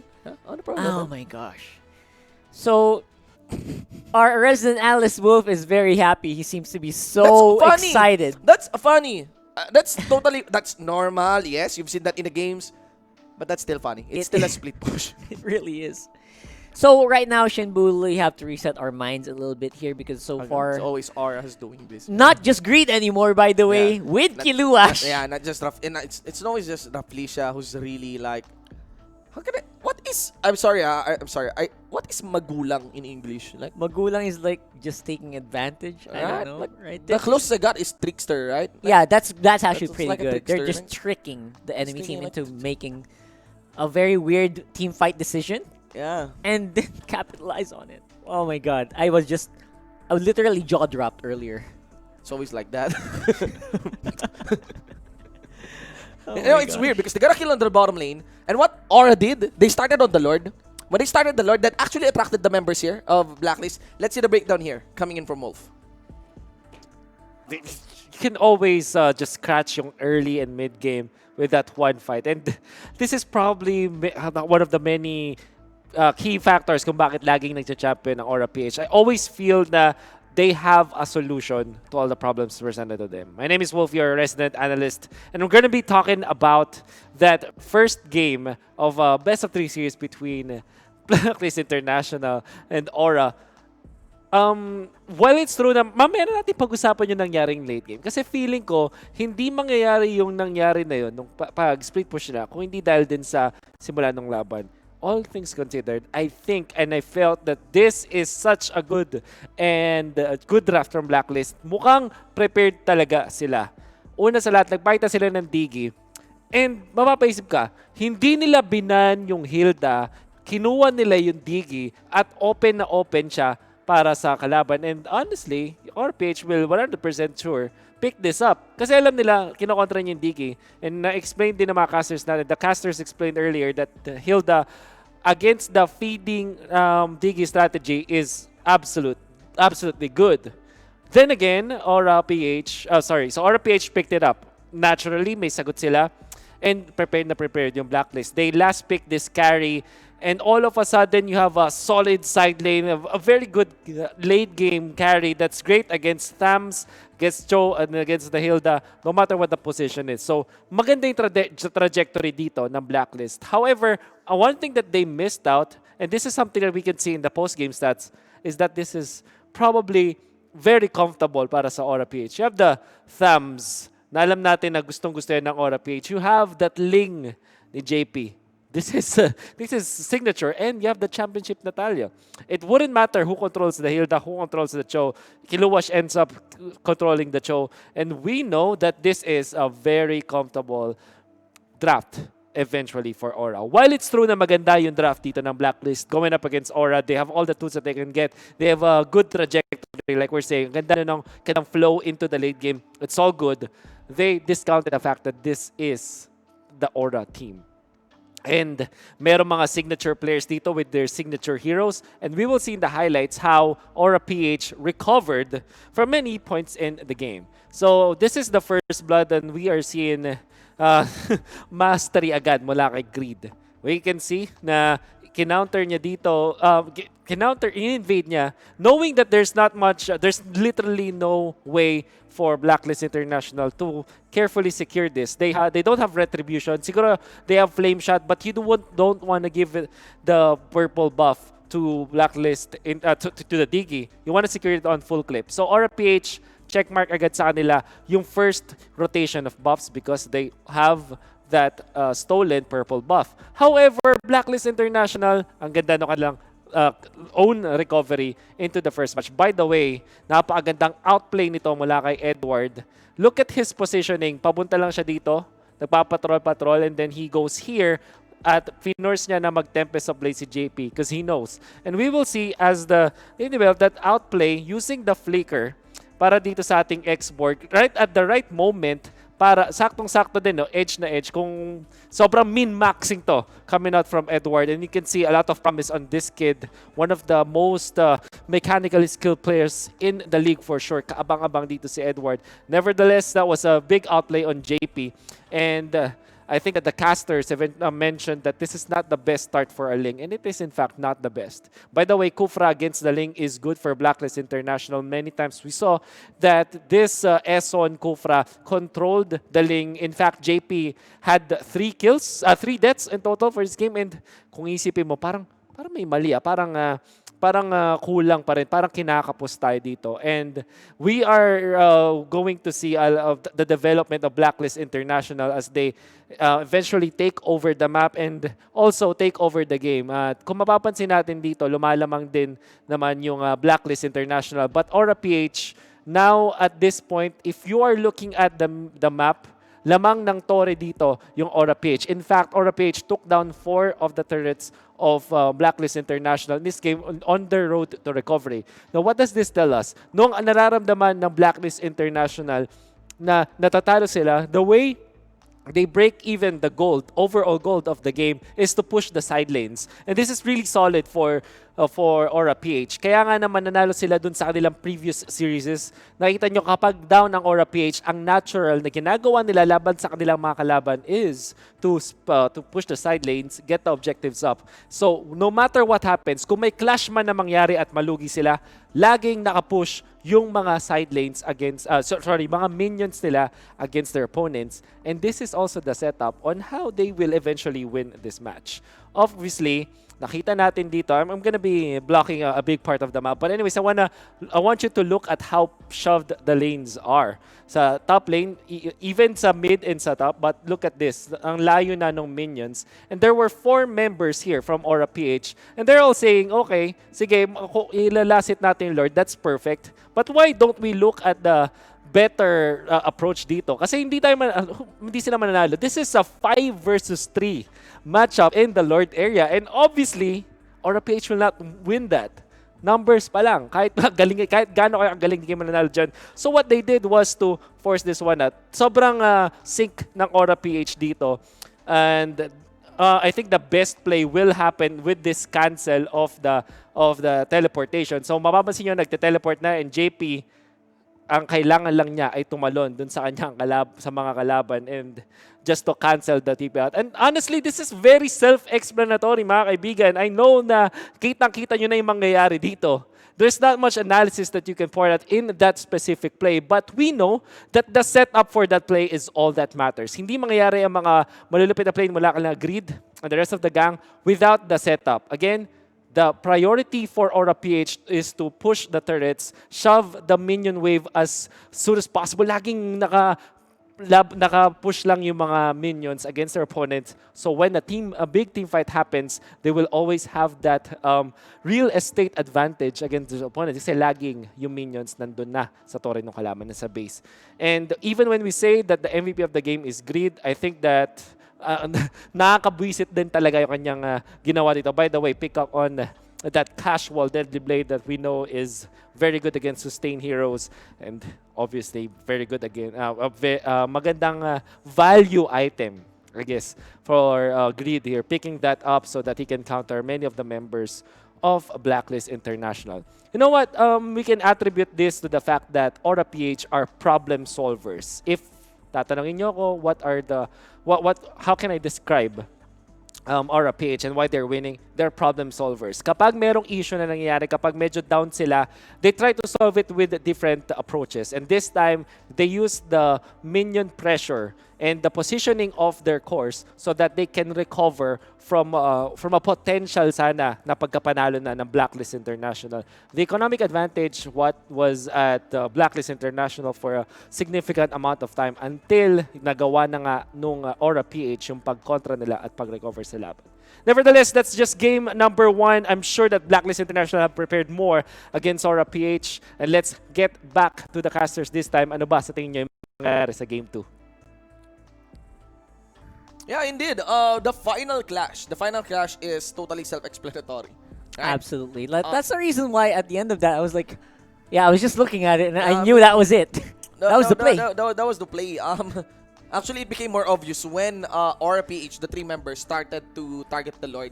Yes. And for that split second there, next play, Blacklist International took the bait, right? That's right. So, yeah. And also, I think we should stop working around on the Diggy. That's Building it. drops Just around stop, the Diggy. right? Yeah. Exactly. I mean, it's a headline last week, but I can't help but feel that a Diggy out of nowhere, even for baits, even for play baits, I think is too much. Yeah, I think especially putting resources into stopping it. Yeah. That's not what they did. That's not what Aura did. Then, to be fair, it is correct. Blacklist was just ahead each and every time. Yes. Each and every point of that game from minute 1 to minute, however long that was, yes, they were ahead.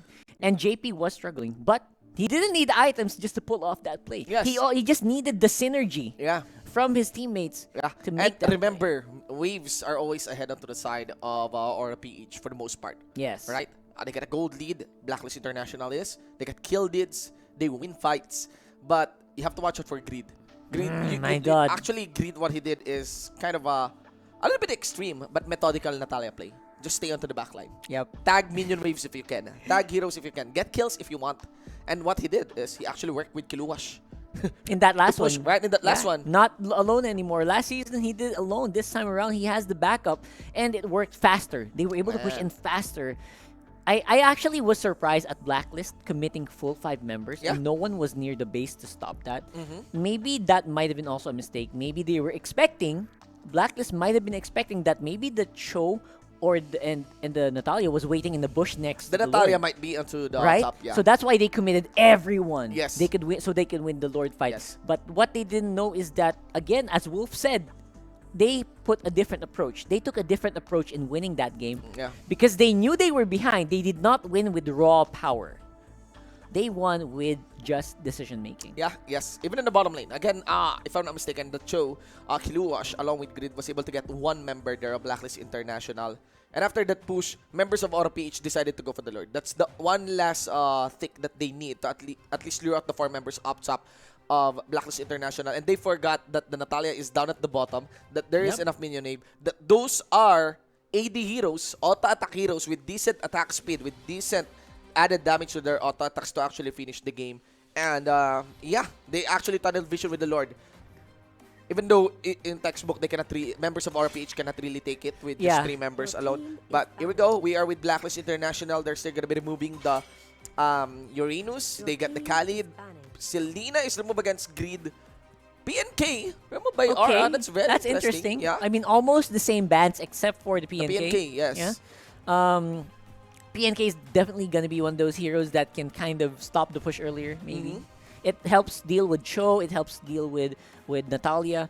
That is actually a pretty good ban. So overall, The synergy, obviously, from Greed, from JP, KLVJ, and Reflecia are very much alive. I'm actually surprised they were able to sustain that long. I wonder if they're gonna do a bit of a repeat here, and because right now it's starting to look like the draft is repeating itself. Yeah, and I'm always curious. How, I actually want to learn from Aura PH how they are reading this. They're easily giving out the Yuzong No problem. without Like, any yeah. problems. And Aqua's been impacting on the Yuzong. The Yuzong was a threat Yes. earlier, Yes. and they don't have to worry about that one. See? Same draft. Similar draft. Kill VJ on the Thams. Huh. League on JP. This is not anymore a Digi. You know what my analysis is on the last one for Blacklist? It might have gone different if Full Clip wasn't on the carry. Because Full Clip was non-existent in that whole I think game. they should secure the full clip hero here. Yeah, they just... Maybe a Roger, maybe a Lancelot. Yeah, something like that. Yeah. Something that can play better in the mid to early. Yeah.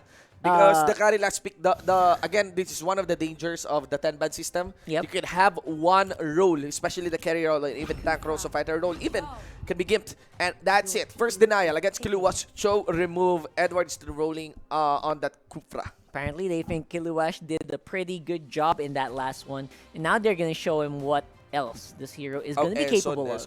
On the Kufra, yeah. Yeah, so I feel like there's going to be a bit of a big decision gonna have to be made by Aura PH here on that last one. I think this lineup would suffer a lot with... Oh my gosh, okay. Of course. Why not, right? It would suffer a lot if you had something like... something that can help the Yuzhong just be stronger. What are gonna be the other carries that we can think for full clip? Right now, the Roger looks like a very good option. Aura will be banning those. For sure. Clearly. I feel like that's going to be the next ban phase Yeah. here. They're going to be targeting the Roger, probably a Claude even. But what I'm actually looking forward to is the hero of... Actually, the support, the utility support here. What will be the Grid hero? What will be the Dexter hero? Because no more Diggy. Yep. I think Diggy doesn't work for this one. And Grid, he has his... I'm not sure if he can repeat the Natalia. Roger banned Right again. now. Maybe they won't ban the Claude. Maybe they will... Blacklist International should ban the Natalia maybe if they plan on picking up the Claude. Yes. I think Greed has already proven that he is more than capable. One of the most irritating enemies. Yeah. When he picks up the Natalia. Yeah. And it's gonna be a mistake if they don't ban Even it out. in Selena, Greed is very threatening in Selena. Oh yeah, You know, that's right. That's these right. utility supports. Blacklist International is not eyeing against Greed. They're actually eyeing against Kiluwash. They're now removing the Masha, and they're trying to figure out what would be the Kiluwash hero here yet. Yeah, Kiluwash probably can still go for the FAMs. I mean, yeah, that's the great thing about these guys, right? Yeah. They're so flexible in their roles that they're not that scared of it. But what Aura is scared of is, of course, Diggy. Yeah. Even though it's not a direct threat, I feel like they still think that as long as you press the ultimate Time journey, yeah. Yeah, that's basically a problem And already. I think RPH will be rolling with an all-in composition here. And might be an Esmeralda or let's see here. Chang'e, I don't know. Something that has Something good with a AoE. range, yeah. Or good DPS, probably. Or this might be a Kiluwash hero instead of a Grid hero. They got Valier, they decided on there you that. go. They decided with the AoE DPS. damage. Right. They want to counter the Kufra right now. And it also works well against heroes like the Yuzhong. Yes. Right? You can't get all your skills into the targets. No, if you're getting Hayabusa pushed back. might make sense. For Blacklist. Yeah. Yeah, for Blacklist. sure. Something that can actually duel well with the Ling and something that can Easily reach delete, the Valier. Yeah, easily delete Yes. the Valier here. And then again, those are the heroes that we're looking for here. And Alright. a bit of a similar Yeah. to Hayabusa pick is Actually, Lancelot. yeah, much better. I just thought Full Clip doesn't prefer the I don't know why, Lancelot, right? yeah. I feel like Full Clip just performs so well on high skill cap heroes. Yes. And of course, why not? Why not? Right now, the only remaining hero would be the Kiluwash hero. Sideline Gatot, Kacha, probably. Yeah, this works well against the Yuzhong. Personally, I hate playing against Gatot when I'm a Yuzhong. Yeah. It just makes it so difficult and so awkward for me to reach targets. Every time there's an Avatar of the Guardian, it's like an automatic wall that I can't pass through. So I still think that might be overkill though, because they're already in such a super they have tanky a very lineup. tanky lineup. That's Yeah. the thing. That's the awkward part. on the dynamic of the composition if ever the Gatot Kacha gets locked in. We are just accounting for counters. Yes, We're yes. just accounting for A lot of counters possible counters. That's why Aura PH is really running the clock with this one. They can't actually decide. And they go for the X-Borg instead. More damage, more on the setup. Less tankiness, more damage. Yeah, why It's not? a good balance. Yeah. Because if you just leave JP on the link, that's only your only damage output. Yes. Consistent DPS. You're going to be in trouble. Not to mention, you can actually go toe-to-toe in terms of early game damage here. If you get the X-Borg goes really online quick. Just because of the immortality. That's right. Yeah. And you're going to be able to keep throwing the last insanity to the faces of your enemies. Yeah. And that's what you want. And AoE damage to complement what the Atlas can do with the Fatal Links. If you Fatal Links and there's a last insanity, that's almost always a win. Yeah. And no problem on going all in. Fully all in. You could just punish their full clip, should you decide. There's a lot of follow-up against this Lancelot. At least we have a close composition. Very That's what close. I like. Yeah, It's that's going to quite be a close harder composition, to draft, to predict on this one. So I will predict first, I think, despite having a great pickup on Lance, I think Aura PH might have the more well-rounded lineup, and I really like well-rounded lineups. Yes. So it's going to be an Aura win for me here. No heavy kicker, actually, on the compositions, in my Surprisingly. opinion. Yeah, no heavy kicker in the compositions here of Blacklist International. Things are looking very, very standard. I would also go for Aura PH here. Yep. Just because under stellar decision-making. Beautiful. On the game, right? And that's when they are behind on the draft. Yeah, What now that they're equal? Yeah. And again, you'd have to account for JP on the link. I mean, he did struggle earlier, but that is not just that. It's not just the raw talent. It's not just the skill set that makes Aura PH shine. Game 1 is a testament that they have their decision making cut out for them. And we are going to head into this second game with Blacklist looking like they are going to have a pretty scary invade to deal with here. Aura could go for this blue if they wanted to, or this purple if they wanted to. But members of Blacklist already converging. Yeah, we have Greed already. Oh, there you go, pushing up a lot of damage output. It's just dishing out damage onto normal ones onto full clip. Here Doesn't we go. matter. No need to go for the pushback. No need to go for the setup. Let's see here. Eson gets focused on. Down in the middle will be the first blood. Greed falls so low, but the flicker out burns onto Eson. Greed is already gone. Let's see what will be the exchange on that part. Dexter here will have to walk away, and I think that should be it. 1-0 in members of Blacklist. Okay, so that's a great defense, and I had a hard time keeping track of who had the buff there, but I think JP might have. No, KLVJ got it. KLVJ, alright. Oh, wow. So, it's a win for Aura PH. That's a win, That's I a win think. for Aura PH, yeah. Despite the gold advantage and the kill advantage, I buff think, is more valuable than the kill. yeah, over time, the buff just keeps adding on value, so I think whoever gets the buff usually would win, as long as it's not like a 3-0, right? Yeah. Yeah, one def is fine. They're going to collapse fully onto Greed. That's the support. Nice follow-up there by Dexter. That could be it. Down onto Edward. No onto KLVJ. They're still fighting for the crab coin here. Yep, So and one big, yeah, it's a pretty good win. Yeah. It's a pretty good. yeah, we're not reacting so much, guys, because it's a support that they are taking, and I know. and they lost the buff. That's not that big impact. Yeah, it's right? not of a big impact. And here, you get a carry. That's big. Yeah, That's one's big. That one's big. Right. Yeah. But it's full clip will also get one kill, get one assist, 100% of the kill participation. Very interesting because I feel like Full Clip just has that. He's still behind. Even though all this is happening, he's still a little bit behind on the economy, but that's not going to be such a big problem because he does have Eson close by. And if JP wants to go for a fight, he can take it. But of course, they will not do such things. Right now, what I'm looking forward to is how the next objective will be going for. How are they going to set this up? How are they going to go approach this turtle? Do they take it right away? And as long as they can zone properly, I don't think Aura will have a problem taking this turtle. Yeah. 2-1 for a running game, ladies and gentlemen. And of course, poised to actually take the turtle would be the members of Aura PH. Black Dragon form is burned. Free turtle. Free turtle, Yeah. for sure. I'm actually curious. That was just burned to stay alive, right? Yeah. I mean, there wasn't any big reason to do that. Things are looking well here for Aura PH. That game 1 might have taken a toll against Blacklist. Mentally. It's possible, yeah. Yeah, Mentally. I think so. I think they're losing a little bit of their confidence going into this game too. Because And look at that. In first look, the one who's proactive here is Aura PH. absolutely, there's like everything that Blacklist is doing is just to not die. at this point. They don't want to go for fights. And maybe this is a good one because they're under tower and Good they tag. get it. Yeah, it's a good tag under Kiluwash. Onto the side there goes JP. He is characterized to be a Ling that's very willing to die, but they got no minion wave. He gets tagged there by that star power lockdown, but of course back up by his allies there. I didn't see if the Ling fell. Gosh. No. His life is quite high. Yeah, it's quite high. That's fine. I was hoping to see more action there for Aura PH. I don't know why they kind of got scared. Yeah. I think they were waiting for the rest of their members to arrive at the scene, which might have been a little too late. Yeah. So now we are seeing that Blacklist is going to be a little more confident, but losing that tower might be a big difference. Star Power Lockdown chases up on the Ling. Will he fall though? Almost.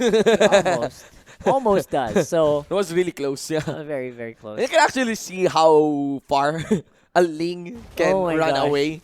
Even with the star power exactly. It was very, very far. Those already past the second turret inner for the bottom lane. But yeah, Blacklist International, I think that was a good scrimmage down for the bottom lane. That works in favor. And yeah, compared to the Aura, who's trying to push down this turret down for the bot, it was Blacklist taking advantage as they capitalize on the top. They are giving Aura PH a taste of their own medicine in terms of side lane push. Now for the bottom lane, you get now for the purple buff that forces out the Blade of Tempest against JP here. Ladies and gentlemen, Eson down in the middle. Black Dragon form comes in from Aqua. JP already gone, but of course the answer is also against Eson, who are done in by the members of Aura. Aqua again, no Black Dragon form anymore. Tries for the chase down. That is Kiluwash, delivers the gate into his face. That is gonna be the last Insanity as well. For full clip, does not protect this outer mid lane turret. Yeah, so far so good here for Blacklist International. They're pushing towers top and mid, and now they also have free access to that turtle. I don't think there's anything else they can ask for that one. And that's because they pushed JP to pull back. Yeah. That big pushback into JP meant that Aura PH had to react slowly to everything. This anti-link composition might be paying dividends for Blacklist International. There's very little freedom for JP to quickly go down. He can phase out, but it seems like he can easily be tagged. He can easily be chased down the moment that he uses his Blade of Tempest. So right now, Blade of Tempest is really difficult to land and be utilized freely. Yep, and they don't actually deal well with the Dragon form anymore. I feel like the Aura PH squad is a little scared of that Dragon form at this point. So where are they going to find the ways to win this? What's going to be the win condition here for they are these now guys? stalling. They are now stalling. Aura PH is very familiar on losing early game, and getting the comeback. That is a nice last Insanity there by KLVJ. He stayed, he did it defensively, but stayed within the range just to make sure that members of Blacklist gets hurt from the AoE. And that's absolutely no risk. There's no risk because of the immortality to there. Wow. Look at that. Aqua. Man, half health. Aqua chasing down JP. That's crowd control. He will not gosh. stay onto the wall. And that's going to be a 4v1. Here comes the cavalry. Full clip goes in, but final execution down for Kiluwash. Counter an Inferno. Not going to be enough to sustain him. And this is probably the biggest win for the members of Blacklist. And Eson also followed up with a jump. Not going to be enough, as RP just given their distance away from Blacklist. This leaves them to take this inner mid lane turret. I think we're gonna start to get correct on our predictions here. A day of free series. Maybe game one was a fluke. Could be a fluke, right? It looked like it because this is exactly how Blacklist looked in that last game. Game number one, yes. For the early game, they were really winning a lot in the in this whole matchup. Like again, from minute 1 up to minute 10, minute 12, they won. Oh, yeah, no. And this time, no side lanes. No star power lockdown as well. Yep. For Dexter here, but RPH, they be careful in going in. They are going to wait out. Yep. They are going to wait out for a mistake here against Blacklist International. I think RPH already realized that. Although Blacklist International is now in better form compared to last game where they were hard pressed to get kills. Now it looks so easy for them to get kills in this game. Yes. And to get those kills means you push Aura PH back and you get that advantage on the map. You get a lot of control. Yes. Remember that in game number 1, Greed is really very threatening on the Natalia. Right. This is far from his performance on Natalia. Nope. I don't think Greed's gonna do anything in this game in this series, in this specific game rather. So far, 5K goal lead here for Blacklist International. 8.5 minutes in the game. They're looking like they are even the itemization looks like they just want to survive here. They are behind by almost 1 item each. Okay, Grid showed himself. Everyone gets jumped in. And of course, that would be Kiluwa's left for dead here. But of course, there's also a very good answer coming in from JP. Lands a lot of AoE from the members here of Blacklist International. Backline, Aqua. Wash up whoever is surviving against Aura. That leaves a 1-for-1 on the trade. Make that a 2-for-1 as KLVJ will be destroyed here by Blacklist. Well, at least they are trying to end this game quickly now. I feel like they just want it to end. And Greed cannot deal with the Yuzhong.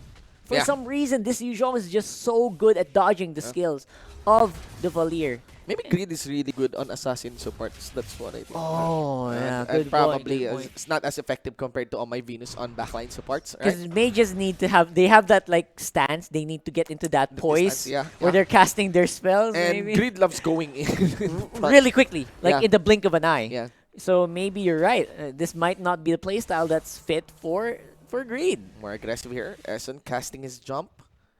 Greed just staying there. He did show up. I'm not sure if he is in sights of Essen, but he has an idea of where Essen might be. There's another jump. He's baiting out. Nice block to actually cancel the initiate from Essen. But still, looking at Kiluwa, she gets countered heavily here by Edward. Kiluwa would have to walk away. Receives the star power lockdown. Now destroyed here from the swing. Dragon Tail of Aqua. That gives him the Brute Force Breastplate. Yep, and now they are in the position to take this Lord very early into the game. 10 minutes in. This is a Blacklist game already. Unless like one major, actually not just one, 3 major mistakes happen for Blacklist. It's possible, yes, for Blacklist. Blacklist can now close this one out. It's a matter of can teams close out a game if ever they have the lead. And again, the danger here is you are facing the back-to-back champion team of MPL Philippines, which is Onic PH, a team who is very capable of now I know what's magulang. What? Outsmart.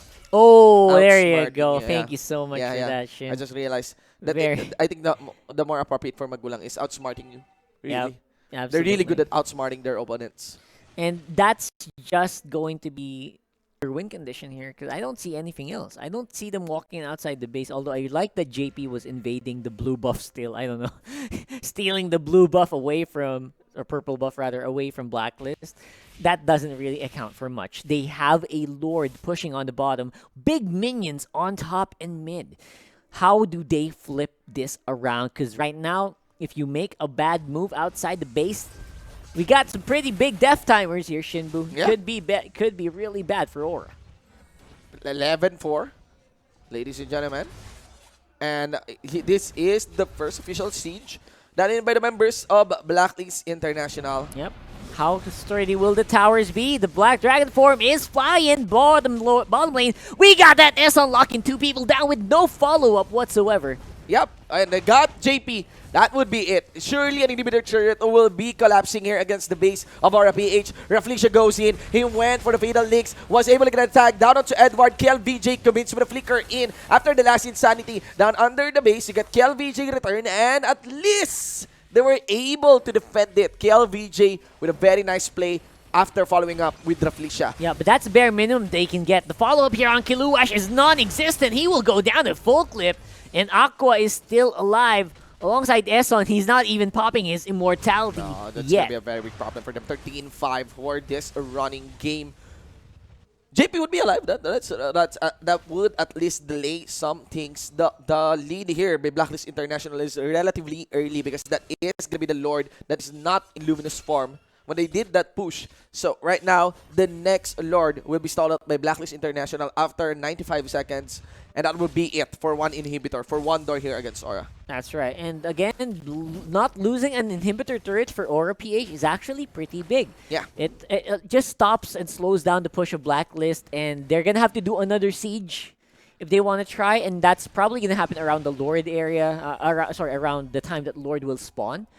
And that's a good bait. They can try to bait out Onic PH to walk on outside the base and try to take a risk. Because right now, the defense of Onic PH is actually pretty good, despite being behind by 9,000 gold. Yes, without doubt. Without doubt, the defense here of Onic PH is good. It's just, textbook lead here by Blacklist International. Again, let's try to spot out because the only way that Onic PH can come back from this game is find that very small light of opportunity.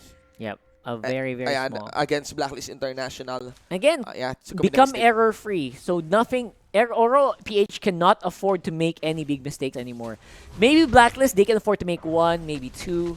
But so far, it's looking like Aura PH is just gonna use the KLVJ wave clear. They're just gonna keep spam and greed on this Valier, and he's gonna be the target here. Yeah, he's gonna be the target. That was a good catch there by Eson. Nobody did back up for greed quickly because they're being careful on not receiving that flicker ult on the Kufra. Everyone's just doing the chest position here. To me, that's a bad sign. I feel like Essence keeps going into the enemy without any backup. That's the third time now that he went into 4 people without anyone nearby. And that might become a problem later on. So I hope they don't keep doing that, because that's going to be big. Yeah, it might be an opportunity for RPH to capitalize, but what I want to mention here is maybe Blacklist is... No, not maybe. They're maintaining the lanes. They're maintaining pressure on the lanes because they're already setting up for the Lord. Lord is now in Luminous form. And here we go, ladies and gentlemen. A quick peek onto Edward. JP wants to go for the dive. Blade of Tempest is not there to dish out big damage against the members of Blacklist International. That is going to be the game, ladies and gents, as they will collapse onto the inhibitor turret. Minion waves are pushing in, down for the mid and down for the bot. The bomb lane inhibitor destroyed, and also the mid lane one. No, actually, the Cho shifted up top. Maybe they just include this mid lane as a bonus, but the death timers are quite long. Will they focus now onto this main base? Just KLVJ still alive. Star Power Lockdown is still available to hand it on to Kluas. KLVJ doing what he can to actually defend the base. Minion wave. There is still one artillery minion remaining, and that's it. Pushing this series 1-1. The victory goes to Blacklist International. And Blacklist is... They look stressed. Yeah. See, they're shaking their heads and they're stressed on that one. I feel like here comes Bon Chan trying to cheer them up. Yeah, but what's up? What's up with these guys? Is that killer? Is that? I think that's full clip. Yeah. I mean, that's not the. I think they know that they were super hard pressed. I see. Probably they're stressed from game 1. They're super stressed from that game 1. I think even I would be playing so stressed on game 1. Stressed after that game, which supposedly was a win. Yeah. This was supposed to be a 2-0 for us. Yeah. Right? Yeah. So even if we win this, we're still not quite there yet. Yeah. I like the mindset. Maybe that's what you need to do. Maybe celebrating too early might become a priority. I want to mention as well that I think Aura needs to reconsider their bans. Yuzong. Yeah, what's the deal? To Aqua. Both games, it was so good. First pick, both games were so good. It was a really, really effective. Why not ban it? Right? I mean, why is RPH so considerate with this Yuzong pick? And really, it's the same headline as this game number 1. JP is, hurting from the nerves on that lane, ladies and gentlemen. Let's see the insights coming in from our resident analyst, Wolf. Super surprised about is yung drafting prowess talaga ng Blacklist International. My name is Wolf, your resident analyst, and I'm gonna tell you about that game that was won by Blacklist International when they started it with the draft. Ang gusto sabihin dito is yung draft natin nagpabor talaga sa Blacklist, which kind of makes me think, ginawa na nila yung ganitong klaseng drafting during their first stint here at MPL Season 6, and it worked wonders today. Medyo may konting question marks lang ako on the side of Aura PH because they first picked etong Ling and the Thams. They gave, I think they first picked Atlas, or at the very least etong tatlong to, and they gave this Kufra to the side of Blacklist International, which really is a big problem para sa Ling. And knowing Aura PH, they're willing to risk. Alam nila yung ins and out nitong hero na to. They won a championship because of this hero in the MPL Season 5. And they know the limitations, supposedly, of the heroes. And they have been playing against the Kufra with the Ling before. At honestly, na-overcome naman nila. Then again, malaki pa rin ang advantage of having this Kufra against the Ling. Not only that, the Yuzong first picked by Blacklist, or at least at the first phase, and Aura PH still went in para kumuha ng Ling. Yun yung questionable na para sa akin. In fact, when we look at the post-game stats, we can see how impactful this Yuzong was overall to the game. Ngayon, pumunta tayo dun sa second phase ng picks. If you are a fan of Aura PH, nakakita mo na yung limang heroes ng Blacklist, which is already the Kofra, the Cho, the Yuzong, Lancelot, and then Cyclops. Wala na akong maisip, for me personally, ang hirap isipan ng last pick dapat para sa Aura PH. If you recall, ang last pick nila is the X-Borg. It fits the playstyle of Kiluwash, but it will force Aura PH to put the thumbs again on KLVJ, which is not one thing that you want to see. You want to see KLVJ on more explosive heroes. Not only that, yung X-Borg, I don't think it answers any of the problems for Aura PH against Blacklist International. So, looking at just the matchups, meron kang Yuzong, sino ang makakapatay sa Yuzong mula sa Aura? Maybe the Ling at a certain point, maybe the X-Borg when put all together.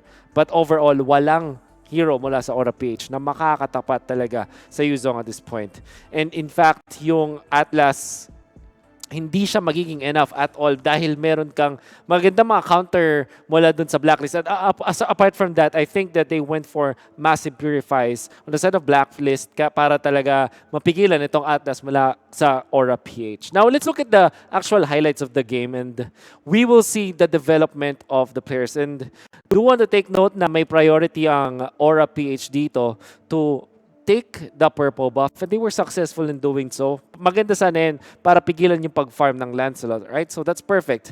However, the team fight of Blacklist International is very good at this point. As you can see, meron silang Lancelot na AoE damage. They have Cyclops very good in the early stages of the game and eventually nanalo dito sa mini skirmish with outplays ang Blacklist International. Napahabol din yung Aura PH. Napunta yung buff sa Aura PH but dahil mababa na yung HP ng mga members ng Aura PH, nahirapan din sila mag-farm eventually. Now, I like how Blacklist International uses their team fight against Aura PH. And like we said, superior din kasi yung team fights ng Aura PH at this point.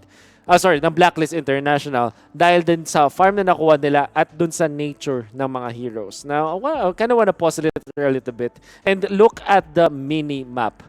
Actually, kahit hindi na yung minimap, tignan nyo na lang yung taas ng screen wherein 4 turrets na nakuha ng Blacklist International and 0 pa lang sa Aura PH. Dito pa lang mapapaisip ka na ano ba ang strength na ngayon ng Blacklist International over Aura PH? And the answer is map control. Nakakatawa lang kasi isipin yung Aura PH yung superior yung map control or at least yung pag-control ng real estate sa mapa in the previous game. But in this specific game, it's actually all throughout Blacklist International. And this is mainly because of the draft once again.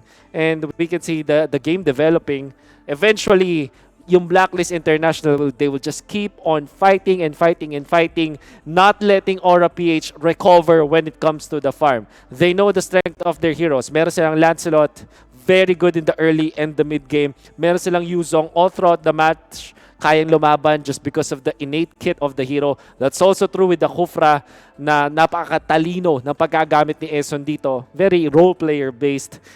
Nakita nyo yung, nakita yung the flying V formation na sinasabi dito na ating mga casters maybe later after this clash kasi in fairness sa Aura PH, ang galing nila magdepensa. So this is it. The team fight that really was a problem for Aura. So as you can see, yung kanina sa Onic PH, we were talking about the formation. And the formation from Blacklist International laban sa Aura PH ay napakaganda talaga. You can see they're all clumped together. And looking at the heroes of Blacklist International, lahat yan ay AoE. Particularly the Kufra, even the Lancelot with the Thorn Throws.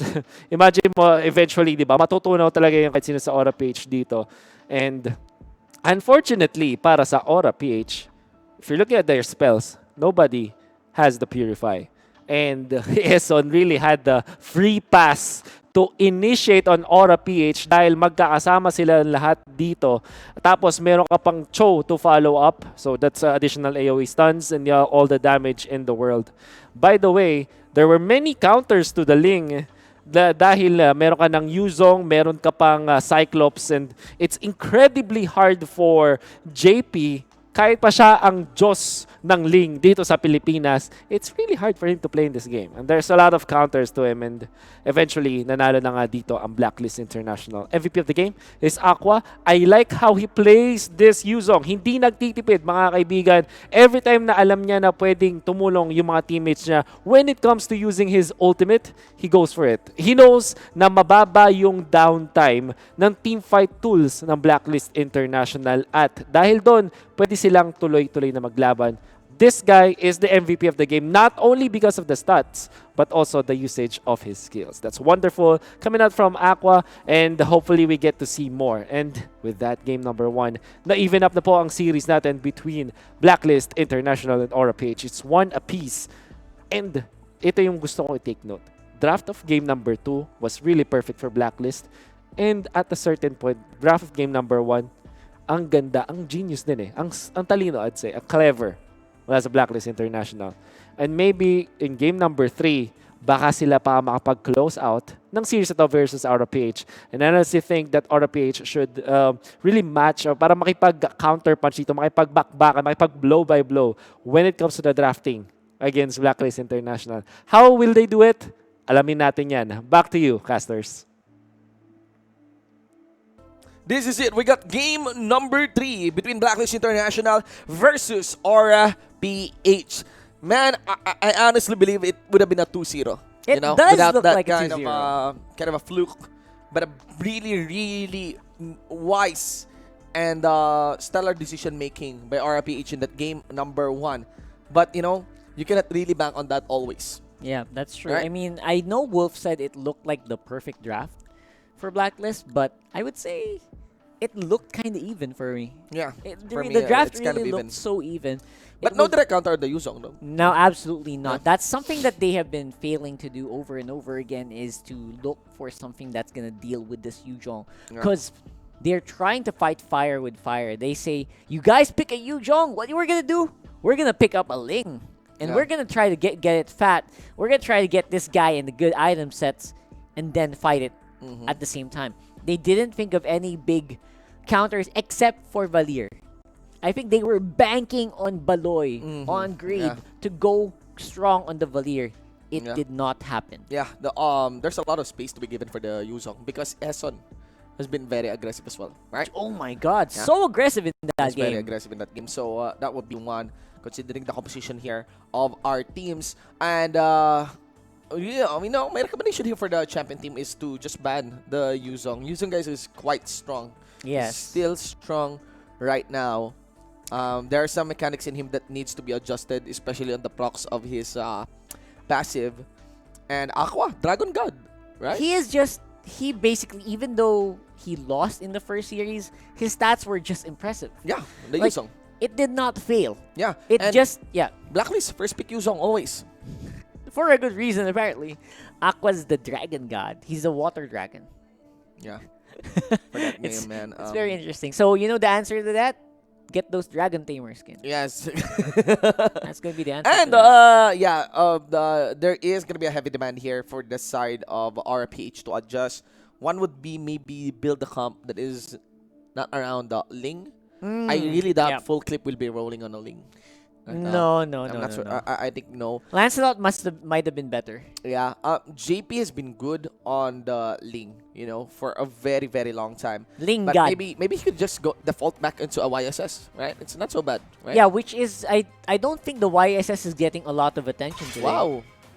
Ling ban for Aura PH. Alright. They are removing their own heroes. That is a little... They're thinking the full clip will go for the Ling. Yeah, they are expecting that Ling to go around.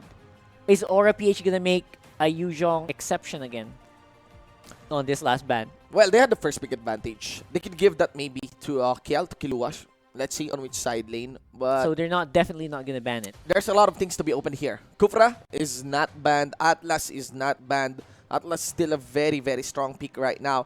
Farsa might not be banned. So far, man, 100% ban. Almost. Not sure. I think so. Selena. Yeah, Selena. We have not experienced any form of Selena today. Even starting more, yesterday. a bigger priority over that the Yuzhong. Yeah. Even even in terms of priority, Selena beats the Yuzhong here. Actually, in that part, I'm actually curious. They are Yuzong calls for a bigger ban compared to the Selena, but there we go. Aura. Okay, Banning the Blacklist. Farsa. Blacklist, they have to do it. And they do. Okay. They did respect Oh my the gosh, Yuzong, thank you. Right, so the Yuzhong just turns games into one-sided affairs. Yeah. It's not something that you want to see in games like these. You want the games to go long. Yep. We want free game series. We have the free game series. We don't need to get that Yuzhong anymore. let's see here. Will that be a Uranus? Will that be an Atlas? My best bet would be an Atlas. And Yeah, if yeah. ever Blacklist decides to go for the Uranus, or a PH could just have KLVJ rolling on the Esmeralda. Because that's always worked for them in the past anyway. Yeah. I feel like that's just something that doesn't get banned out. It counters Uranus straight up. Straight up, yeah. And they also kind of just are comfortable with it. Yeah. All right. So They go the it'll other be way around. Instant answer. That might be an Atlas Esmeralda For sure. probably. If they don't get it, if Blacklist does not pick the Blacklist can Esmeralda, delay the Esmeralda until the third pick. So it's going to be a bit risky, but they can do that. maybe they can deny one pick here. YSS.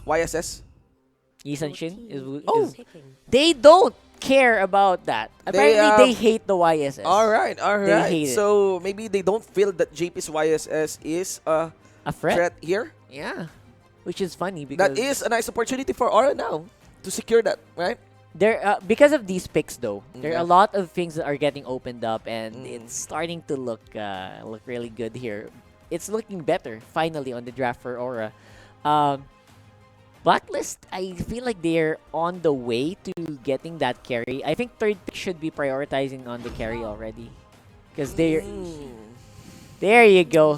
So they You're got gonna the underestimate the Yisan Shin of JP. Yeah, they went onto the Kiluwash show route. This will be an Esmeralda now for the side of Blacklist International.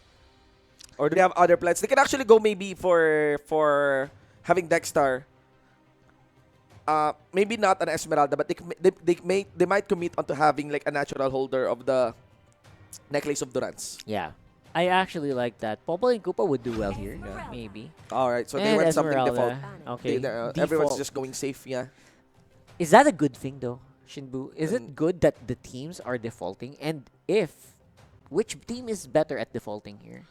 It would be Aura. Right? Because It's going that's to default picks, yeah. that's scary. You don't play this against Aura, so I wonder what's going on with Blacklist's mind here. I'm actually curious about the Dexter hero now. Right now we are looking for the side lane. No, we're looking for the support and tank because this might be a side lane show as well. And what would be the core here for Blacklist International? Yeah. They're definitely gonna be facing a big ban here for sure with So the they're- cores. yeah. I'm expecting Roger. I'm expecting Lancelot bans coming in.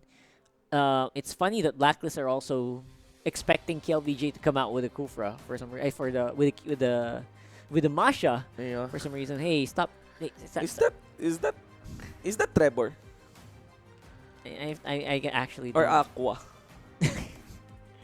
actually don't know anymore. I mean, he's the most stressed earlier. He does look. Oh my god. But Aqua Aqua is really playing really well, huh? Yes. All right, yes, so of course, Aura will be targeting the carry here, whereas Blacklist will be targeting the side lanes.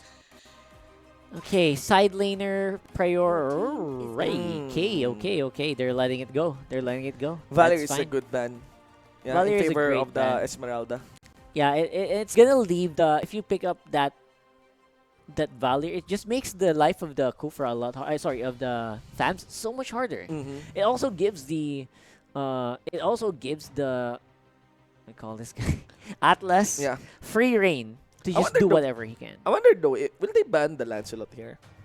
In full clip, just to make sure no one has access against YSS, because you can just protect the YSS, and actually you will start starving the carry position. It might be a Claude too. We might have a Claude ban I here. feel like teams are just underestimating the Claude. Lancelot, here. all right, Good predict there on the ban, obviously, because Blacklist now are forced to make a bit of a decision here for full clip. So, maybe Harit, they can go Harit maybe. Harit is pretty okay. I think right now what Aura is doing is they're testing full clip's carry hero pool. Right? Because earlier when he was forced into a bad situation, he picked up the carry. Yeah. And the carry is very easy to counter for this lineup. Yes. So, are they forcing a carry here? Because why not? Well, the I forgot if the Claude got banned, but yeah. It was. Yeah. So Claude is sounding like a better option here for Blacklist. Claude Angela. Oh. Why did I pick? Obviously, Dig is punishing against Yi Sun Shin. It is. Yeah. Right. And actually, Aura PH can also pull off the Diggy pick with YSS here. Yeah, reverse time on the dash actually means a dead Yi Sun Shin most of the time. And because Aura PH still has not chosen their utility support, there is an Atlas onto the other side. It's totally okay. It's totally okay to have the Diggy be chosen here by Blacklist International. But that leaves the Natalia open. That will mean that Aura PH will need to lock in a lot of purifies. Yeah. This lineup means purify. Natalia onto grid. We might have a Natalia onto grid just to make sure that the Claude pick will be awkward. But the problem is if it's a Harit. Let's see.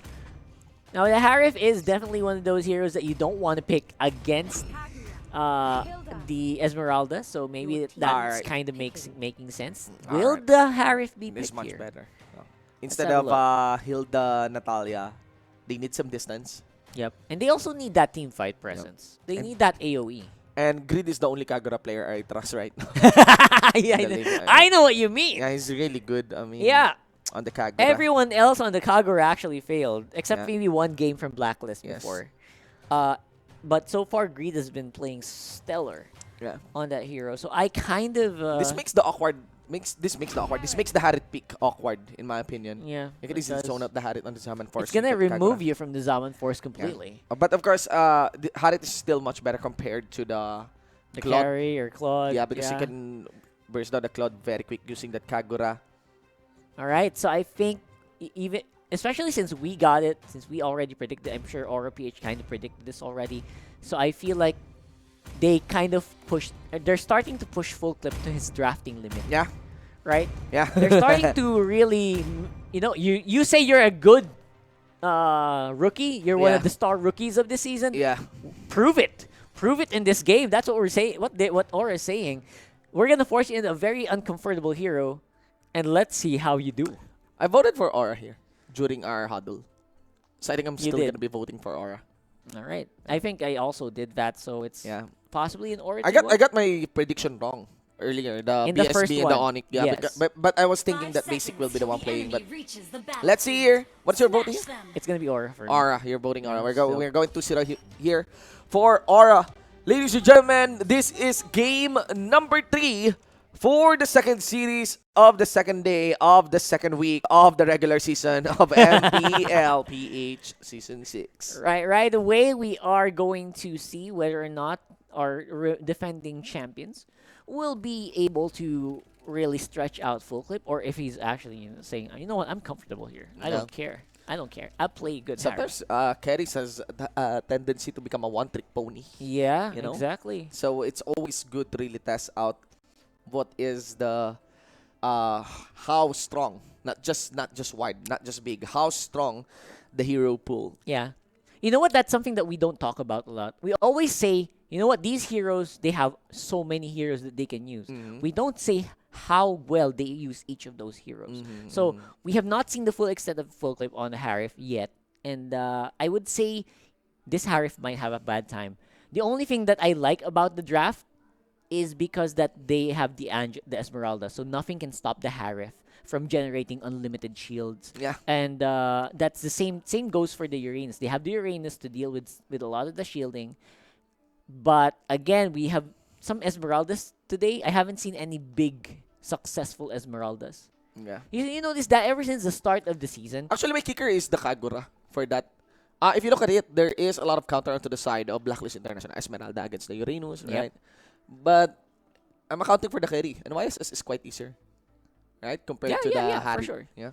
Easier to pull off, easier to activate the ultimate. I mean, you don't need to risk your body when you're activating the ultimate. Zaman Force is always going to be a risk because you need to be near your enemy to trigger those shielding. And it's always going to be a lot more fun to watch, obviously, the Yi and Shin with the... You're going to guess who's going to be targeted by the Mountain Shocker, and that's always fun. So right now, we are in a short pause here, and again, welcome to the English stream Yes. of the MPL. Yes, guys. Welcome. This is the English broadcast of the MPL-PH Season 6 regular season. Again, we got a Taglish broadcast as well. The Tagalog broadcast, guys, being done on the Philippine Facebook page of MLBB and also the YouTube channel. That's right. For MLBB. So do check it out, guys. If you want the Tagalog stream, I think they're checking out What's the happening? aircon. Yeah, they're checking the aircon. I don't know. Or they're calling on to some supernatural deity. I don't know. That's what I'm thinking here. I don't know. Raise your hand. Give me your energy. Energy. Probably something like that. Something like that. Let's go. We are back into the game. As down for the front line, Felicia getting up some of the stars sent here by Dexstar. I would say that a lot of the win conditions here for Aura PH revolves around making sure that Rafflesia is not going to be pushed back. And obviously, the Hilda is still there for the Diggy counter, as always. This should be the norm, right? This should be the norm by now. And teams should start adopting this as soon as possible because you just have to do it to stop the funnel. And sorry, the feeding. So now it's going to be up to whether or not Full Clip can perform well on the Harif. Can he work well under pressure? They're going to test it against a championship caliber team, the champion of champions here for MPL. So again, I think the early game will go slow still for both of these teams. And Invades are going to definitely favor Blacklist because they have a more sturdier lineup. Greed does not get activated until level 4. Very interesting. I mean, Eson has a good read on Greed. Greed actually didn't get the first blood there. Nice grit there by Aqua. That time was good. Yeah. But I love the way Eson tries to dance around Greed. Because he knows Greed will always be disrupting that the buff. At least one of it. Right? And you cannot ignore Eson here. Yeah. On the you think he's just a tank, you can ignore him. No, that's a bad decision. You always have to answer that. And he knows that that's gonna be happening. So far, we're not seeing that super irritating Diggy that we usually see. Oh! Look at that Kiluash. Oh, was so explosive, man. Whew.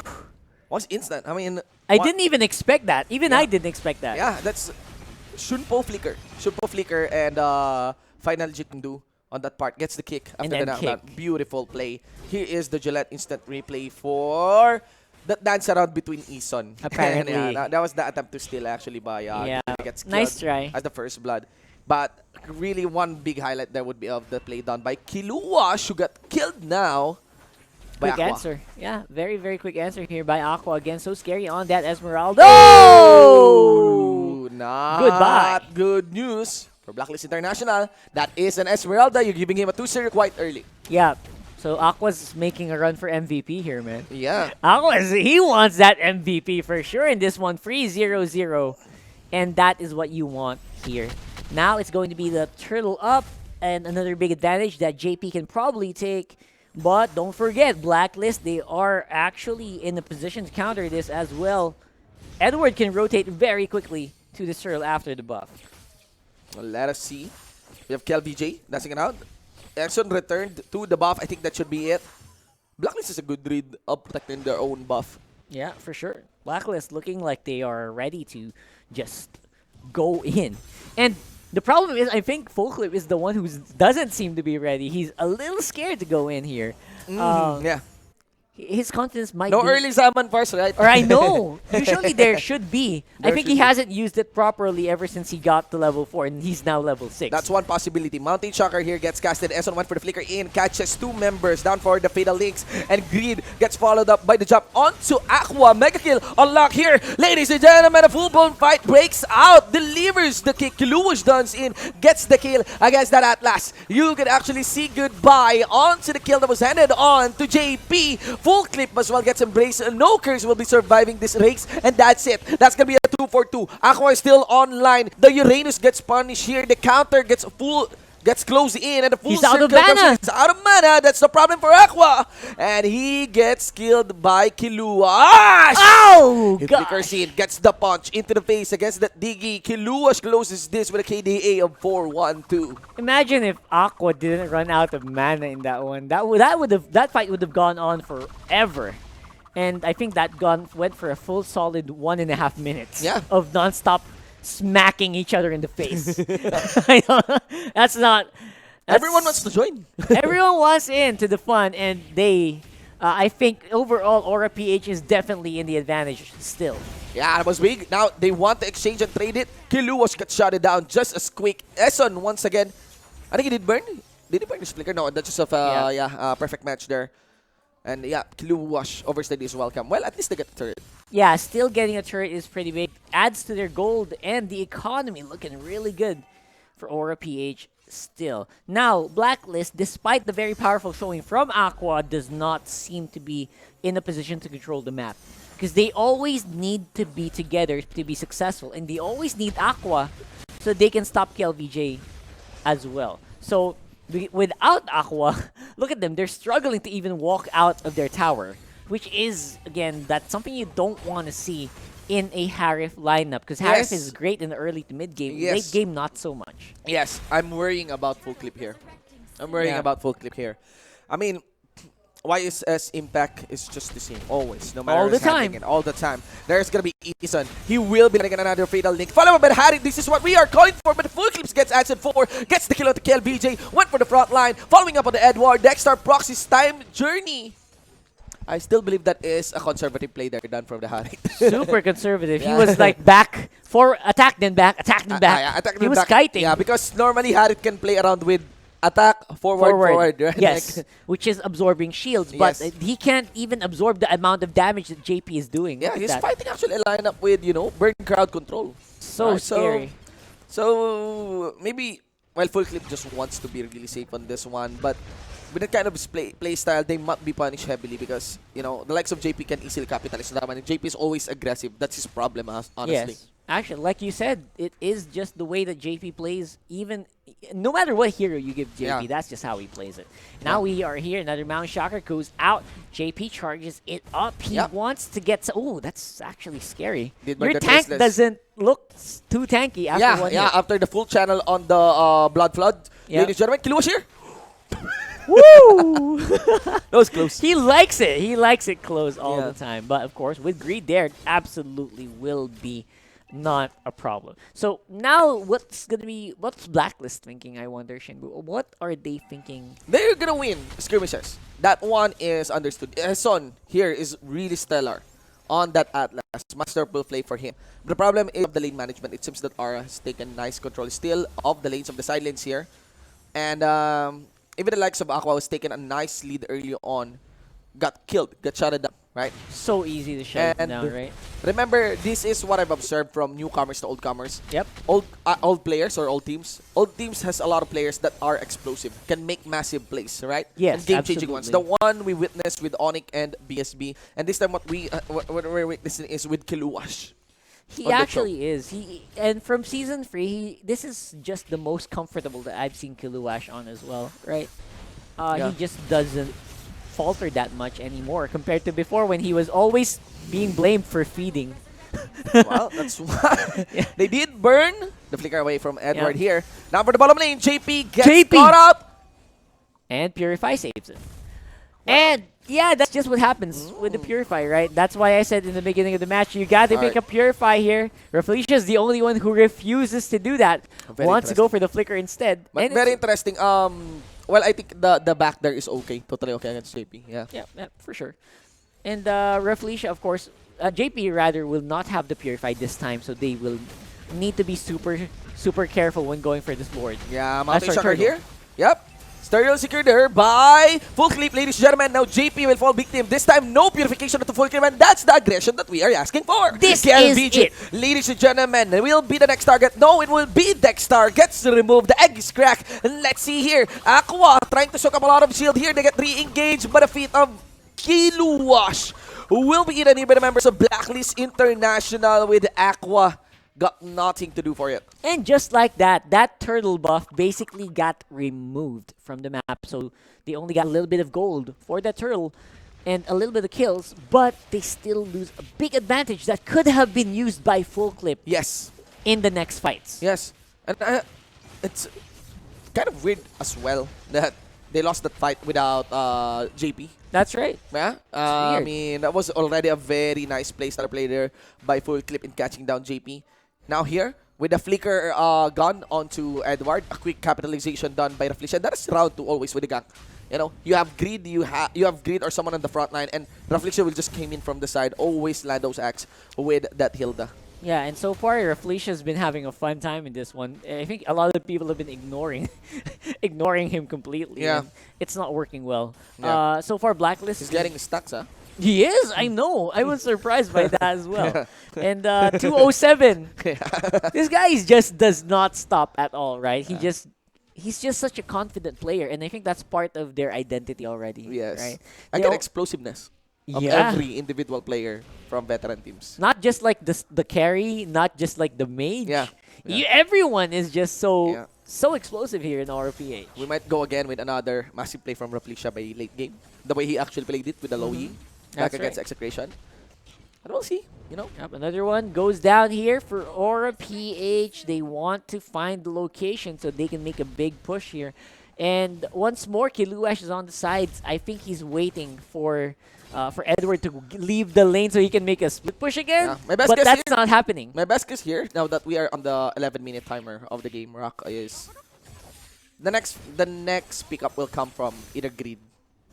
Yeah, right. It's either Greed or either Ison. Out of nowhere. Yeah. Yeah. And Edward needs to be really careful. He's underestimating the pickup capacity here done by the members of Aura PH. Yeah, actually, just as you said it, he almost got another kill there. Yeah, and that was Greed. That was Greed. That was Greed. Yeah, right just there. the moment that you said it. Yeah. So it's absolutely true that Greed is one of the factors here in Aura PH that sometimes you forget he's there until he makes a big play. Until he makes a big play, always, Right? yes. And that's why I like his Kagura. Always surprising. You just see that there's a Kagura when some health bar gets pop out quick. You know, true. From red to yellow. Let's see here. Ladies and gentlemen, there is another one. They got the crowd control down onto Alpha. The problem here is, of course, the shield secured by the Esmeralda. Eson has to walk away. No capacity to actually chase down that perfect match on the Atlas, but it doesn't matter. Kiluash again!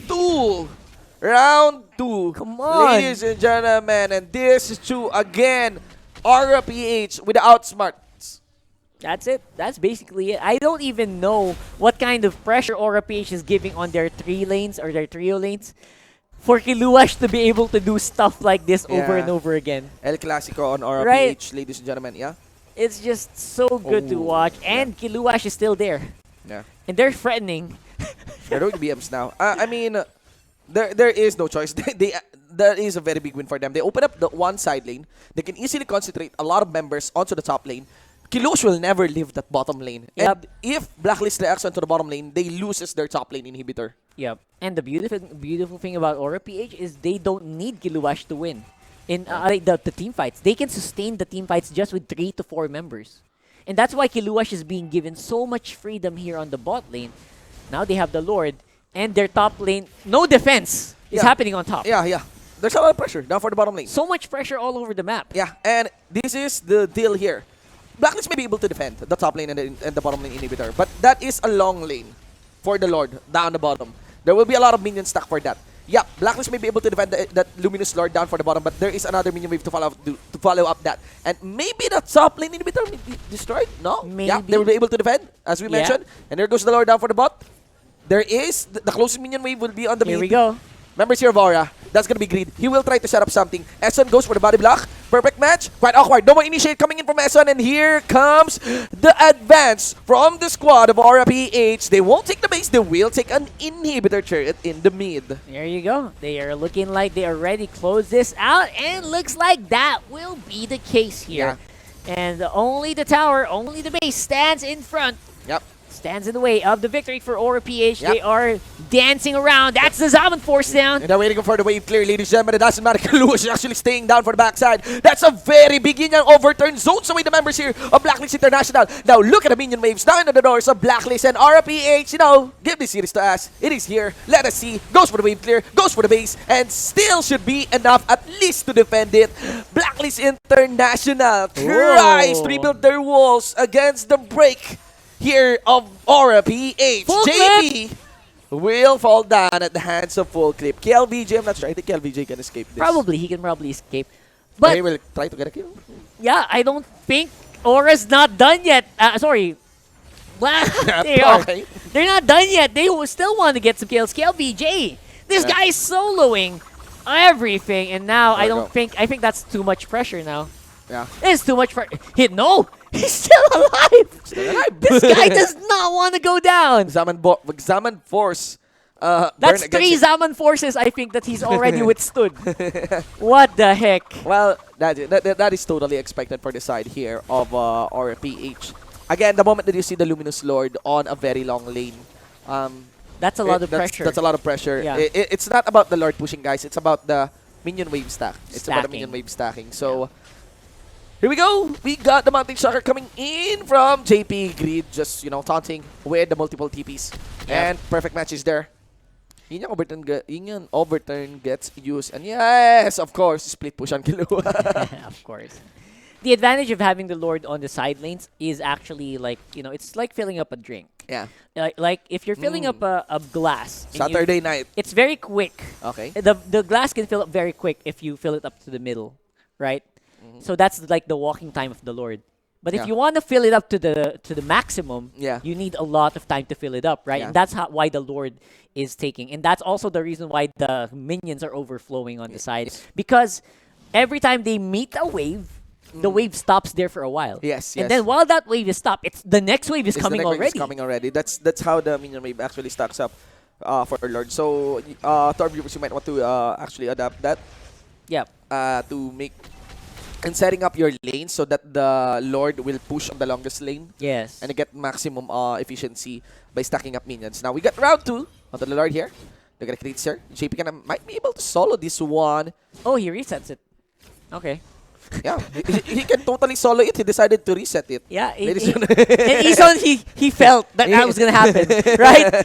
He baited Ison to go for the Lord, and now Ison's gonna pay for it. I think so. With no Hurricane, Hurricane Eye. Okay, so Mountain at Shocker. least Mountain Shocker. Oh, whoa! From downtown, teamwork. ladies and gentlemen, Greed gets the kill onto Ison.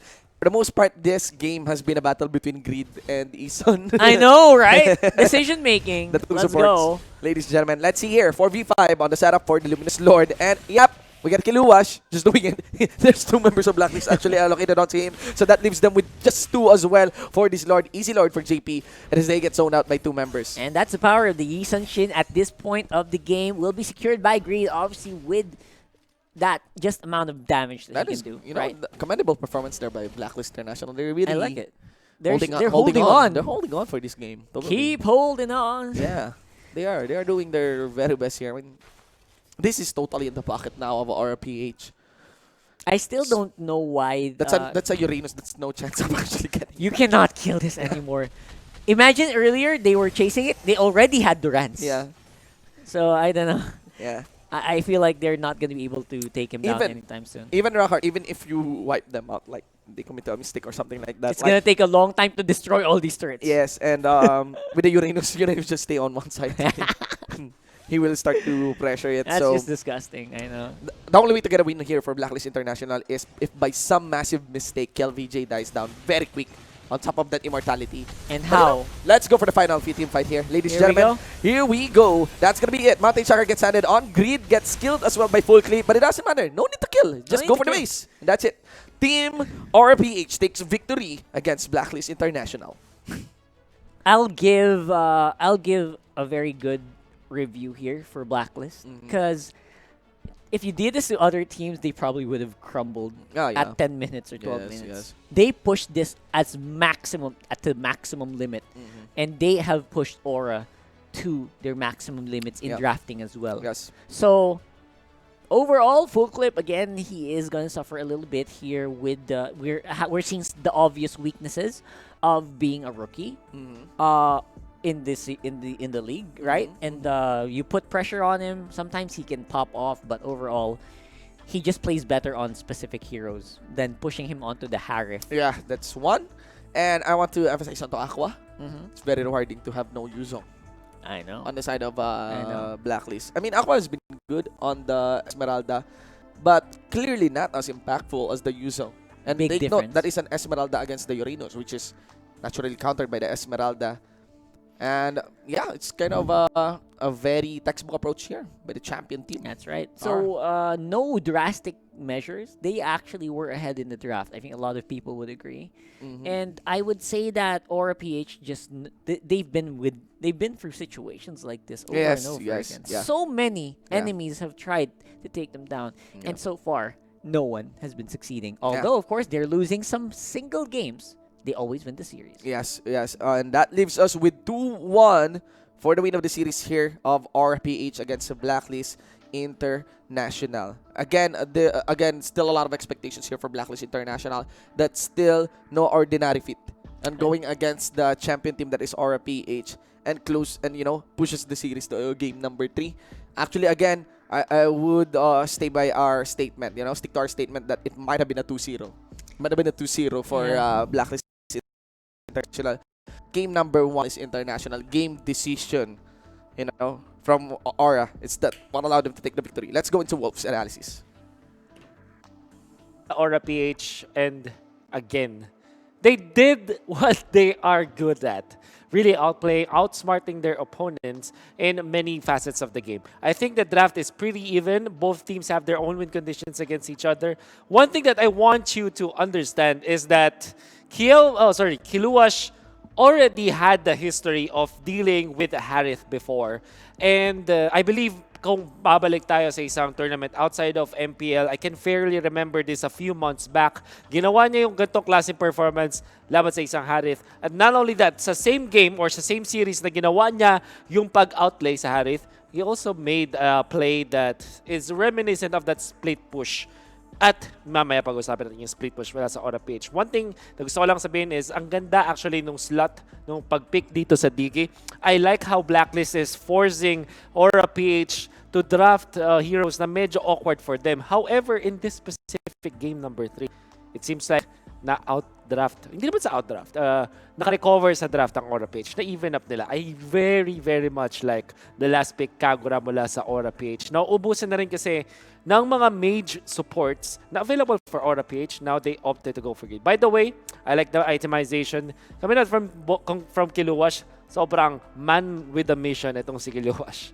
He went for the 5-minute BOD na in-stress ng ating mga casters. But what I really like to emphasize is yung kanyang pick-up kanina dun sa Deadblade. Also, na binalitan niya yun, kumuha siya ng Malefic Roar. So, nagkakaroon tayo ng switch-ups, right? It's just important. Ang ganda na kumukuha sila dito ng mga specific items para sa specific na roles, which is, again, Malefic Roar against turrets. Now, let's look at the building damage, obviously, from the post-game stats of this specific game. And I think na napakalaking importance when you look at Kiluash. Literally, the big part, I'm not entirely sure kung ilang percent to, but this is 30k out of just the 5k at most ni JP. And I think that's very important. Kasi Aura PH, the way they utilize their players is meron silang laging kanya-kanyang mga tasks. Now I want to say that Blacklist played this well. I think Edward on the Thumbs is phenomenal. Aqua on this Esmeralda, ang ganda rin ng kanyang pinakita. Then again, etong si Dexstar as well as Eson, they were so good with this. And I'm not sure if the side of Blacklist International really thought this through, pero ang ganda no kanilang lineup with the last pick Harith. It makes a lot of sense to me. Hindi siya ganun ka napipigilan. There's not much lockdown side of Aura PH. However, in the grand scheme of things, dun na sila natalo. And you know what, Blacklist, honestly, ganda no kanilang performance overall dito sa ating series.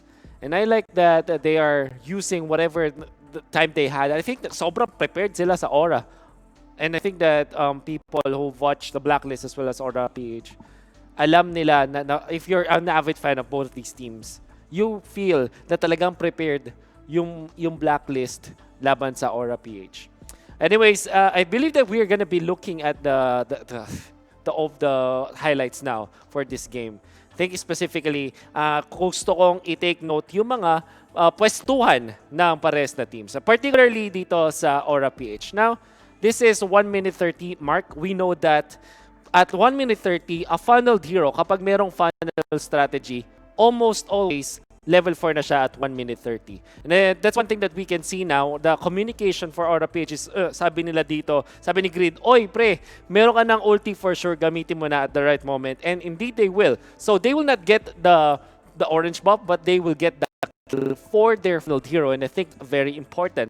Now, overall, Blacklist International will get a little bit of control of this game. In fact, the early game team fights will favor them. This is mainly because of the fact that they are composed mainly of mages. And we know that a mage setup, like in game number 1 of the series, will almost always win the early stages of the game. Dahil nga, maganda nga naman talaga ang damage output ng mage-based lineups. Now, I think LVJ, this is one of my favorite plays, by the way. This game na to kay LVJ. I want to see him pop off. So sa previous games, meron siyang X-Borg Thams.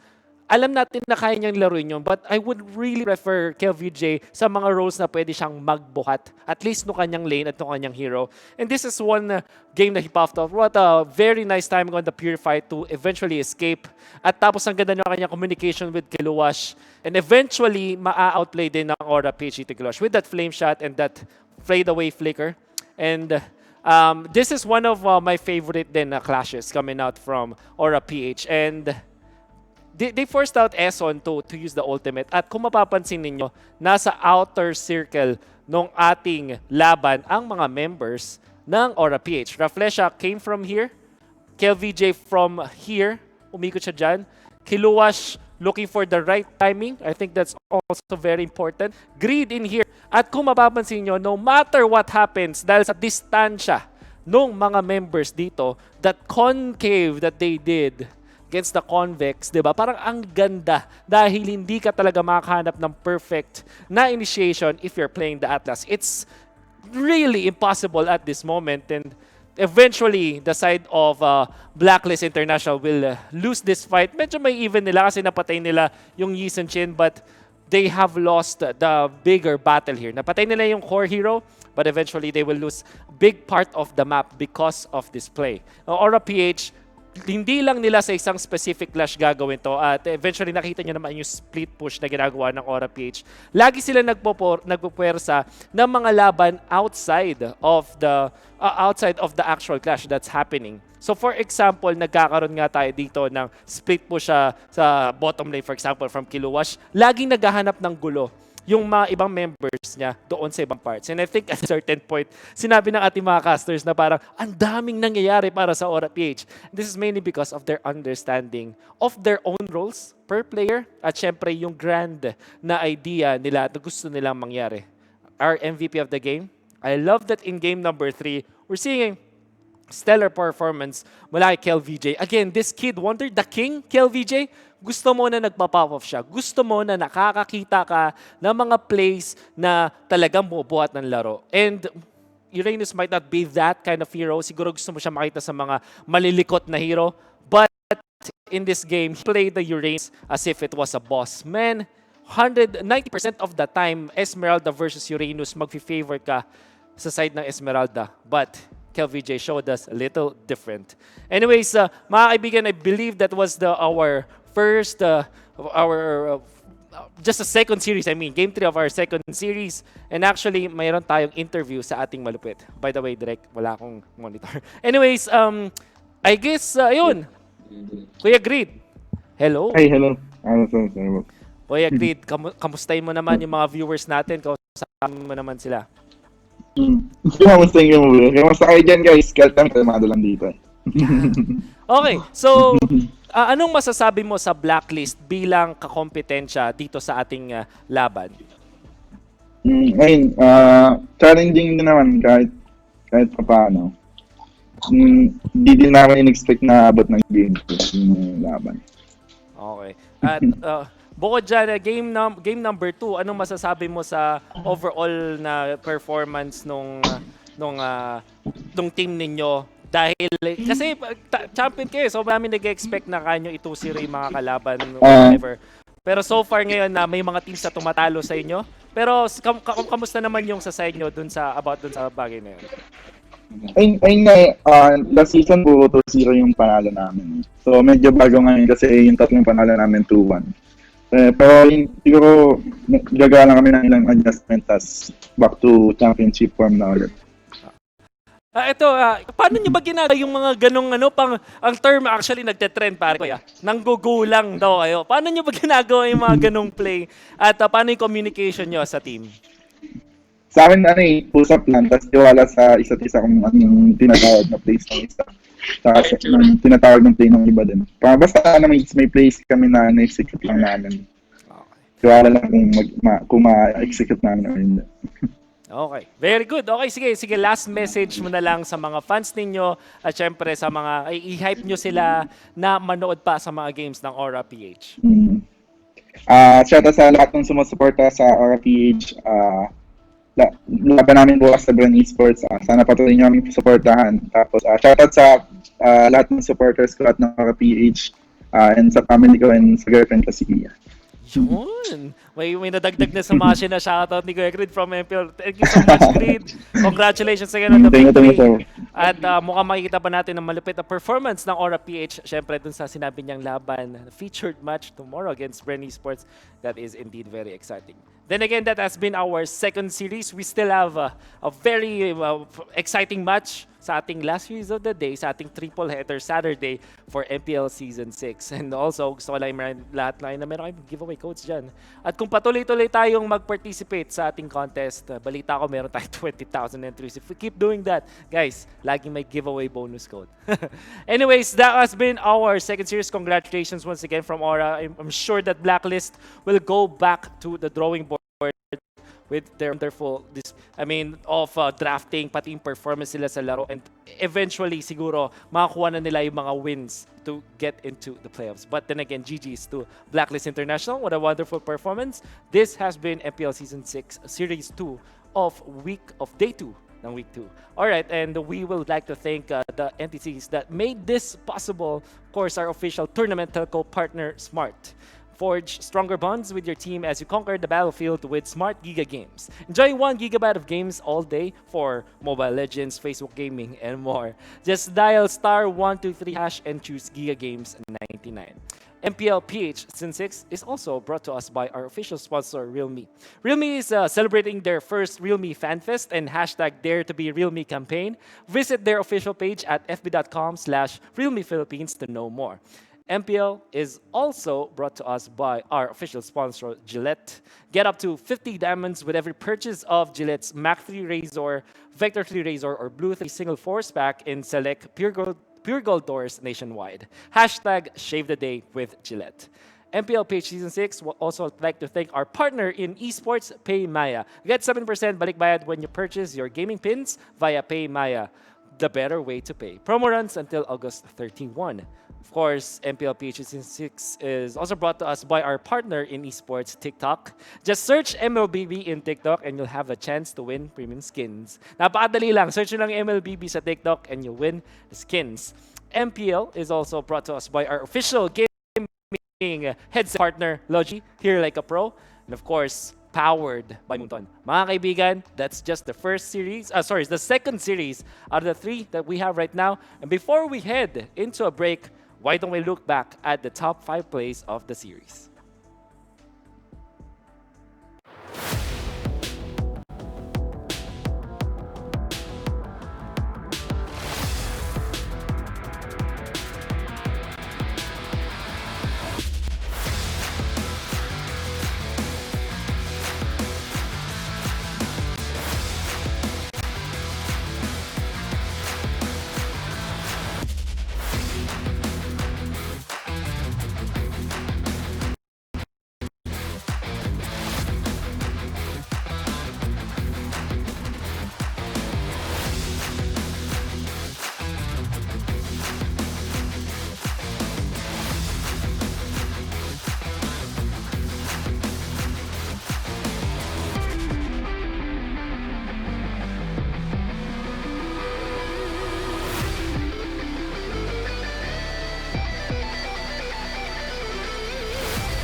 great? Now you can with the new Smart Giga Games 99. Get 1 gig data all day, every day for Mobile Legends and more. Game to be great with Smart Giga Games 99.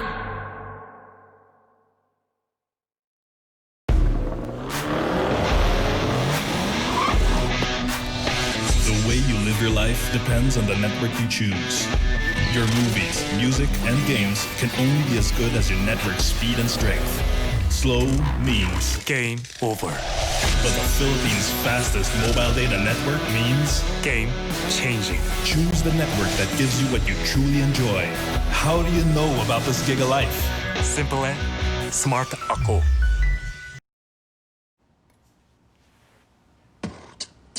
When uncertainty is our reality, we rise above with the things that matter. Gigify happiness. Gigify love. Gigify friendship. Gigify dreams. Gigify hope. With smart Giga music, video, games, work, and stories, we let our passions run free in the new world we face together. Live Giga.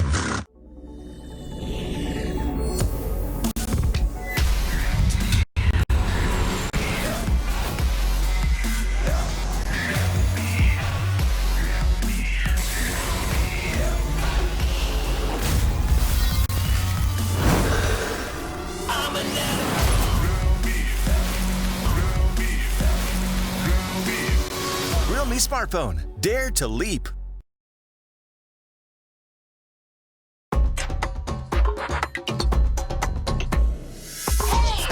Watch me, feel me, feel me. Hey, you wanna go? Just follow me. Let's go. Let's rock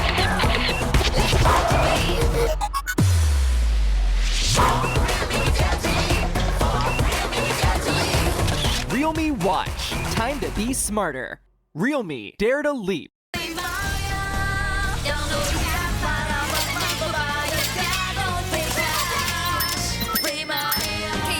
Don't pay cash. Pay Maya. Para may balik bayad ka.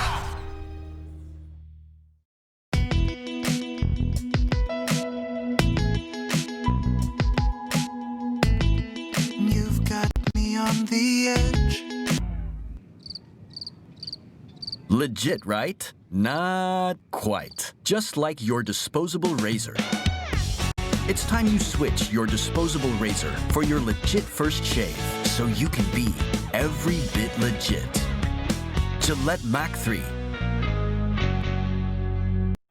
For a closer shave, this irritation, switch to Gillette Mac 3.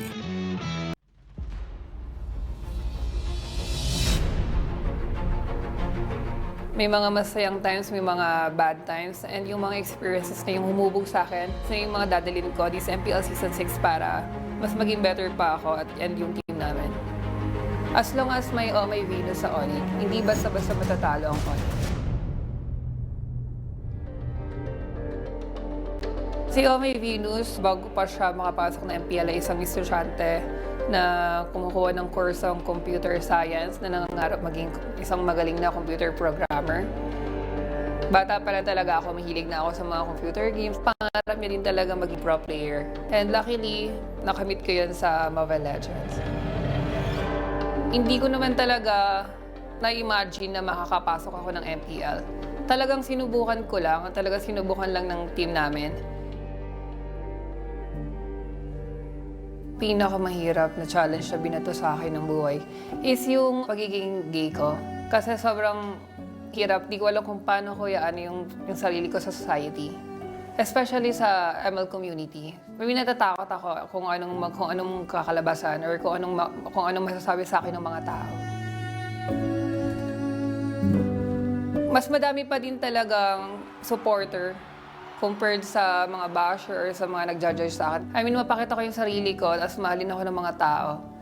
Sobrang saya lang talaga. Laging first impression nila sa akin. Lagi nila sinasabi sa akin na mukha akong masungin, mukha akong intimidating, ganyan. Hindi naman talaga. Kasi si MLBB talaga, masiyahin talaga, lalo na pag nakabanding mo. Ang pinaka nag-inspire talaga sa akin para mas galingan ko pa is yung family ko talaga. Kasi gustong-gusto ko talaga silang tulungan, especially yung mother ko. Masasabi ko na natutupad ko na yung pangarap ko pa konti-konti. Siguro ang pinaka natutunan ko as a pro player is hindi ka laging tama. Matuto kang tumanggap ng pagkakamali mo and matuto ka rin makinig sa ibang tao. Pag naging totoo ka sa ibang tao, mas nakukuha mo yung trust nila, mas pinagkakatiwalaan ka nila, mas pinaniniwalaan ka nila. Especially as the captain of Onic PH, para mas makinig sila sa mga decisions ko and sa judgment ko in game. Kung magpapakatotoo ka, mas madaling mabuhay, mas madaling maging masaya. And mahirap kasi magtago sa isang shell. Pakita mo lang sa tao kung ano at mamahalin ka na nila doon.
Ladies and gentlemen, welcome to the biggest professional league in the Philippines, the MPL-PH Season 6 regular season. We're gonna be your casters. I'm Shinbu with the one for now, your anchor with my partner, analyst Rockhart. Of course, biggest thanks to our official sponsor, our official telco partner, that is Smart. Forge stronger bonds with your team as you conquer the battlefield with Smart Giga Games. Enjoy 1 GB games all day for Mobile Legends, Facebook Gaming, and more. Dial *123# and choose Giga Games 99. We also got our official sponsor, Realme, who has celebrated their first Realme Fan Fest and #Dare to be Realme campaign. Visit their official page at facebook.com/Realme Philippines to know more. Because shoutouts to our official sponsor, Gillette. Get up to 50 diamonds with every purchase of Gillette's Mac 3 Razor, Vector 3 Razor, or Blue 3 Simple 4S pack in select Pure Gold doors nationwide.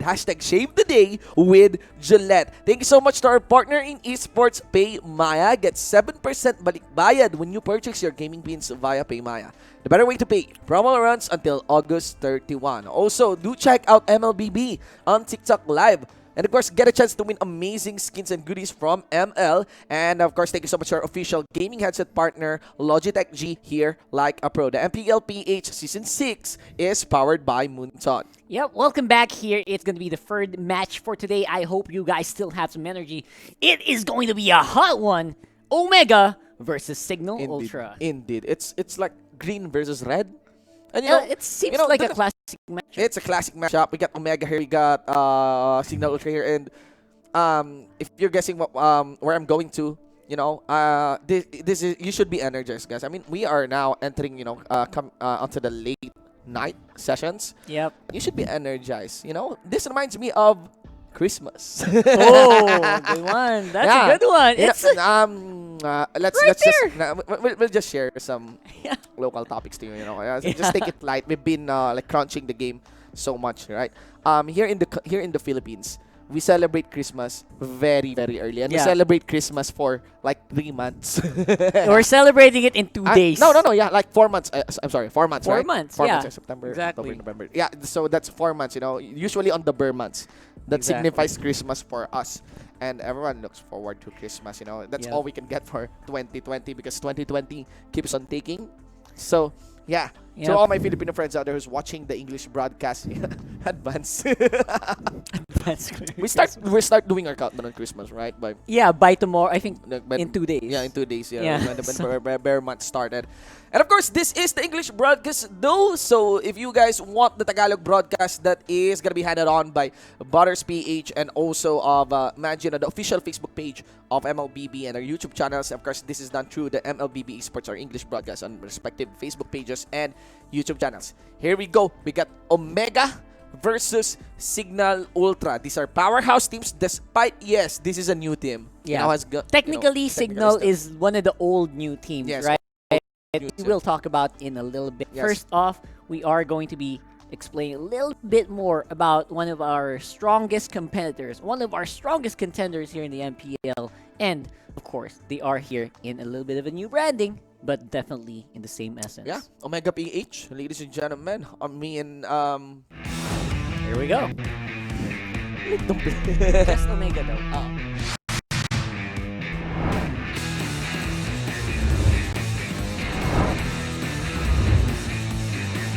Nag-aaral ako, as sabi ni mama ko. Di ko rin kasi pinagbabutihan yung pag-aaral ko, sabi niya. Kung nag-enjoy ka naman sa ML, sumula lang yung karir mo na pag-ML. So, tinuloy ko yung ML. Student po ako bago mag-MPL-PH. Sinabi ko po sa parents ko na pag nakapasok po kami ng qualifiers ng MPL, ipupurso ko yung pagiging pro player. Nakag-pro ako kasi nandito na yung opportunity. Pero dati nung season 1, hindi nila alam yung konti lang yung kinakain namin. Parang chichirya tsaka tubig lang, tapos maghapon kami maglalaro. Tapos magpapataas kami ng rank para may pumansin sa aming mga sponsors. Sabi ng parents mo, sana nag-aral ka lang.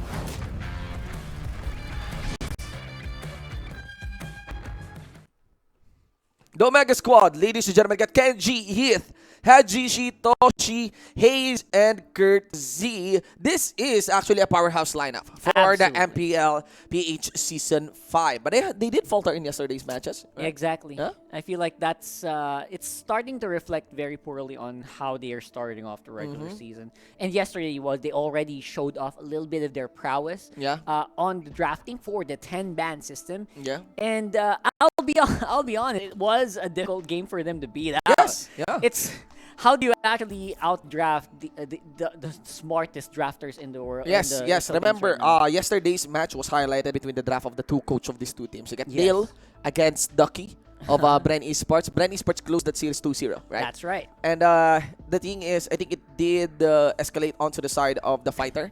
It's not really on the mishap of Kenji, but on the draft, Kenji was forced into very uncomfortable situations. Yes. And Angela in the jawhead. Yes. On the side lane, ladies and gentlemen. I mean, jawhead side lane, maybe okay. Angela, yes, we've seen that. But again, not as stable as the likes of Yuzong, right? As the likes of even a Khalid, right? That's right. So clearly, Omega has shown themselves to be somewhat not yet in full form.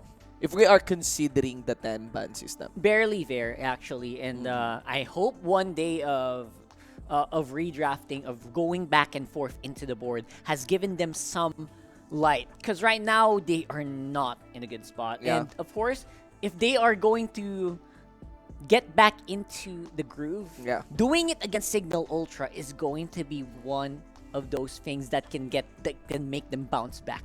I believe so. Yes. Because not just because of the colors. I know they kind of look like Christmassy colors. They kind of look like they go together. But of course, I feel like these are the two teams that are gonna start having rivalries together. It's possible, yeah. Because if you think about them, they look pretty similar. Yes. Also want to mention that we don't have the video for Cignal Ultra here because they Yeah. are one of the 2 newest teams for the MPL. All right. So we got Imba DJ, Chuzin, Rhea, Ben, Sanity, Hades, and Meister.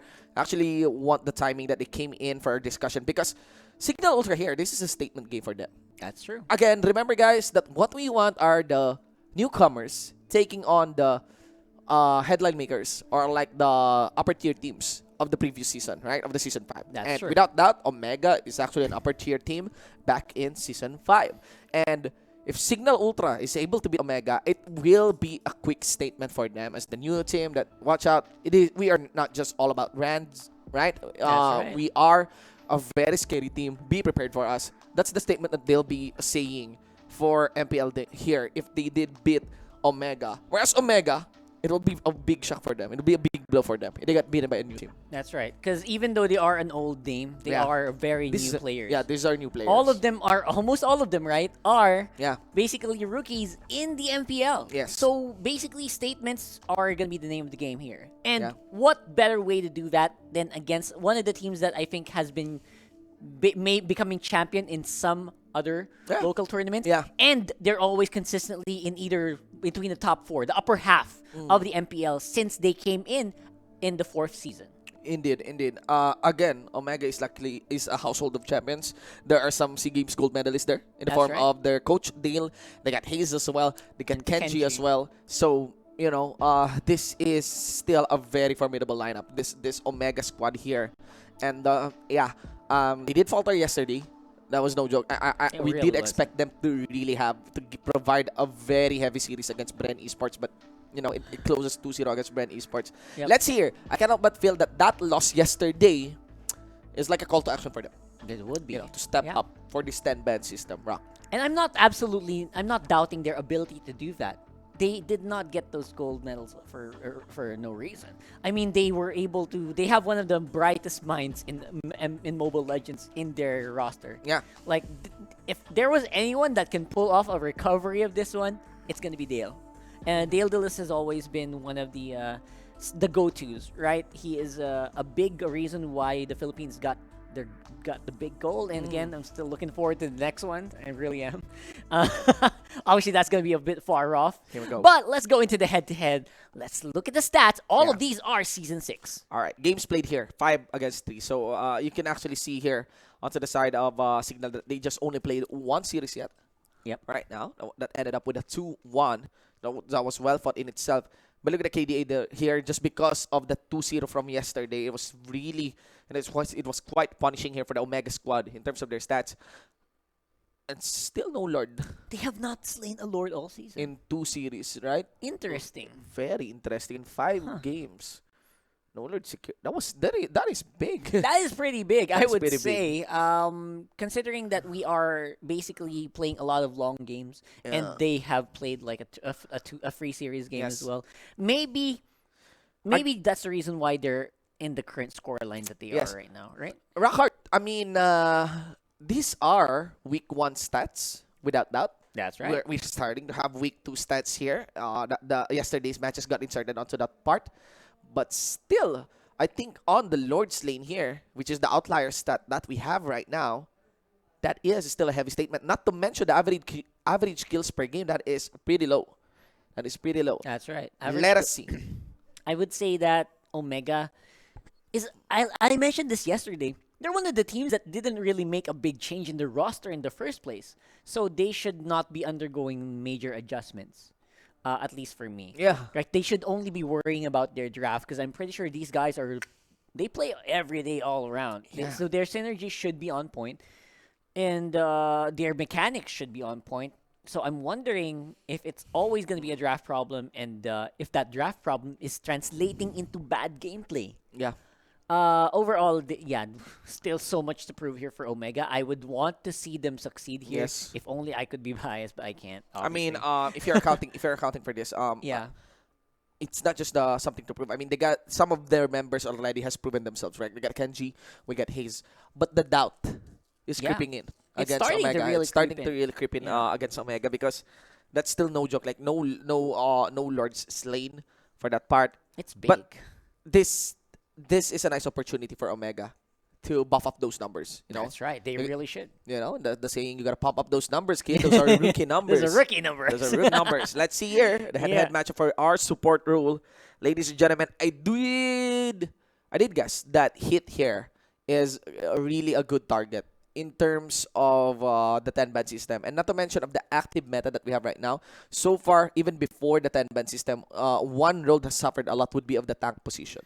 I think so. I mean, even before the 10-ban, they were already having a hard time securing the heroes that they really like, especially that Kufra. Yeah. I feel like Thief is one of the people who are going to undergo the biggest changes in terms of drafting, because I feel like it's great. He performs so well, but sometimes he can be one-dimensional. He is Mr. Consistency, but he is consistent on a very low pool of champions. Yeah. There is one MVP count for Hit. We can actually account for that. And that MVP and that hero is not usually inserted onto the ban list of ML, and may have gained some popularity right now because of that rampant Digi choice. That would be of Hilda on Hit. Yes, exactly. It really did work out well, right? Hit did have a stellar game with Hilda. I think that's one of the reasons why I think a lot of other teams have started to adapt that, so that's very good. But again, very one-dimensional, I would say, in the game sense. I wonder if that's going to be happening here today. I'm looking forward to seeing a better hero pool from Omega, and I hope it doesn't happen. Like, I hope they don't keep getting forced back into the Angela anymore. Yeah. Yes. For the kind of lineup. Actually looking forward. I really believe that Omega here is within the better form. Also want to recommend Imba DJ here. He has a very nice stats. He has been very consistent, and obviously a key player for the side of Cignal Ultra here. I just want to emphasize that whenever we check boot camps, we're seeing these big boards. Yeah, I wish I big had boards one of for those. that one. I also wish I had one of those. Yeah. Well, Yeah. we have the best one actually in our Which is- disposition in this MPL studio, and that is the one Wolf Wolf is is using. Yeah. I wish we right could. now. But I know when you're at home and you're thinking, you know what? How does this move around the board? How long will it take? I wish there was like a simulation. I feel like in the future, what we're gonna have is like we're gonna simulate the move speed of a Kufra moving up to the top lane. Well, that's gonna be cool, right? Yeah, and not to mention having those kind of boards, the one Wolf is using is really awesome for content creation. It's yeah, really my good. gosh. I did heard that some of the best facilities, even here in the Philippines, has that like a guide board, in checking down rotations, and I hope it does inspire aspiring teams, especially the local ones, in really stepping up. Because those you can say that it's all about skills, it's all about the teams. No, guys, in pro play, all those facilities, all those perks, all those privileges and support system that is provided for the pro players has an impact. That's right. Has an impact in the game. It is not the deciding factor whether it's a win or lose. Yep. But it has an impact. And it's basically in the highest form, in the highest level of Mobile Legends. Sometimes the numbers are just the biggest counters. Like every 0.001 millisecond will count. Decision making, in the gold count, every tick of gold. Yeah. Every step of your hero sometimes is calculated. Yeah. The best teams, they do that. Yes. And of course, they need this kind of support and facilities. Yes. To actually account for that. Right? Yeah, To actually that's acknowledge that into the game. Tools. They are so to all say, tools. right? You need to have the tools for it. The best memory I have of stuff like that is when I heard like a team talking about time to kill and time to walk. Is that Onic? They're calculating. I don't remember, to be honest. I mean, Onic Indonesia. I heard, or? something like that, I guess. I heard they talk about how much time will it take to kill this target? How much time will it take for me to walk from the first to second to the buff of the enemy? So they're really, it's the highest level of ML, just has a lot of mysterious stuff on it. Well, let us see, ladies and gentlemen. We have the 10-ban system running on. Omega will be opening up with a target actually onto the tank position. They don't want that as a first priority pick for the side of Cignal Ultra. Probably against Ben Sanity here. Atlas is totally okay against Ben Sanity, but also the Kufra. Whereas Cignal Ultra here, they will be eyeing the Yuzong Farsa. That leaves a lot of picks open. Selena is not yet banned. We have the link to be banned here by Omega. They might be securing the Selena. Another option to be open here would be of the Uranus. we also have the Khalid. Yep, exactly. They're gonna have to choose between either batting out Uranus or Khalid in this last one. The funny thing is, for me, what I noticed is these teams are batting out the heroes that I think they have the most success with. Yeah, Farsa on Imba DJ, yeah, right? Yeah, I feel like whenever I think about Cignal Ultra winning games, I think about the Yuzhong. Yes. So, it's so funny that they're choosing to do that because they know that the enemy is gonna start to capitalize. Yes, yes. I think Hayes can also capitalize on the Farsa pick. So they did Absolutely. leave out the Khalid or the Selena. Khalid or Selena. That is the Wow, big question big here. options. It's the first time that we have the Selena. To It's be Selena probably for open me. here. What do you think? My best guess is it's Selena For as well Hayes? for Omega. Yeah. Hayes just plays such a good Selena, and Yeah, I we'll would see. pick it up, without a doubt. Except, unless So we're going That's for why. we're going for the Selena Nice here. one, yeah. And that leaves the Khalid to be open for the side of Cignal Ultra. How much priority, I wonder, will Cignal Ultra give to this Khalid? See the Khalid. That's my big Compared question to- as well. Compared to yeah. other teams, right? Because Other other teams has teams- been prioritizing the Khalid a lot. And that gives So a lot much. of that leaves a lot of question for us. And Tabsca. so far, FAMS is going to be there. They won't pick two offlaners. I'm sure about that. Yeah. Two sustained offlaners. That's not going to happen. Yeah. So Omega will still have priority over Khalid for sure. PNK. PNK. All right. No Makes a lot doubt of about sense. it. Yeah, No I doubt mean, you don't about want to leave the PNK as well open for that Selena. Sometimes they roll out with a full support tank PNK, right? Yeah. Paired it with the utility Selena so that you have a lot of zone control.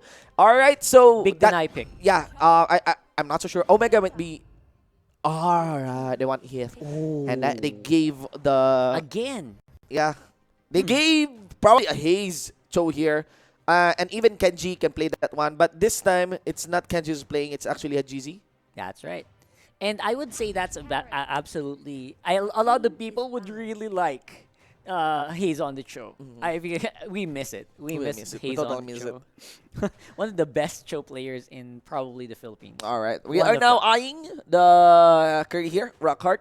So for the carry, YSS would be banned. Yeah, Roger would for be sure. banned. You don't want to give Be that... clear.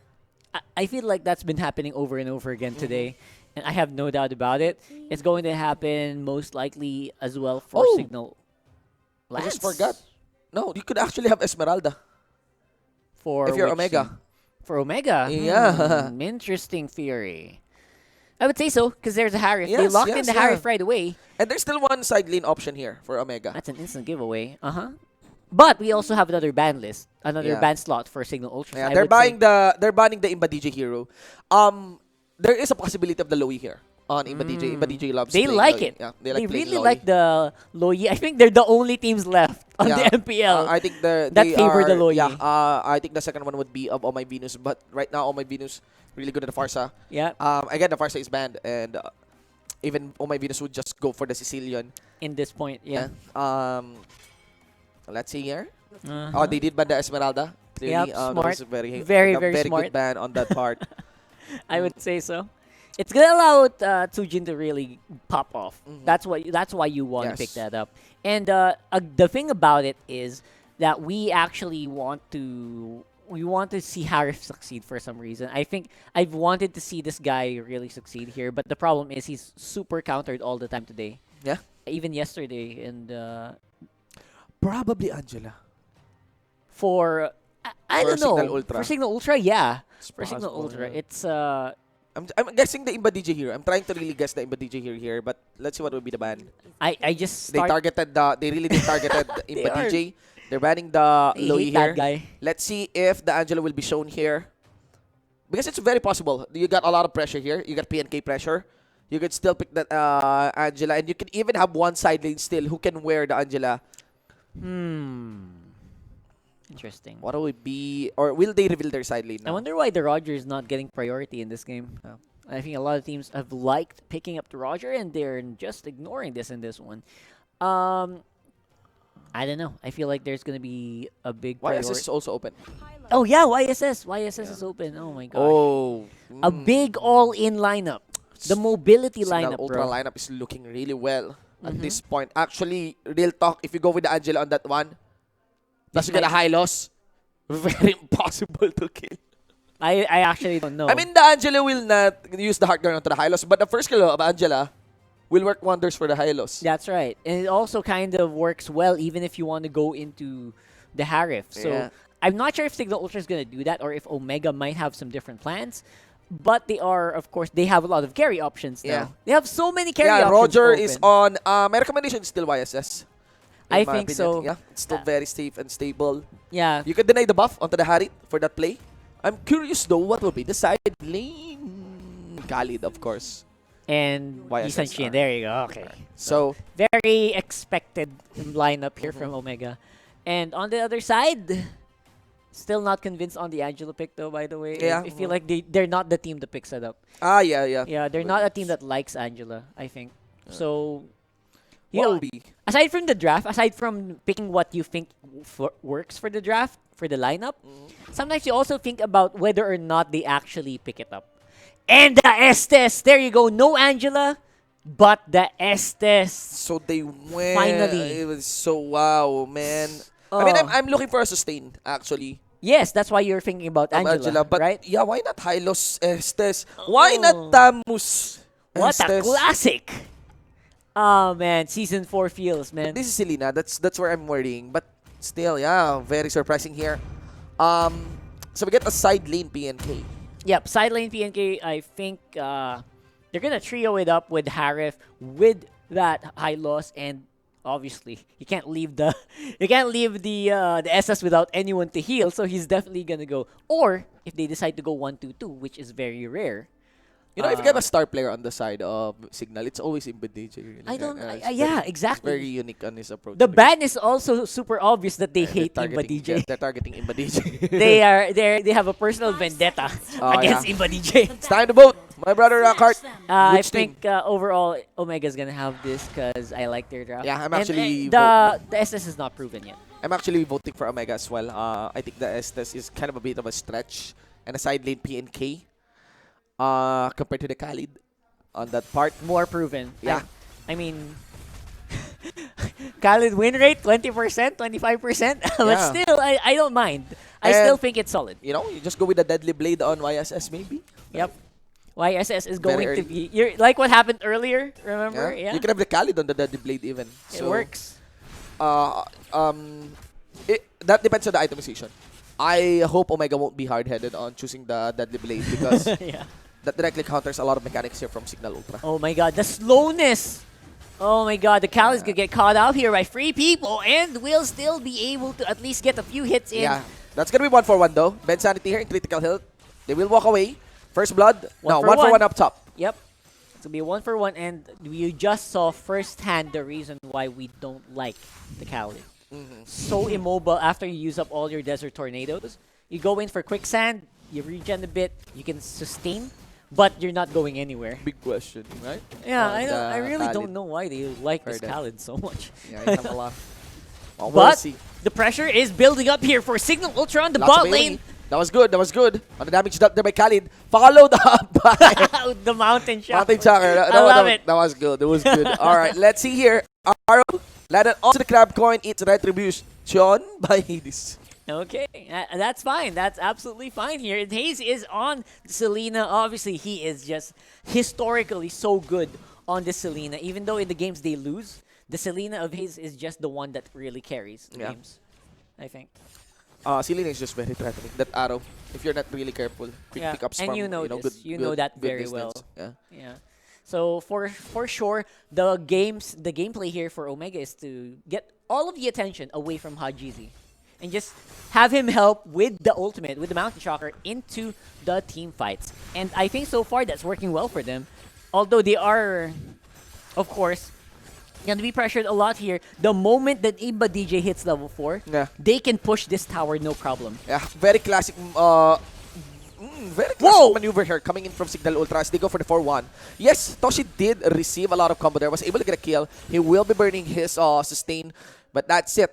That still delays. That still delays the push here of Cignal Ultra. So I think job well done for Toshi. So after all, Toshi can still actually do a lot with the Raging Sandstorm. You saw that he locked down Sujin on the Popol and Koopa with just that ultimate, and he was able to do that single-handedly. Yeah. But again, you are going to be trading yourself. Yeah. If you're caught out of position, you will trade your own life for that, and that's not what you want. Also, I want to mention that, again, the lineup here of Cignal Ultra Rockhart is very vulnerable onto the catch and flank by Cho. That's true. You know, that Estes might struggle against the Cho later on. Yep, as you can see, this is the power of the Khaled, and this is also a reason why almost every pro team prioritizes it. Such good laning phase for this guy. But again, here we go. It's the full-on lineup. It's a stun on everyone. Yeah, and the healing is here for MLBB. Yeah, they did delay a bit. Lots of third hit landed onto the Mariner of Cignal Ultra, and the main carry is now removed. Hit goes in for the front line. Toshin critical health gets bited by the dog of PNK. Chujin there. DJ, and of course, along with Hayes would have to back out. He does really need to back out, and because of that, Cignal Ultra will be taking over a turret on the bottom lane, of course, giving away a kill. But they seem to be happy with that result still. The members of Omega has taken the mid lane as well. Yeah, that's a great trade. That's why the gold is still here. I mean, that's exactly where it was way back then, like in a 1K deficit, more than almost 2K deficit. And Omega, they're not done. They still want to get a lot of damage done on this tower. And with the help of course, the rest of the team, they baited out a lot of the skills, and the rotation is very good from Omega still. Yes. And I kind of feel that, yeah, there's a lot of pressure on a 4-man squad here being established by Omega. But in terms of rotation, they're a bit slow. They're a bit slow, yeah. In transitioning between lanes, that's a good pick under the turret. No answer coming in from Omega. Round 2, we are angry. Is now on cooldown. Onto Shujin. He knows he can capitalize. Goes for the dive. Went for the backline. There is Hayes. Follow up with the arrow that leaves the glorious pathway to be activated here by Ben Sanity. Look at Toshi. He is now surfing his way up top. Sand surfing there is. Hit goes in. Arrow will connect on to that high low. Ben Sanity receives the bite. Toshi lands the crowd control onto Chujin. And I think that's it. Chujin will be saying goodbye. The Raging Sandstorm this time is on point. This is very different from the usual way that we see players play the Khaled. Yeah. Usually it's super passive on a single lane. Now he's rotating all around. Yeah. This is what I want to see from Khaled players. This might be the most successful Khaled play we'll be seeing. Probably. So far. We'll see. Yeah. Right? So far it is... it's first of all, it's hitting the Raging Sandstorm. Yeah. That's the biggest thing. You have to hit that and then follow up. Especially on squishy targets. Nice arrow by Hayes. Oh my God. That was so much. And that's going to be the trap. Good shield there as well. And at least there is a sustain. But I have to watch out onto Toshi's surprise Sandstorm. You can really feel that Imba DJ is having a hard time keeping them alive. Bye-bye. Imba DJ. Wait. Where is the bite? Ultimate? He's sustaining himself. One last bounty tracker should complete it. And that's a problem. Pace check. Yep. Hajizi is level 10, bro. Yeah. His skills are going to hurt a lot. Yeah. And everyone else is at level 7 Yeah, or actually 6. very curious on the item of this. I know. I mean, if there's a deadly blade right there, I would understand why. Yeah, I would understand why, and I think the game might be as good as over. Double buff with Turtle. That's just the dream. Yeah. This is the dream here for Hajizi. Yeah. No one's noticing him, but he's doing all the damage almost. Yeah. And it doesn't have to be in the fight. Yeah, exactly. He's almost never in the fight. Yeah, the heroes are quite slow, honestly. That's why the Mounting Shocker sometimes tags some targets. You know? Yep. And there is no immediate dash for Cignal Ultra. They can't rotate quick. Yeah. Like you said, this is a super slow lineup. yeah. But it's sturdy. It's because sturdy. Of It because has a of nice Estes. sustain. Yes, because of the Estes. And look at what Najis is doing. Just They can't catch up. between side lanes. They cannot catch up. Oh my Hit is God. just maintaining vision of where the next rotation will be. It will be down for the bottom lane. So what Hajisi will be going in along with Toshi is just pressure the mid lane because there is going to be a very vulnerable turret there. Surprisingly, mobility is the main strength of the Omega lineup right now. Yeah. They are able to move fast with, of course, the Khaled. They can fight anywhere because of Hajizi. And who's that? Tabs? That's Counter Fabs. Inferno? Yeah, should be enough. Yeah, they got damage for it. They can go through Counter Inferno relatively Bye-bye. quickly. That's a trap. And, of course, it will still be secured by Hajizi. Yeah, nice cut there done in by Hajisi. That's why they didn't commit because it's already a kill. Given forward towards Hajisi. Cignal Ultra here lost their front line. They have to be careful. Alright, that's There the we buff go. onto Hades. That's going to be another one. And Hajizi gets his second turtle, and I don't think he needs more. They can probably finish this right now. Yeah. That's the problem about this composition. Yeah, for sure. I feel like that's just basically it, and I'm wondering. That's what they have decided for this composition. Go for the push, go for the 4-man unit. And stick together. Stick together. Yeah. Not really good against YSS. Yeah, go ahead, stick together. You're gonna share the mountain shockers as well. Yeah. So good luck. Yeah. And I just feel like that's just the win condition here for Omega. Just Yeah. force them to stick together and Yeah. be scared. And Look then at they that. will. Look at the Mountain Shocker here. They're staying in the mid lane. The Mountain Shocker ticks under the minion wave. Yeah, it's So, hitting the minion It's waves hitting the as minion well. wave earlier. So there's a minion advantage here. They got that GC into the front line. There we go. Hades went in. Hit receiving a lot of damage there. Toshi body blocking everything. At least he did burn it, I think. Oh, no. Look at Yeah, Cho. the ultimate is still available. Kurt Z here. A rival comes in. Cho always with his plate. Oh my god. There is an element. There is going to be Toshi. He landed that ultimate in. The killing spree secured against the main carry here of Cignal Ultra. They're doing what they can. Chujin here sustaining his teammates. Still not going to be enough. Minion waves coming here in the mid. And that's it. Inhibitor turret up top destroyed as well. Finally a Khalid we can back up on. That was good. That was we can really finally agree that this Khalid can work. That was masterful play there by Toshi. And Curtisi, by the way, on the top lane. Yeah. Very smooth. Yeah. Very smooth split push. It's good. This is good to actually restore the confidence. Yes. In favor of Omega. This is actually a good game. Signs of life, to improve their stats. Yeah, there because you go. that's a lot of lead there. That's a lot of KDAs. That's a lot of nice stats for them.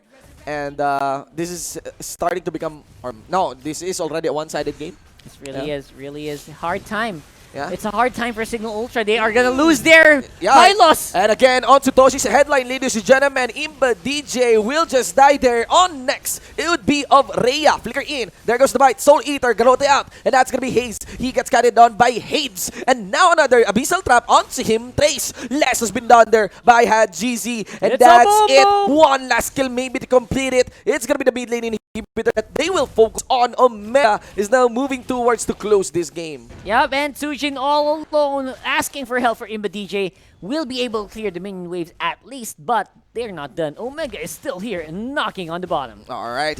And should be easy. And they don't even, no one's even defending Yeah, anymore. no one's yeah. They just go ahead. We'll wait for our teammates. We need that togetherness. Yeah. We need our family to fight. You know? My. And it's just not working out. Lord single-handedly taken by the by Hajizi and Heath here. I think the target onto Toshi. I think Toshi did play well here. Trying to sustain his lane. My god. It took quite some time to actually destroy the bottom lane. They should have done it just by one big push, right? That's right. And they failed. Finally a good Khalid player. Yeah, Everyone else has, not to not to say bad stuff about other people. This is a different level. Yeah. This is an impacting Khalid play. Yes. What's he doing? To be honest, on this part, it's actually very awkward. A whole new world. Yeah, who's walking towards the arrow there? I didn't even see that, ladies and gentlemen. Let's see here. MLBB trying to best sustain his teammates. We got the Lord already knocking onto the base. And of course, Cignal Ultra actually is lacking the wave clear to defend this. But yeah, at least there is still some delay done in against the members of Omega, especially with Toshi Gun. Focus on the Ben Sanity there. And now onto the Popol. No dog for Cupa here. And we got the mid lane inhibitor turret pushing in. No arrow will connect to Imba DJ. And that's the base going down. Omega takes this game number 1 against Cignal Ultra. All right, I gotta say, Omega kind of played with their food there a little bit with not finishing the base right away. But interesting walk by Chujin. What is he doing there? What is he doing there? I don't know. So 1-0 so far for Omega. Yeah. They are finally in the groove here. Yeah, they look very positive about their win. I'm not so sure if they have any idea how the composition is actually really nice for them. It really is. Well, right? I can see Toshi smile because he has played really well on that. He deserved his smile. He deserved his happiness. I think that's MVP material for me.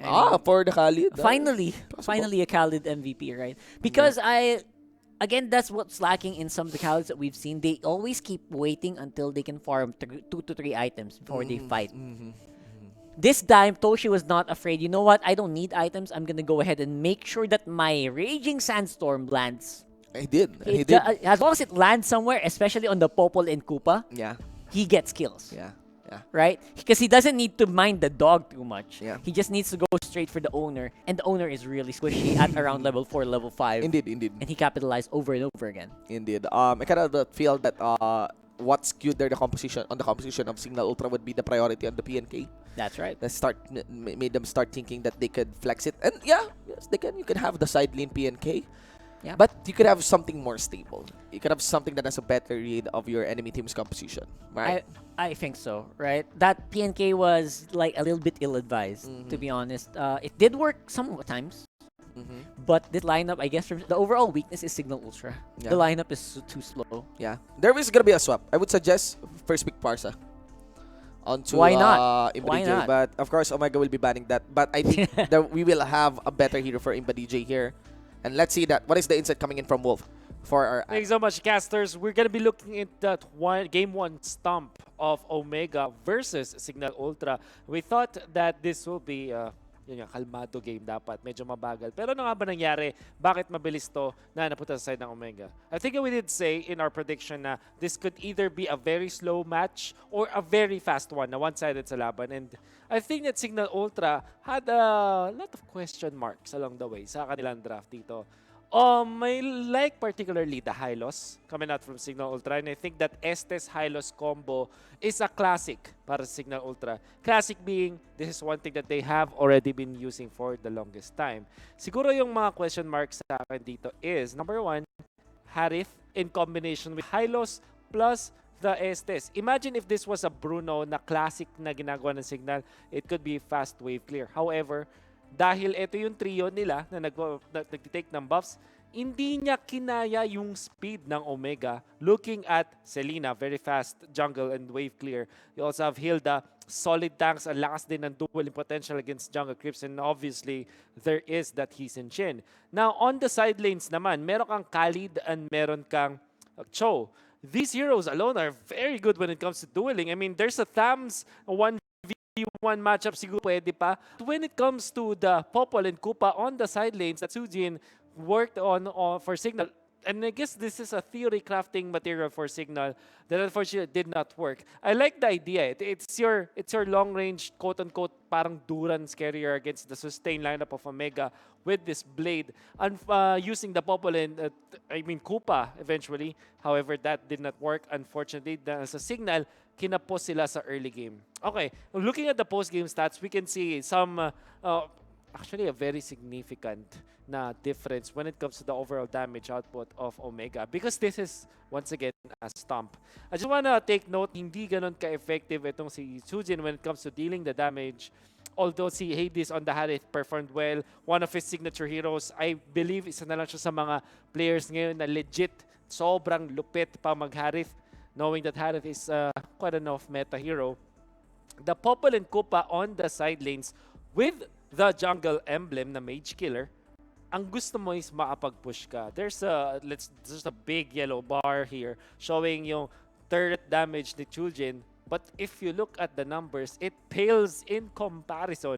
Looking at Curtizi, for example, so sa GC, 12k, 13k building damage.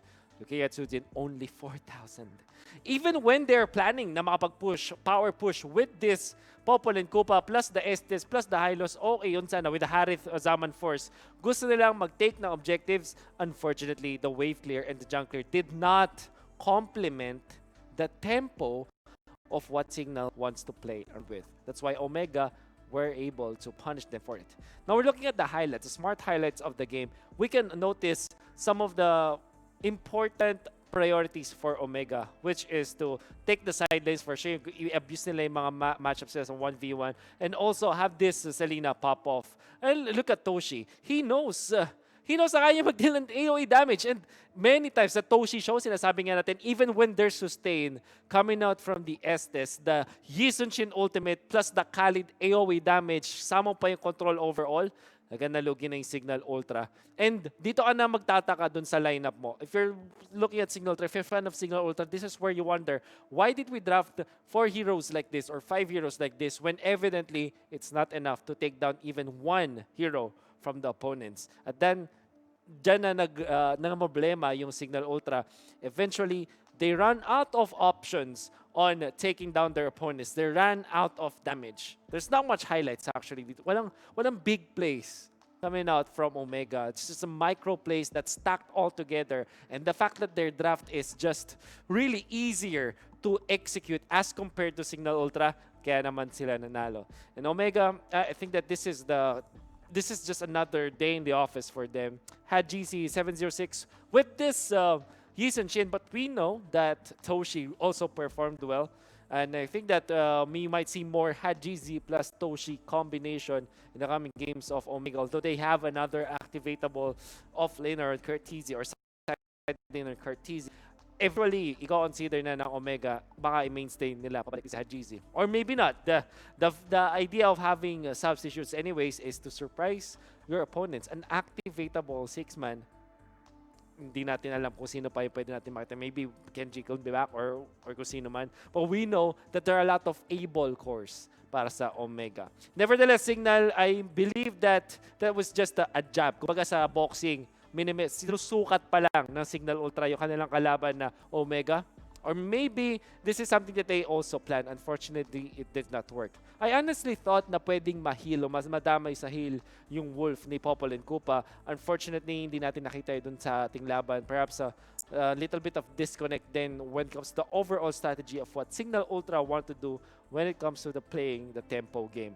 Maybe they can revert back to what they usually play. Baka ibalik nila yung mga classic Imba DJ heroes like your Farsa, your Valir, even a Sicilian or a Cyclops. Those mage cores that deal the damage early on. That's something na medyo kinapos ang nakita natin dito on Cignal Ultra. Also, maybe a different choice of side laner heroes. Nevertheless, that's just game number 1. This is a full best of 3 series. Maybe this can end later, game 3, or maybe Omega finish it game 2. What do you think, casters? I'm always expecting an explosive fight. That's it. If it's MPL, I'm always expecting an explosive fight. Things like that do happen. That do happen. Especially if teams are... Wolf is quite correct on the idea of it might be a jab. Probably. Cignal Ultra just got introduced to the 10-ban system. That's one possibility there. That's right. And they tried to push the limits by maybe having an S-test onto Imba DJ. There will be a swap. There will be a switch. Blue side team for Cignal Ultra. Let's see what they can do from there. Yeah, I think that's actually a very accurate way to say it. They could probably be testing the waters, or maybe Imba DJ got overwhelmed by the amount of heroes that have been banned against him. Man, the perks of having a 10-ban system is I'll allocate your whole ban list for one guy. Yeah. I think that's it almost happened. Almost all of those are targeted bans for Omega, and it was just crippling for Cignal. Plus, the draft, Shinbu, if you notice, we never noticed those big interactions like the AoE of the Khalid against the whole lineup of Cignal who likes to stay together, who likes to stick together as a 5-man unit. Yeah. Right? So, if you have a team that likes to stick together as 5, and then you have one guy, a hero, that can deal AoE damage with his normal attacks and AoE damage with his ultimate, it's just a really bad day. Yeah. Like Joker, Yeah. All it takes is just one bad day. One bad day. Well, here's in another this case, one bad guy. Yeah, one bad guy. And here's one thing as well. Compositions in MLBB in MOBA, it's totally understandable for you to group up, take fights as a team. That's right. That's textbook, right? But MLBB, again, it's quite a small map, and responding to team compositions, team-oriented compositions like that is quite easy. That's right. That's what happened. I think in terms of responding, in terms of rotation, it wasn't to the side of Omega. It favors the side of Omega. That led them to actually get a better control of their side lanes quite early.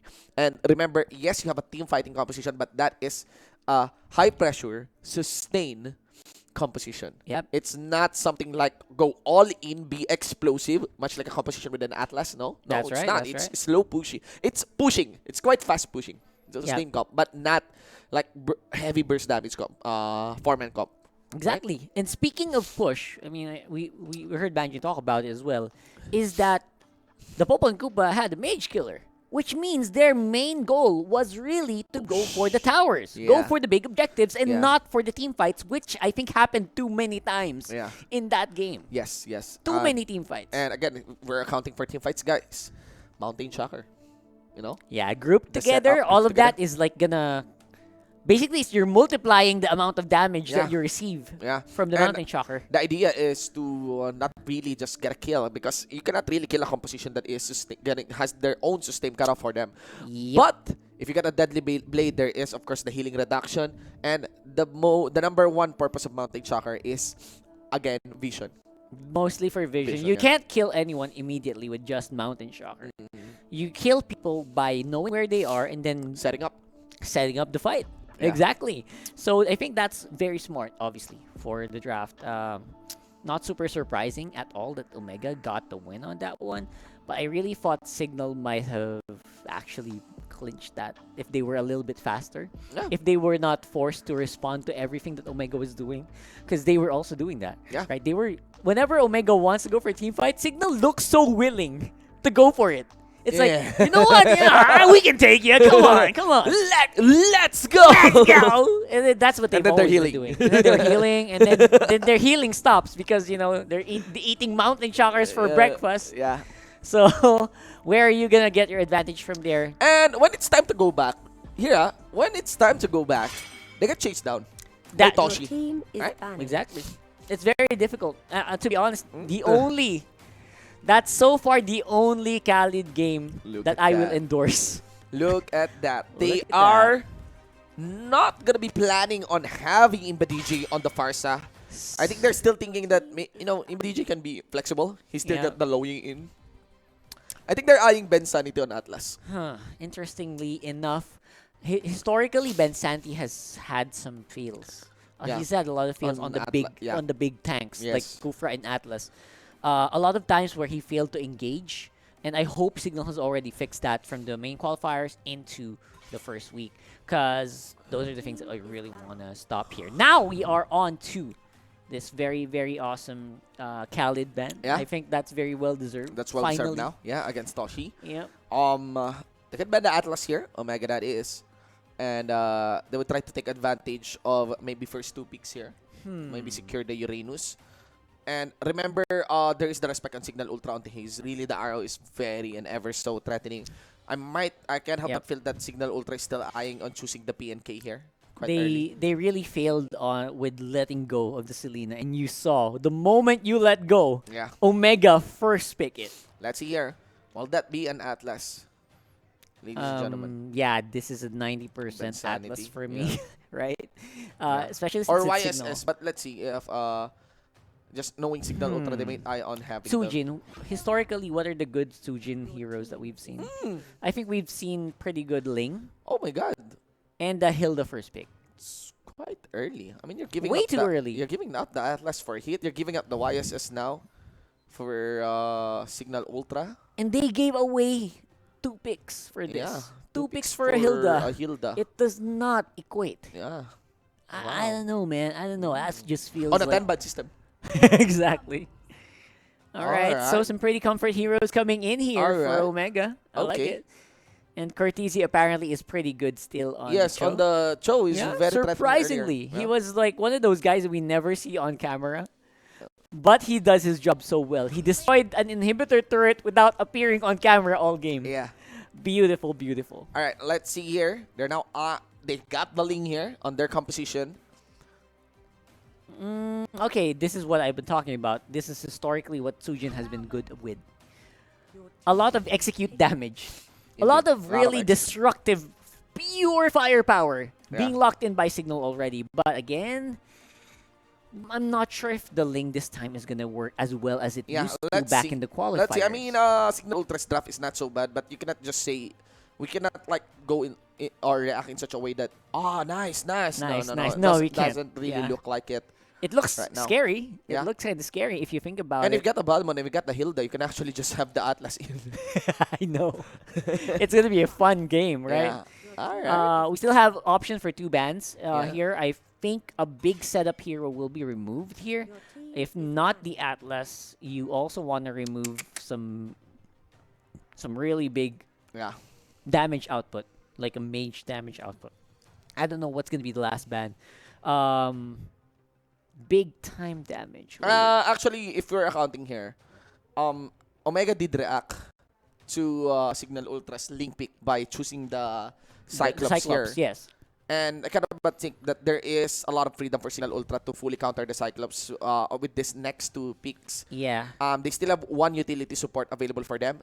I won't say the Natalia. They actually can go for the Natalia. You know, you got silence for it, but might be risky. And Cignal Ultra doesn't look like a team really rolling the same approach as Greed. But no, absolutely. Yeah? Different story. Oh my gosh. Yeah, I'm not so so, sure if they can go with the Hylos here. I think it's too much tankiness now. No, too much. Yeah, and as much as it's great to see these four big guys running at you, Yeah. you know, it doesn't work out well all the time. So Loyi is still out. Farsa Alright. is still out. So I Alright. feel like I'm running out. Valir is out, so I'm running out of Imba DJ heroes. Yeah, they're now again still targeting Imba DJ here. But with this kind of composition, and now I'm still mentioning it, Angela again. Angeling is still a classic. Angeling. It's still a classic no matter what you say, no matter how badly Ling gets nerfed. Mobility with the Heart Guard is always something that you want. But again, you are also kind of putting yourself in danger here of having execution errors. Like you don't have enough initiate. So they're still eyeing the Esmeralda. No initiate Yeah, yet. no initiate. They're still eyeing the Esmeralda. It's still a very big possible counter for this middle lineups of Cignal Ultra. Now, Omega may reveal the main core here. They would have that option on picking the YSS. Would YSS work well here? Yeah, I think so. Then one good support kind of mage okay, or yeah. Actually, another tank would be okay for me as well. Yeah. YSS. Or maybe they would delay the YSS. I mean, no Can chance they of the afford YSS. it? Because there's no way out. There's no way There's Signal's gonna pick it no up. way Signal's gonna pick it up. So they went for the Gatot Kacha. Forgot about this guy. That is now a very nice answer for the side lane here of Omega. Totally no problem in embracing the Balmond and also the Hilda. The Hilda, yeah. I'm not so sure if Chango would be a wise decision here for the side of Cignal Ultra. It's a great pick for me. It's kind of a great actually. pick, right? Yeah, it's a great pick. I was thinking about Chang'e earlier, but I was second guessing myself because you get a Cho, you got the Cyclops, but yeah, you know, Chango still has a good range there. Ooh. They decided to go for the Digi. Okay. Totally okay, totally understandable. I like it. Yeah. Yeah. And again, I'm looking for initiate. Now they have an initiate. Oh boy! Now that is a nice kicker there. Finally, we got an Alice in our running game. Things are now getting really exciting, guys, as the full draft is revealed here from Cignal Ultra. Omega. I'm not so sure if the YSS will be a good option here. I think the YSS will be crushed. Something very mobile is now demanded onto Omega. Yes, please. Like But anything good that has mobility that can survive the reverse time, and the dives by the Alice and the Balmond and the Hilda. And the Hades. Oh my gosh, yeah, they're Harit. almost all for the dives. Yeah, Harith or Harit, right? Yeah, yes, there there's you go. really no- We were just talking about that. So Yeah. perfectly executed draft, I would say, for both teams. I would say Cignal Ultra might have gotten ahead in the draft. But is it really safe to count out Omega? Because Hajizi has historically... Actually, you have a very stable comp on Yeah. Omega, in my opinion. But there is clearly something here. I know, man. From Jeez. Cignal Ultra. Cignal And Ultra. I was thinking of the Digi earlier. I just didn't expect it that you would really want to answer the Cyclops with Digi. Digi Alice, I don't know. I feel like the Alice has just destroyed the Really trying to think expectations of the game. of the possibilities of the draft upon first look. Basically, what I'm looking at here is Cignal Ultra wants to dive non-stop. Non-stop diving with the Alice, with the Hilda, with the Link. Everyone's just gonna jump onto one Taps is target. still very stable there. I would provide my vote. I would go for the vote still onto Omega here. Yeah, I just feel like Omega is just historically they know how they should know how to deal with these. And there's no direct counter for the Gatot Kacha. Yes, that's true. Alice can dance around with the Gatot Kacha. Yep. But still, Gatot Kacha will be just dancing, will be staying in the middle. I would say that yes, you would not see the Gatot Kacha just go solo. Yeah. That's not going to happen. That's usually how an Alice would beat a Gatot, at least in a ranked game or something, right? But that's not how it usually happens, right? It's usually what you would see is the Gatot is always with somebody. And in this case, I'm pretty sure we are going to see a lot with the combo with the Cyclops. which is it could stop the Alice from the region.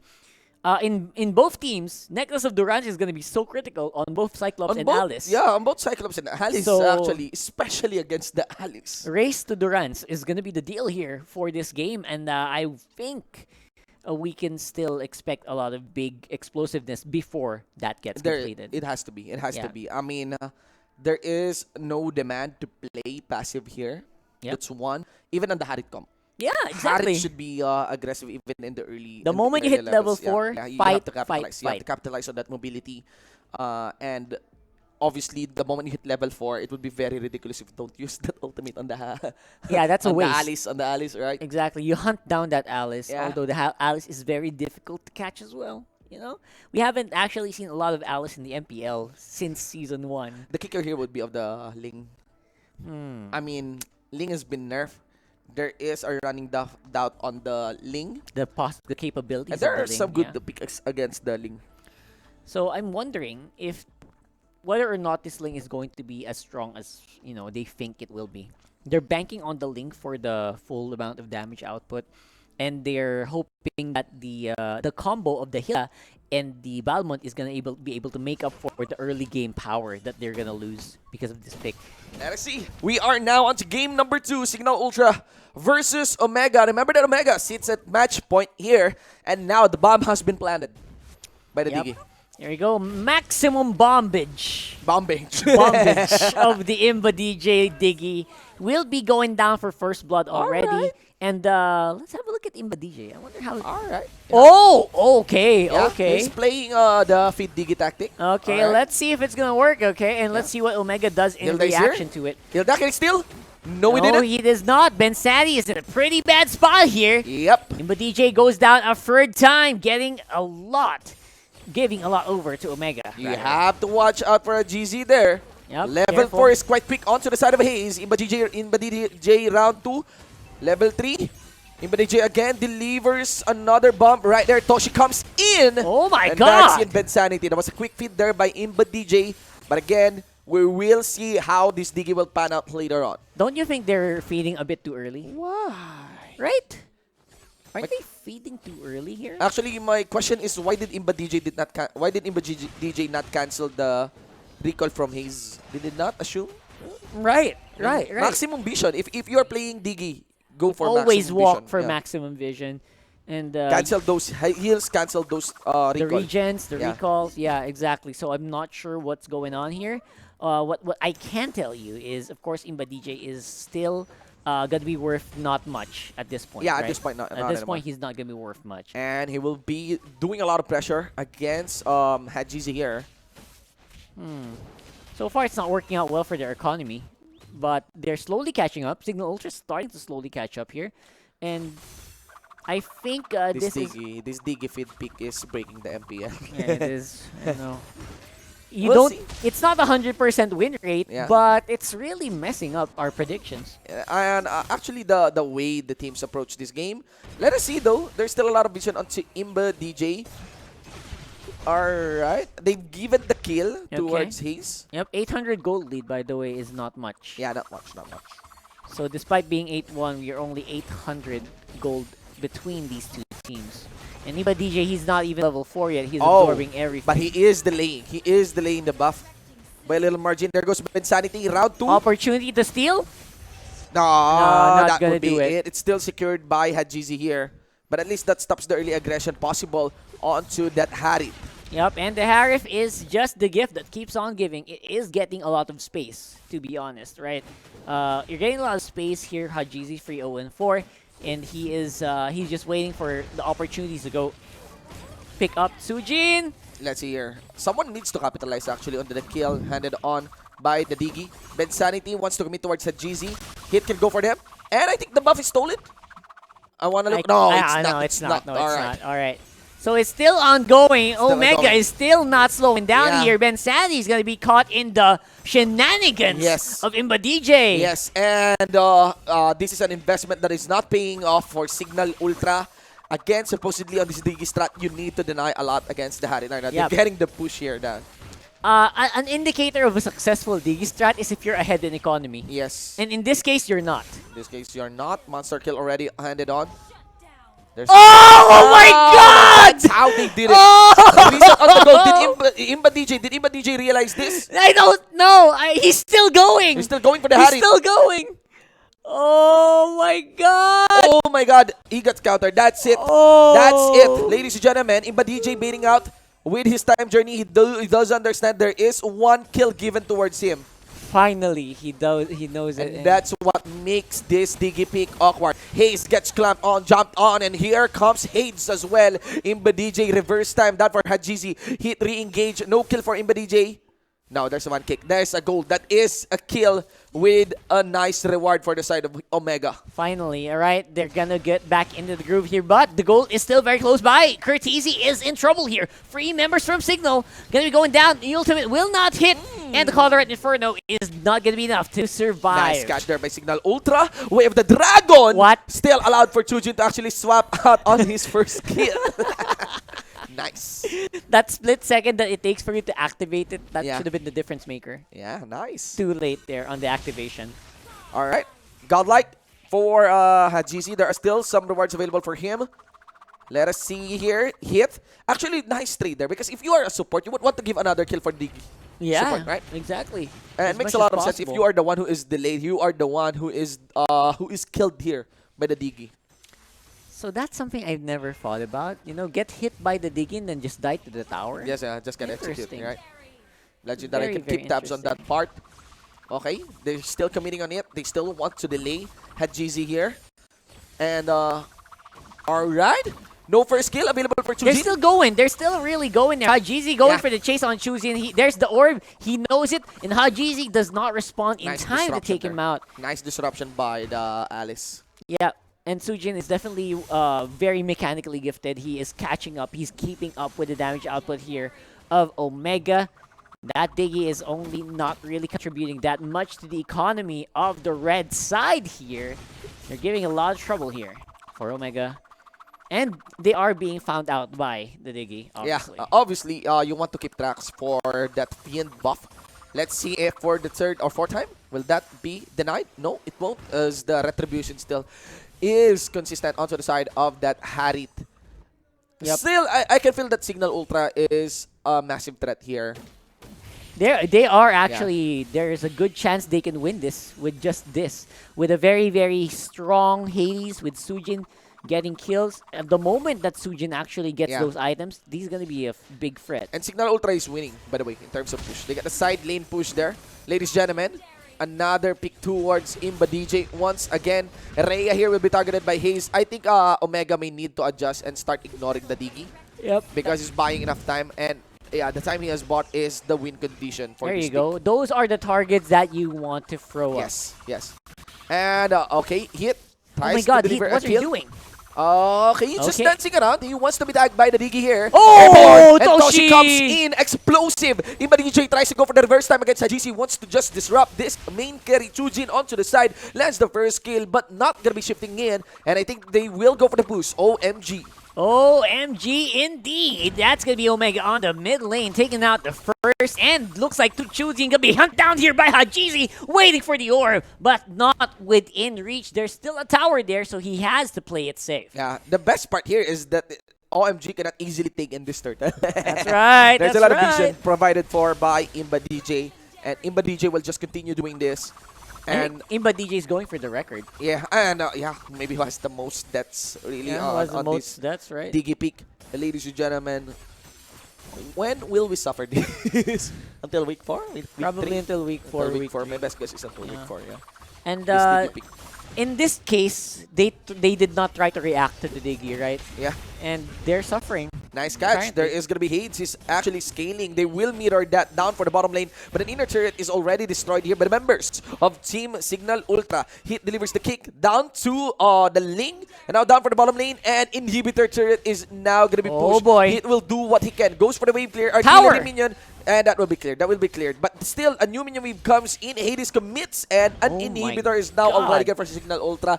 Cignal Ultra clearly takes the win from that one. And I think they're not stopping. Omega is having a hard time dealing with this. Yes, and no one can recall. Again, this Hayes, Hajisi cannot respond onto the side lane split because every TP will be cancelled here by Imba DJ. Yep, that's right. There's no way you can answer that, and they lost an inhibitor because of these plays, despite giving away so many deaths. Again, 120 on the Diggy. They are still being consistently catching up. So Cignal is they're just loving it. Cignal is just laughing, I'm sure, at their boot They're camp. winning. They're gonna be winning on this one. If this doesn't stop, this tempo doesn't stop, they may try to catch Ben Sanity. The thing here is that they're putting their attention now towards the Diggy. And side lane pressure is still very strong from them. Turret will not connect onto that Balmond after the kick delivered by Hit. And let's see here. Full bomb fight? No, it is going to be still the side lane pressure. Now, here is where the Diggy pick might plateau because there's only just one turret remaining, and that is the one in the mid. It's not as easy for the Link to actually go for the push. Legendary still doesn't count for anything now after that kill on the Diggy. Yep, and this time around, we are reaching critical mass here. Obviously, not just for Hajizi, but for Hades as well. They are going to try to get some pickoffs, and even though they're picking off, they're kicking a lot, they are not getting targets they want. That's going to be the lane going crazy in the middle of the fight here. Hajizi trying to keep up, but again, everyone from Cignal just spaced together so well. Yep, we got Hades here. Will it be caught? No, it's not that slow for this Ling. Almost landed on. Ladies and gentlemen, the Diggy gets slain once again. I don't know, man. This is just becoming another clown fiesta here. And again, the hard part here is accounting of how much impact. It's actually very hard to measure the impact of the Diggy on a game. But you can obviously see here the side lane pressure established. But the problem is when we are doing inhibitor turrets, because there is no more pressure if you are pushing for inhibitor turrets. Now we got the Lord here. This is where the Diggy might pay dividends. They got 2 members here. That's a retry. That's Hajisi. That's just hit. They got 3. And now they dive in. And again, the Harit focuses on to the Diggy. Diamond Force now is dancing around. He is actually doing some Uncle Baker moves because Ben Sanity. And here comes Toshi, making sure that the main carry is still alive. Legendary. Ladies and gentlemen, it's only just the allies. He's destroyed. Double kill ready for the Diggy. It's the time for the revenge game. The Lord has been slain. Time is securing that one. But it's an official wipeout done in by Omega. Okay, Diggy got a double, and that's a kill again. That's another kill. That's another reset. Okay, but we're even. That's double kill, huh? Yeah, that's a Lord and the double kill. Yeah. So well, Tabs got the Lord. Yeah, Thanos got the Lord. Sorry, I mean the reason why the economy because, is equal. Yeah, I forgot. Because that's a Lord in positive for them, and that's a kill for the Diggy, which is positive for them. And the economy is just playing with together. Mobile Legends. Mobile Legends, man. Nice, the logic man. of this game is just amazing. Off the charts. I like this Diggy pick. The Diggy pick is definitely something that it not only reverses time, it also reverses logic. Man, amazing. Right? Oh my gosh, what a beautiful game that we're having right now, ladies and gents. And I would say that this Lord is not going to be as impactful as we think it will be, with 4 people available here for Cignal and the rest of Omega just arriving right now. They may have the upper hand here, but Kersey dive in way too deep. No, Kersey's still alive. Counter at Inferno is just too much. Imba DJ in critical health. That's going to be that Hilda saying his goodbye. Thamshire gets killed again by the Diggy. Not for much. We got Chujin here. Goes in with his own ultimate, and a triple kill is on lockdown for the kid. They're going to go for the push here onto the bottom lane in Hib. No minion wave is available for them. They're forcing their way now. They got 1 artillery. Where is the Ling? Down for the base. Is still alive. Maybe they can defend this. They will poke on to that artillery. They will focus onto the base. Still not enough. At least Cignal Ultra was able to get the defense for this. Yeah, defense is completed here for Cignal Ultra, and they lost a lot. I mean, that's a weakness of the Diggy feed combination, is if you decide to go for a 5v5 team fight, automatically you are at a disadvantage. Yes. Right? Yes. You look, it feels like a 4v5. And inhibitor push are 5v5 team fights. Exactly. Right? So you cannot spare anyone. You cannot spare really anyone on an inhibitor turret push. And now things are evened out in terms of map pressure, which is supposed to be the lead that can be established by a Diggy feed. Exactly. Now let us see. We have 105 seconds on to the next Lord. And this might be another 5v5 team fight. I hope Cignal doesn't commit the mistake of doing this one or maybe committing to this one. At least they're gonna be destroying the Harry down. Oh, and there boy. is no Toshi to be seen Toshi, around. where are Hayes will be you? the next target. Where is the flicker? Ben Sanity won't commit. That is a very nice kill there by Sig. That's a problem right there. Now, no Hajizi means the damage output is reduced dramatically here for Omega. Indeed. They have to give out this inhibitor.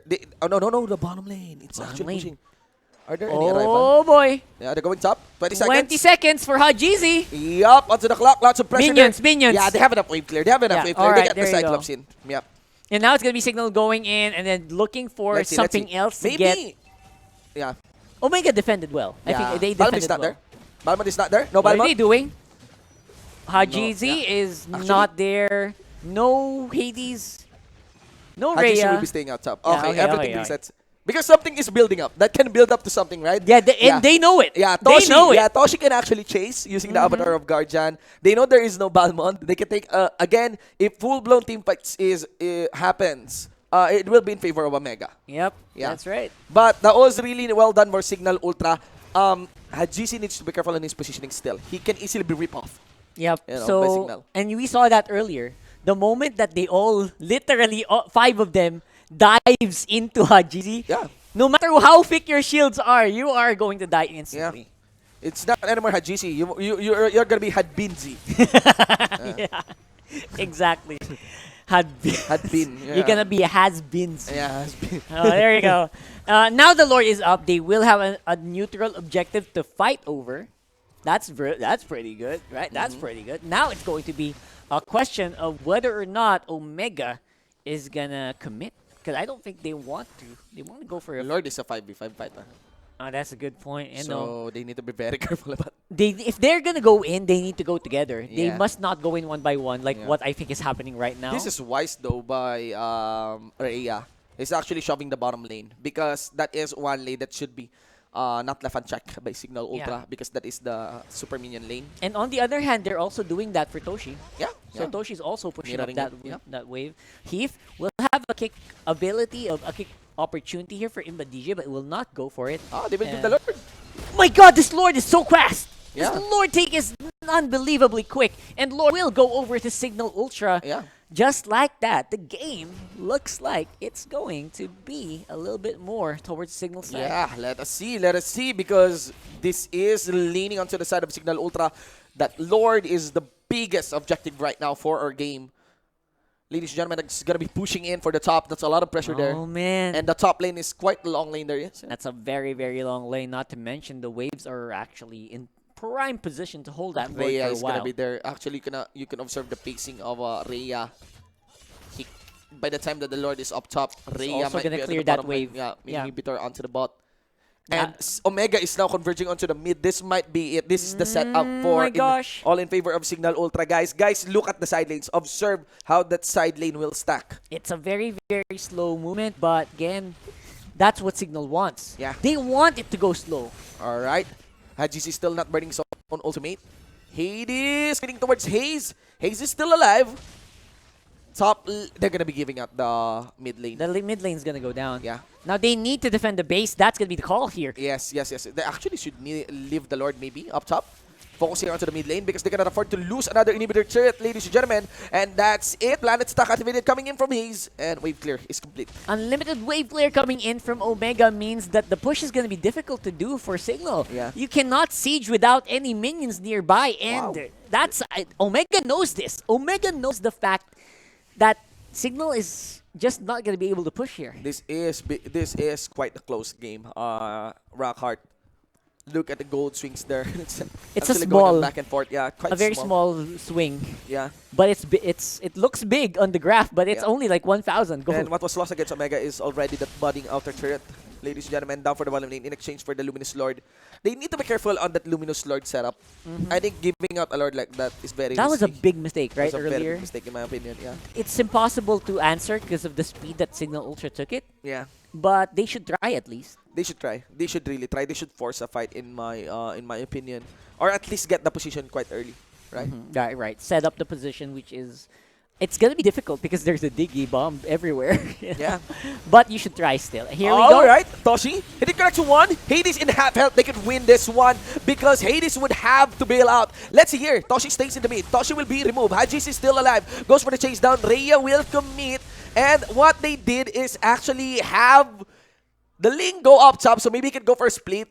And they caught it. They caught left 2 people ran to top.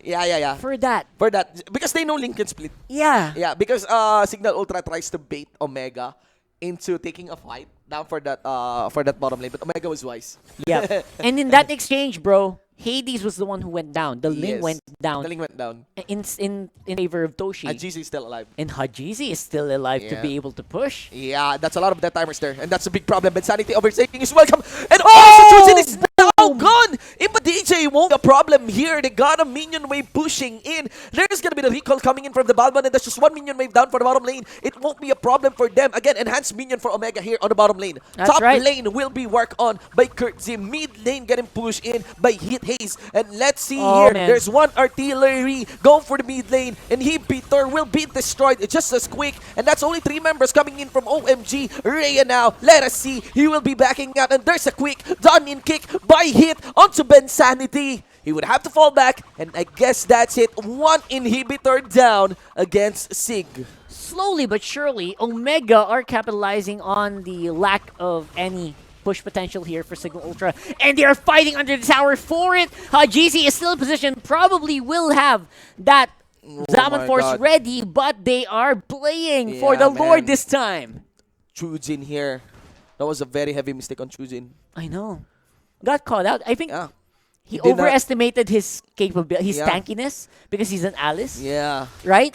But did not respect the snappiness that can come in from a Cho, right? exactly. And the amount of burst is just amounts that you cannot deal with. Heath will burn the time journey. So that means you cannot fight the Lord anymore. You cannot fight around the Lord area without the time journey, or else that will be absolute suicide. Now we are going to see a little bit of an effort here. Bensanity, he's going to try. He knows it's impossible. He knows it's going to be a difficult one, but he will try to get into the Lord pit. At least look at that. He resets it. Look at that. Haze is making sure oh my God, what that Hades doesn't come out of his vision. And that's the thing. This Diggy Pig, not anymore counted, really. Again, the pressure is, that one condition of the Diggy Pig is to finish the game quite early, right? Yep. Establishing pressure. Because 54 seconds every respawn, that's not worth it to die. Okay. Zaman Force on cooldown. Zaman Force is on cooldown. They don't have that for the big fight. Yeah. And it takes a Zaman Force to take down Rhea. He's very, very tanky on this Balmond still. Yeah. Along with Bensanity, you cannot deal with the Bensanity here. Look at Hades. Members here of Cignal. Oh, boy! Oh, They're running. No. It's They're gonna running. be They're Kurtzy. running. It's gonna be Kurtzy. Yeah, he's gonna be running because Kurtzy got it. And yup, that's it. That's the ult burn. He needs to fully walk away. And that is nicely done there by Hades. Bottom lane. Bottom lane. Okay, slowly. No one was there. Luckily, no one was there. Greatest games. I know. You must be always super aware. Yeah. One small mistake, that's it here. Yes.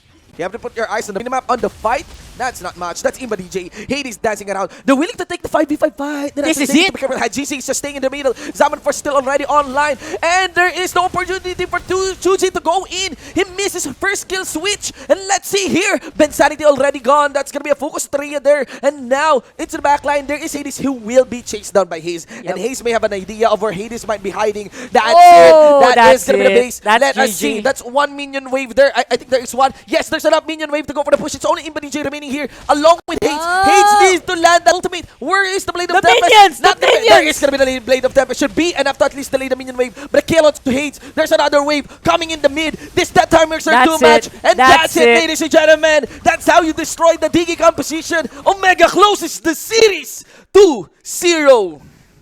What a beautiful showing there for Omega. And it was a long-fought game, and it was a close one. It was a close one. That one. was one of the best games I've seen, in my opinion. I'm starting to hate the Diggy pick. I'm really starting to hate the Diggy pick. Seriously, this Diggy. Yeah, but that was a really good game. And still, yes, the Diggy pick is still good. I mean, it has its impact, it has its benefits. But I think MLBB doesn't have to be that way. MPL doesn't have to be that way, right? Yeah, I believe so. The Diggy Yeah. is absolutely something that you can deal with, obviously. The beautiful thing is Cignal picked the hero that deals with the Diggy itself. Yes. That's why we were wondering, what's it doing with the first pick Hilda? Yes. Apparently, they just wanted to stop any big counters. But still, even without the Hilda, Yeah. force yourself to die under tower, Yes, number yes, one. yes. That's one on Heath, right? Number one. And number two, you can just play to the late game where the Diggy composition loses its effectiveness. Yes. And Rockhart, I also would like to commend Hayes on the part. That was easy. There's no free pass on Hayes, right? Yeah. And man, I mean, yes, you get movement speed on Planet's attack, but still, Cyclops is really slow. I know. It was really funny watching Hayes I grow know, around on the Cyclops. Just He's trying run to around. catch Hayes because Hayes is really eyeing on split pushing that top lane open Yeah. inhibitor, right? And he was almost successful. Yeah. If only Hayes himself was not like in the proper mindset. Omega is back. Omega's back, man. That is Omega's back. that is a very, very nice series, guys. I mean, I highly emphasize that you rewatch this, you're gonna enjoy, guys. You have all the elements into it. You have the Diggy feed tactic. You have nice team fights. You have a lot of macro. A lot of drama. Yeah. Drama as well. Like, For what the are you lates, doing? right? What's happening? It's crazy. Yeah. This is a really, really good game and a very, very nice game actually to close out our second day. I believe so too. Man. I believe so too. Yeah, it's so exciting. So much more to look forward to here. But before that, let's talk about Wolf. Let's have Wolf here to analyze. Mula naman sa Omega. And interestingly, natalo na finally ang feeding Diggy strategy. Well, hindi naman din ganun kalinis yung ang Diggy strategy. But we're talking about the actual tactical feeding Diggy that's finally put to rest by Omega. And we can clearly see some of the important factors on taking on the Diggy. So far, first is yung first pick na Hilda. This was actually the entire first pick of the draft, ito specific game na to. Tapos yung Diggy is back-to-back last pick with this one. And what's really interesting now for Omega is hindi sila nag-overreact dito sa Diggy na to. Well, there's not much that they can do. It's a fourth pick. It's a last pick, Diggy. So, ang ginawa na lang nila is to adjust properly. I like the idea of getting this particular hero, the Gatot Kacha. I think that it really answered a lot of the problems that Cignal presented to them, katulad ng pagkuha dito sa ating Ling, as well as the Hilda at a certain point in this Balmond. Now, if we are going to look into the post-game statistics, hindi na ganun ka-reliable. I've read this post sa Facebook na hindi na ganun ka-reliable yung mga stats natin dahil sa feeding Diggy strategy na to. But at the first time, bakit nga ba? Ano nga ba yung mga steps na ginawa dito ng Omega to defeat Cignal? I honestly believe that it's more on the other members. Particularly, ang gusto kong tignan dito while we're looking at the post-game stats is the performance of Hayes. I still firmly believe that Hayes is one of those players talaga na alam yung mga gusto niyang gawin against his opponents and he performs accordingly. Had GZ on this Harith, well done. Saludo, napakalapit na performance. Toshi on this Gatot Kacha, however, very good din mula sa laning stage until the end. And of course, Mr. Fundamental Heath is there with an amazing play to stop the growth of the Diggy strategy nung una. So we're gonna look at the highlights later and I'll show you what he did as a very good play against his opponents. Now, honestly, this Alice performance is one for the books. Okay, so nakakita tayo dito. Actually, we're already late into the highlights. 11 minutes in. We are seeing Omega winning this, if I'm not mistaken. Yeah. So the Diggy gets a double kill out of this, which is not that good. Pero kasi 11 minutes na, so hindi na din masyadong problema yon. Nevertheless, what really separates Omega from other teams that experience this is, syempre, may nakakita na kung paano nga ba gawin ang Diggy strategy the first time. I believe this is a very good clash for Omega, but they still will lose it kasi ang taas ng wave clear potential ng mga members ng Cignal Ultra. In fact, there's a lot of defenses, a lot of base defenses coming out from Cignal Ultra that's really promising kasi nga naman they have the tool for it. But later on, we're gonna see really what for me is the most game-changing or even game-ending clash coming out from Omega maybe later. And this is probably it. Okay, so magkakaroon ng isang laban na nasipa agad. The time's journey was a little bit late. I guess the idea here is that Omega controlled both the Alice as well as the Digi at the same time. Kaya naman din nila eventually na ipanalo yung clash na yon. And this one, Hades cannot find an opening.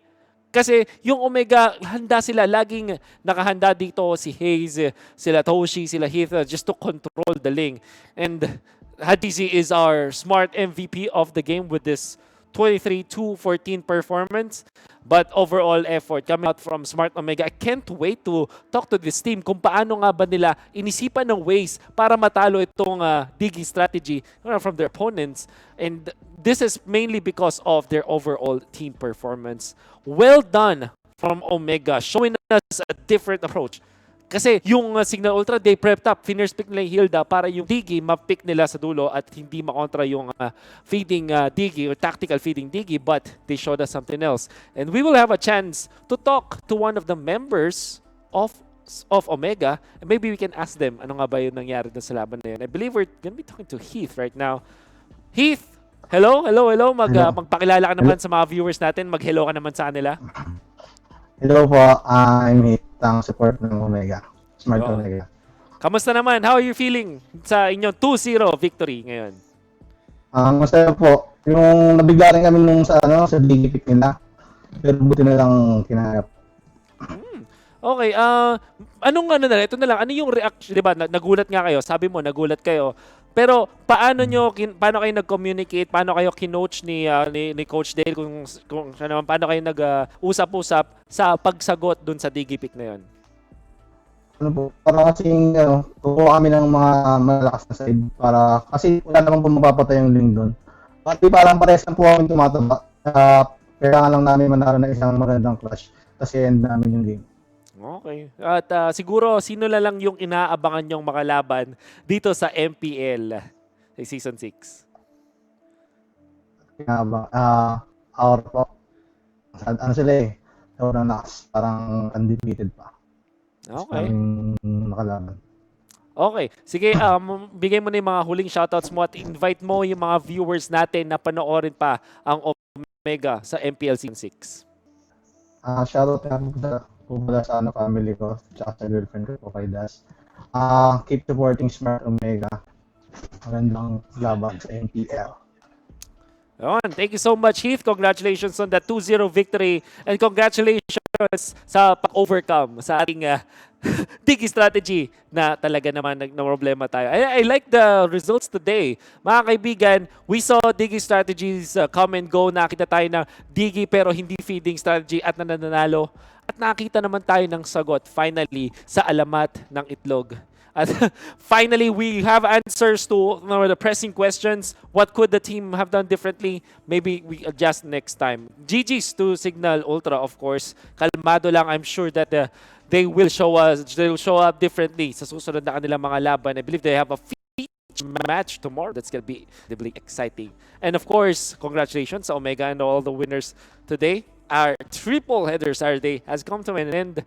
Pero huwag kayong mag-alala. Kasi bukas, triple header Sunday naman. We have important matches and two of them are a featured match. Balita ko maganda yung mga titles natin. Order and Kills and Fervor for Favor. Exciting kung ano ang makikita natin dito pa sa MPL Season 6. I like how the meta develops and so far so good with the 10-ban system. Siyempre, on behalf of my co-casters, sila Manjin, sila Butters, Rob, Shinbu, and Rockhart from the Filipino and the English coverage, we bid you good night. Before we close this podcast, why don't we thank the entities that made this possible? Our official tournament telco partner, Smart. Forge stronger bonds with your team as you conquer the battlefield with smart Giga Games. Enjoy 1 gigabyte of games all day for Facebook Gaming, Mobile Legends, and more. Just dial *123# now and choose Giga Games 99. Of course, MPL-PH Season 6 is brought to us by our official sponsor, Realme. Realme is celebrating their first and hashtag Dare to be Realme campaign. Visit their official page at fb.com/Realme Philippines to know more. MPL-PH Season 6 is also brought to us by our official sponsor, Gillette. Get up to 50 diamonds with every purchase of Gillette's Mach 3 Razor, Vector 3 Razor, or Blue 3 Simple Force Pack in select Pure Gold doors nationwide. Hashtag Shave the Day with Gillette. MPL-PH Season 6 also wants to thank our partner in PayMaya. Get up to 7% balikbayad when you purchase your gaming pins via PayMaya, the better way to pay. Promo runs until August 31. Our partner in eSports, of course, TikTok. Just search MLBB in TikTok and you'll get an instant chance to win premium skins. Again, search nyo lang MLBB sa TikTok. It's very easy. You can win your skins. Of course, our also official gaming headset partner, Logitech G, Here Like a Pro, and MPL-PH Season 6 is powered by Moongton. Mga kaibigan, I know it has been a good night. It has been a good day for Mobile Legends. My name is Wolf. Now we're signing off. And before that, why don't we look back at the top 5 plays of the series? GG's.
Game to be great? Now you can with the new Smart Giga Games 99. Get 1 gig data all day, every day for Mobile Legends and more. Game to be great with Smart Giga Games 99.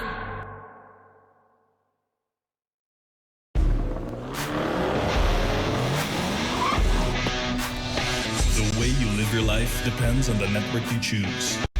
Your movies, music, and games can only be as good as your network speed and strength. Slow means game over. But the Philippines' fastest mobile data network means game changing. Choose the network you enjoy. How do you know about this Giga Life? Simple. Smart ako.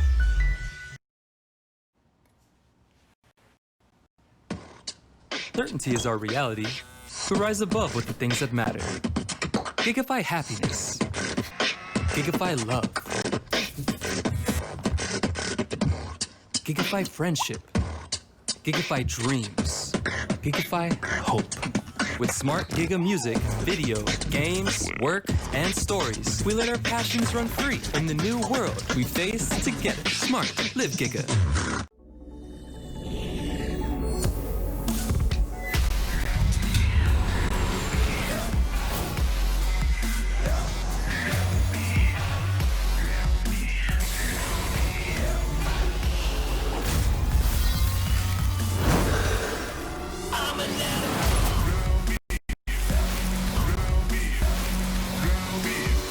Realme smartphone. Dare to leap.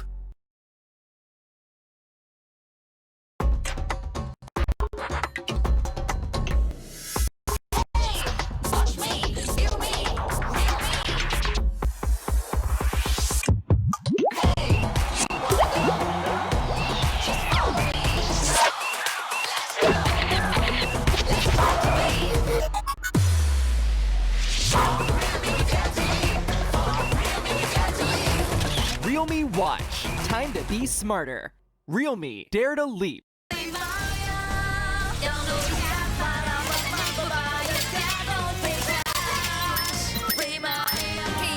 Don't pay cash. Pay Maya. Para may balik bayad ka.